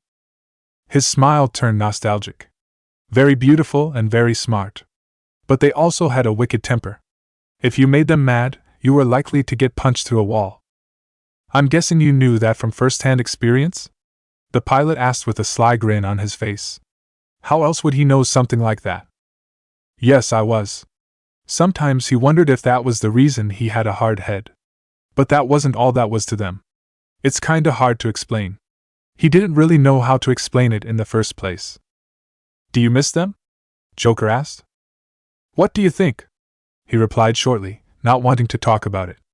Anyway, set a course for Pharaohs. We'll hit there next. He turned around and walked away from Joker, leaving the pilot to his job. That last question had hit a little too close to home for him. He might have been unsealed for some time now, but it still hurts sometimes to think about his past, especially the people who were really close to him. Thankfully, his stomach decided to intervene by grumbling loudly. Some of the crew looked at him when they heard the sound, but they didn't look long. There was work to be done. Get some food, Gaki, Kurama told his Jinchuriki. It would help him get away from those memories. I'm going, he grumbled in reply, even though there was a small smile on his lips as he walked past the CIC again and for the stairs leading down to the next deck. The doors opened and he walked through them, leaving the command deck. His boots thumped against the metal as he walked down the stairs, heading for the mess. He stopped for a moment when he saw that the table wasn't empty. Rex, Tali, and Gers were sitting there, eating their own food, or rather, Rex and Gers were eating, Tali just sat there. She was eating, no one could see it. Hey there, Commander, Gers said when he saw the blonde standing there in front of the staircase. Care to join us? Sure, the blonde replied. He went over to the nearby vending machine. Unlike the machines he was used to, these gave out actual meals instead of snacks, complete with tray. While cool, he missed having a kitchen to work with. Once he had his tray, he came back to the table and sat down. The other three stayed silent as he ate the food he ordered. So, Commander, Tali began once she saw that he was done with a particular portion of his food and decided to speak. How did you feel about the armor? That had been the first mission she had ever seen him wear armor. I'm glad to be out of it, he replied, holding a fork full of food in between his fingers as he spoke. That stuff is a major pain in the ass. Really? You seem to be doing fine back in the complex, she objected. Granted, his movements might have been a bit stiff, but that was it. Everything else looked just fine to her. That's because I was trying to be careful, he retorted. Who knows what would have happened if I had gone through that complex at my normal pace? I might have destroyed more crap than the 6. I doubt that, sir, she assured him. Really, she saw no chance of that actually happening to him. You haven't been with me long enough, Tali. Trust me, stick around and you'll see that I'm quite destructive. In the brief silence that followed, he decided to change the subject. How are you doing, living here on the Normandy? He asked the Quarian. I love it, she exclaimed quite excitedly. Before I came here, I was patching a makeshift fuel line into a converted tug ship in the flotilla. Now I'm sitting on board one of the most advanced vessels in Citadel space. This is a dream come true for me. If the other Quarian kids could see me now, they would be so jealous. He could tell that she was happy just by what she had just said. That's good to hear. But are there any problems at all? He asked her. It was always a good idea to get both sides of the coin, or in this case, the conversation. Otherwise, he wouldn't have all of the facts. Well, she trailed off for a moment, almost sounding like she was embarrassed to say it. The Normandy runs so smoothly it hardly feels like we're actually moving. And how do you sleep at night with those engines being so quiet? Now that was an unusual question. He had been expecting her to say something about a hostility of a crew member, not complain about how the engines were too quiet. Now he had the feeling that he had to be very careful about what he said in the conversation. You can't sleep because of the silence? He asked, just to be sure of what she said. Silence is the last thing you want to hear on the flotilla. It usually means that one of the engines has gone dead, or an air filter shut down, she explained. Sounds like a fun time to be Aquarian ship, Rex remarked from where he sat, dry sarcasm being very evident in his voice. She got the sarcasm and wasn't insulted by it.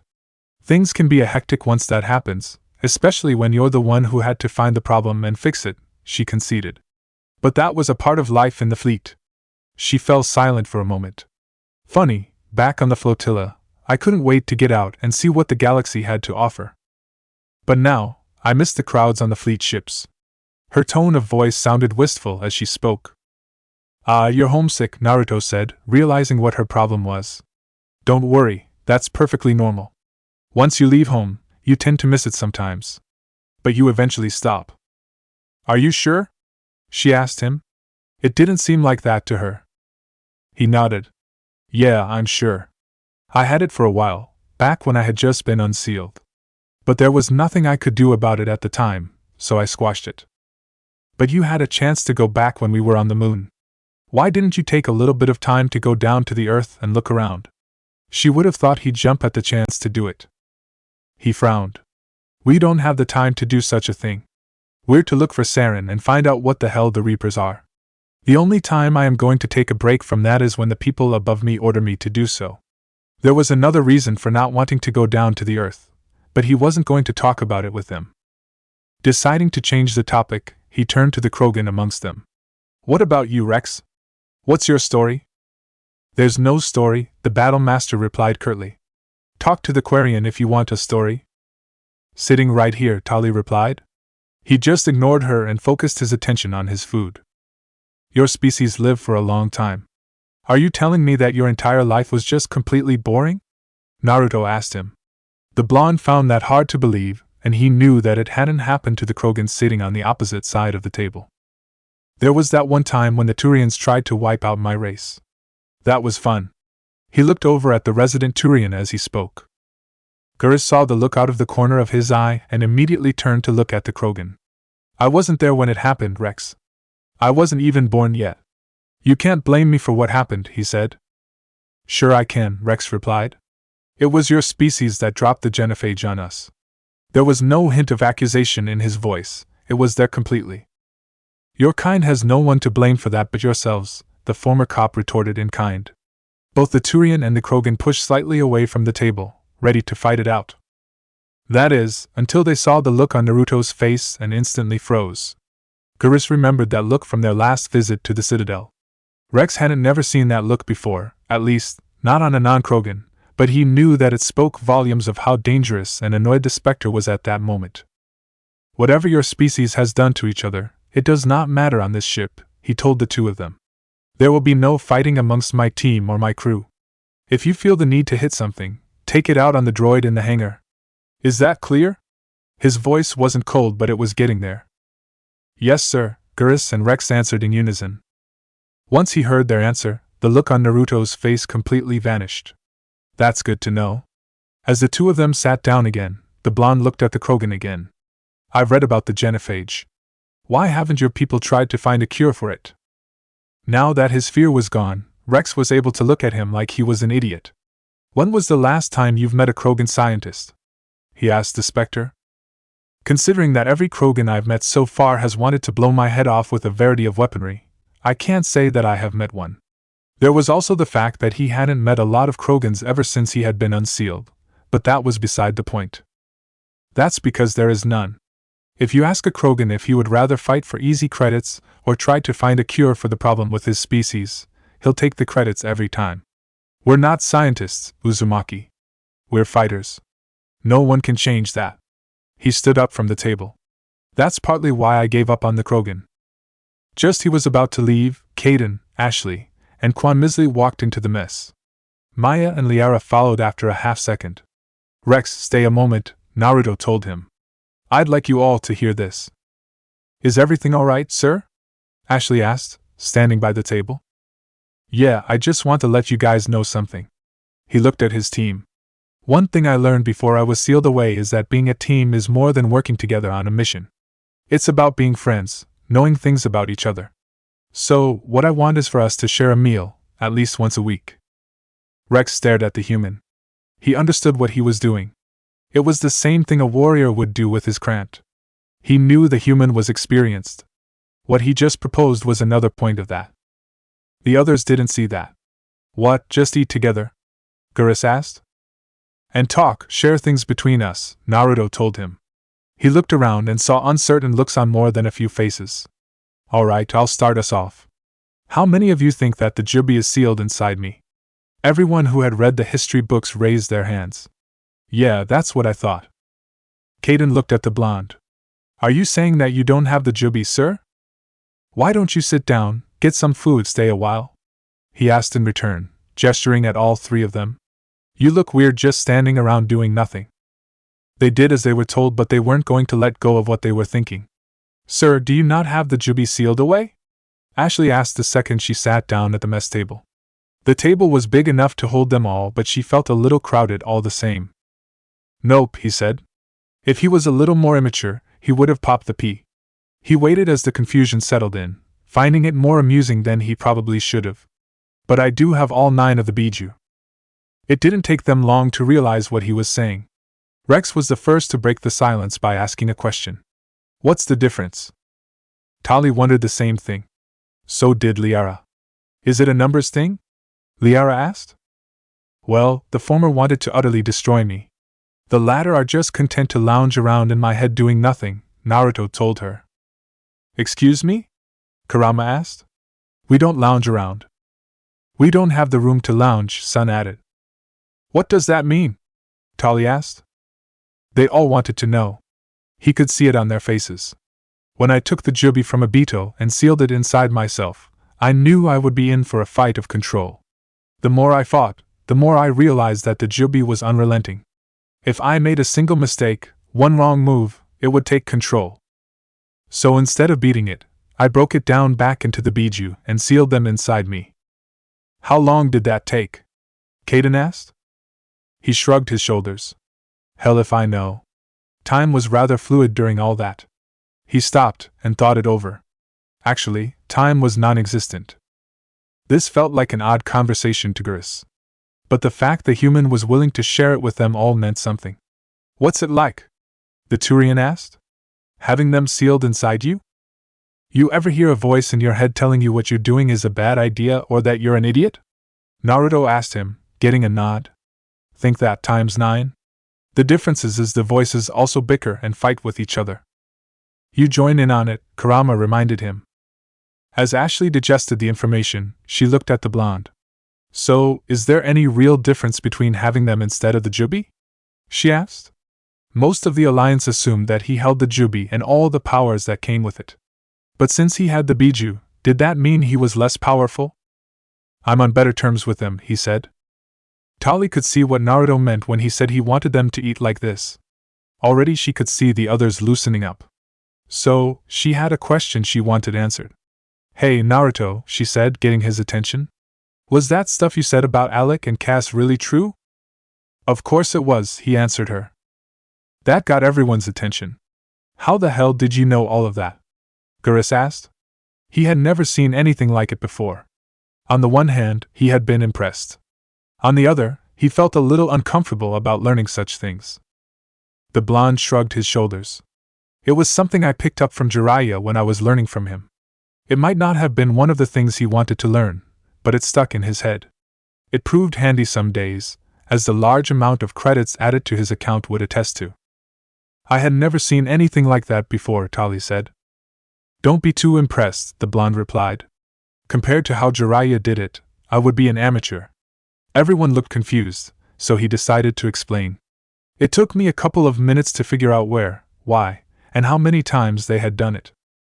He would have been able to do it in a glance, as well as tell you how many positions they used and the sequence in which they used them in. "You're not joking, are you?" she finally asked him after a moment of silence. It didn't sound like he was joking. "He wasn't called a super pervert for nothing," he answered. As he finished what was on his fork, he looked at his team. "All right, who wants to go next?" They all spent an hour at the table, talking to each other. They mostly talked about things happening in the galaxy, like what kind of movies were coming out or what kind of music was good. It was hesitant at first, but once they got going, no one found they hated it. Even Rex stayed around and talked. Naruto was glad they were talking. He wasn't expecting grand revelations in the first meeting. That was something they needed to work up to. Once they were all done, the blonde realized that it was almost time for his lesson with Anderson. So he left the mess table and made the short trip to the captain's room. "Coming in, Anderson," he called out as he walked through the door and into the room. The captain stood in front of the computer. "Commander, you're early," he noted, looking at the time. "I was at the mess getting some food and talking to my team," Naruto explained, walking to the computer. He sat down and looked up at him. "So, what are we doing today?" "I have a little test for you." He held up a square-shaped object. "This was delivered to the Normandy while you and your team were on the moon. I believe the person who sent it was a friend of yours." He held out a piece of paper. "This came with it, and was addressed to you." Naruto took the paper and read it. "I found the new album before we left for Earth. I was able to convince Daddy to buy a second copy for you. I figured that since you're, well, you should listen to Biju at least once in your life. Hanabi." He smiled when he was done reading. She hadn't forgotten about him. "So that's the album," he said to Anderson, looking at the object. "Yes."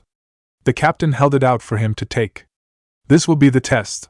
I want you to successfully put the album in the computer and play it, without any help from me. Can you do that?" "Of course I can." He took the album and sat down at the computer, noticing that Anderson was walking out of the room from the corner of his eye. "So this is supposed to be the band named after us, huh?" Sun said from within his Jinchuriki. "I wonder if they're going to be any good." "We're all about to find out," Naruto replied. He remembered his lessons with Anderson, and he remembered them well. He knew where to put the chip inside the album case, and he knew how to properly play it. He was careful in how he did it, making sure to follow each and every one of the steps he had learned. Once he had done so and the computer wanted to know if he wanted to play the album, he clicked yes. Shot through the heart. The sound sent Naruto all but flying out of the chair in surprise. To someone who might have seen the moment, it would have looked like the music blasted him to the ground. Quickly getting back up, he scrambled over to the computer, stopping the music. He stared at the screen in silence. He hadn't expected it to be that loud. Judging from the groans inside his head, either had the Biju themselves. "Is it supposed to be that loud?" Gyuki demanded. "I think I burst an eardrum listening to that." "Hey, I was just as surprised as you were," Naruto told him as he sat back in the chair. He quickly scrolled over to where the volume button was and clicked on it, hoping to lower the sound. What he saw was that the volume was completely maxed. He immediately connected the dots and recognized the supposed test for what it was. "I know you're listening at the door, Anderson," he called out to the door. "That was nicely played, prank. But you do realize that I have to get you back now, right?" He didn't hear a response. All he heard was the sound of feet walking away. They had the sound of uncertain fear. Codex entry: Humanity and the Systems Alliance Cowboys. The origins of the Frontier Cowboys came long before the War of Three Flags began, around the end of the Fourth Shinobi World War. The first cowboys were ranchers who worked near the Damned Land. At that time, the Iron Court was corrupt, see King Edmund III. The government officials stationed in the Damned Land taxed the people heavily without any fear of prosecution. The situation wasn't helped by the fact the Iron Court, and Farum in general, considered the Damned Land denizens to be nothing than peasants. The ranchers were among the first to start protests the heavy tax rates. At best, the officials ignored their complaints. At worst, they sent men to destroy ranches in order to warn off any protester. And as time went on, they often went with the worst, destroying ranches that were even suspected of protesting. After the O'Brien Ranch was destroyed, see Bonfire Night, the ranchers had decided that they were done protesting. Instead, they rose up in rebellion, using their work skills. They began by kidnapping each and every government official who issued the heavy tax and sending their bodies to the Steel King. In response, he ordered his army to go out and destroy the rebels, who seemed to be intent on marching to the capital. The rebellion remained in deadlock because of that order. While the army had more men and discipline on their side, they did not have the ranchers' knowledge of the land or their tactics. And because of their men and discipline, the ranchers were forced to stick to hit-and-run tactics. While somewhat effective, it was also liable to get rebels captured. Even when King Edmund's son, King Michael XII, took the throne and essentially re-established the government, see Iron Court Purge, the rebellion went on. It was only when the War of Three Flags began did things change. Realizing that standard army tactics would not work against cliff warriors, the Iron King went to the captured ranchers who were being held and made them an offer. If they agreed to fight for the empire, he would agree to lower the tax rates on their lands and finance the rebuilding of several destroyed ranches. As that was all they actually wanted, the imprisoned ranchers agreed and sent the word to the ranchers who were still fighting. And thus were the cowboys born. While a chosen man may have a complete uniform, the wardrobes of cowboys can vary. The only things the group all have in common is the hat, often called a Stetson, and the belt, which has a pistol holster attached to it. Most cowboys are recruited from ranches. Their main weaponry choices are pistols and SMGs. They specialize in hit-and-run, where they used horses before eventually going to automobiles, although horses are occasionally used, and in town fighting.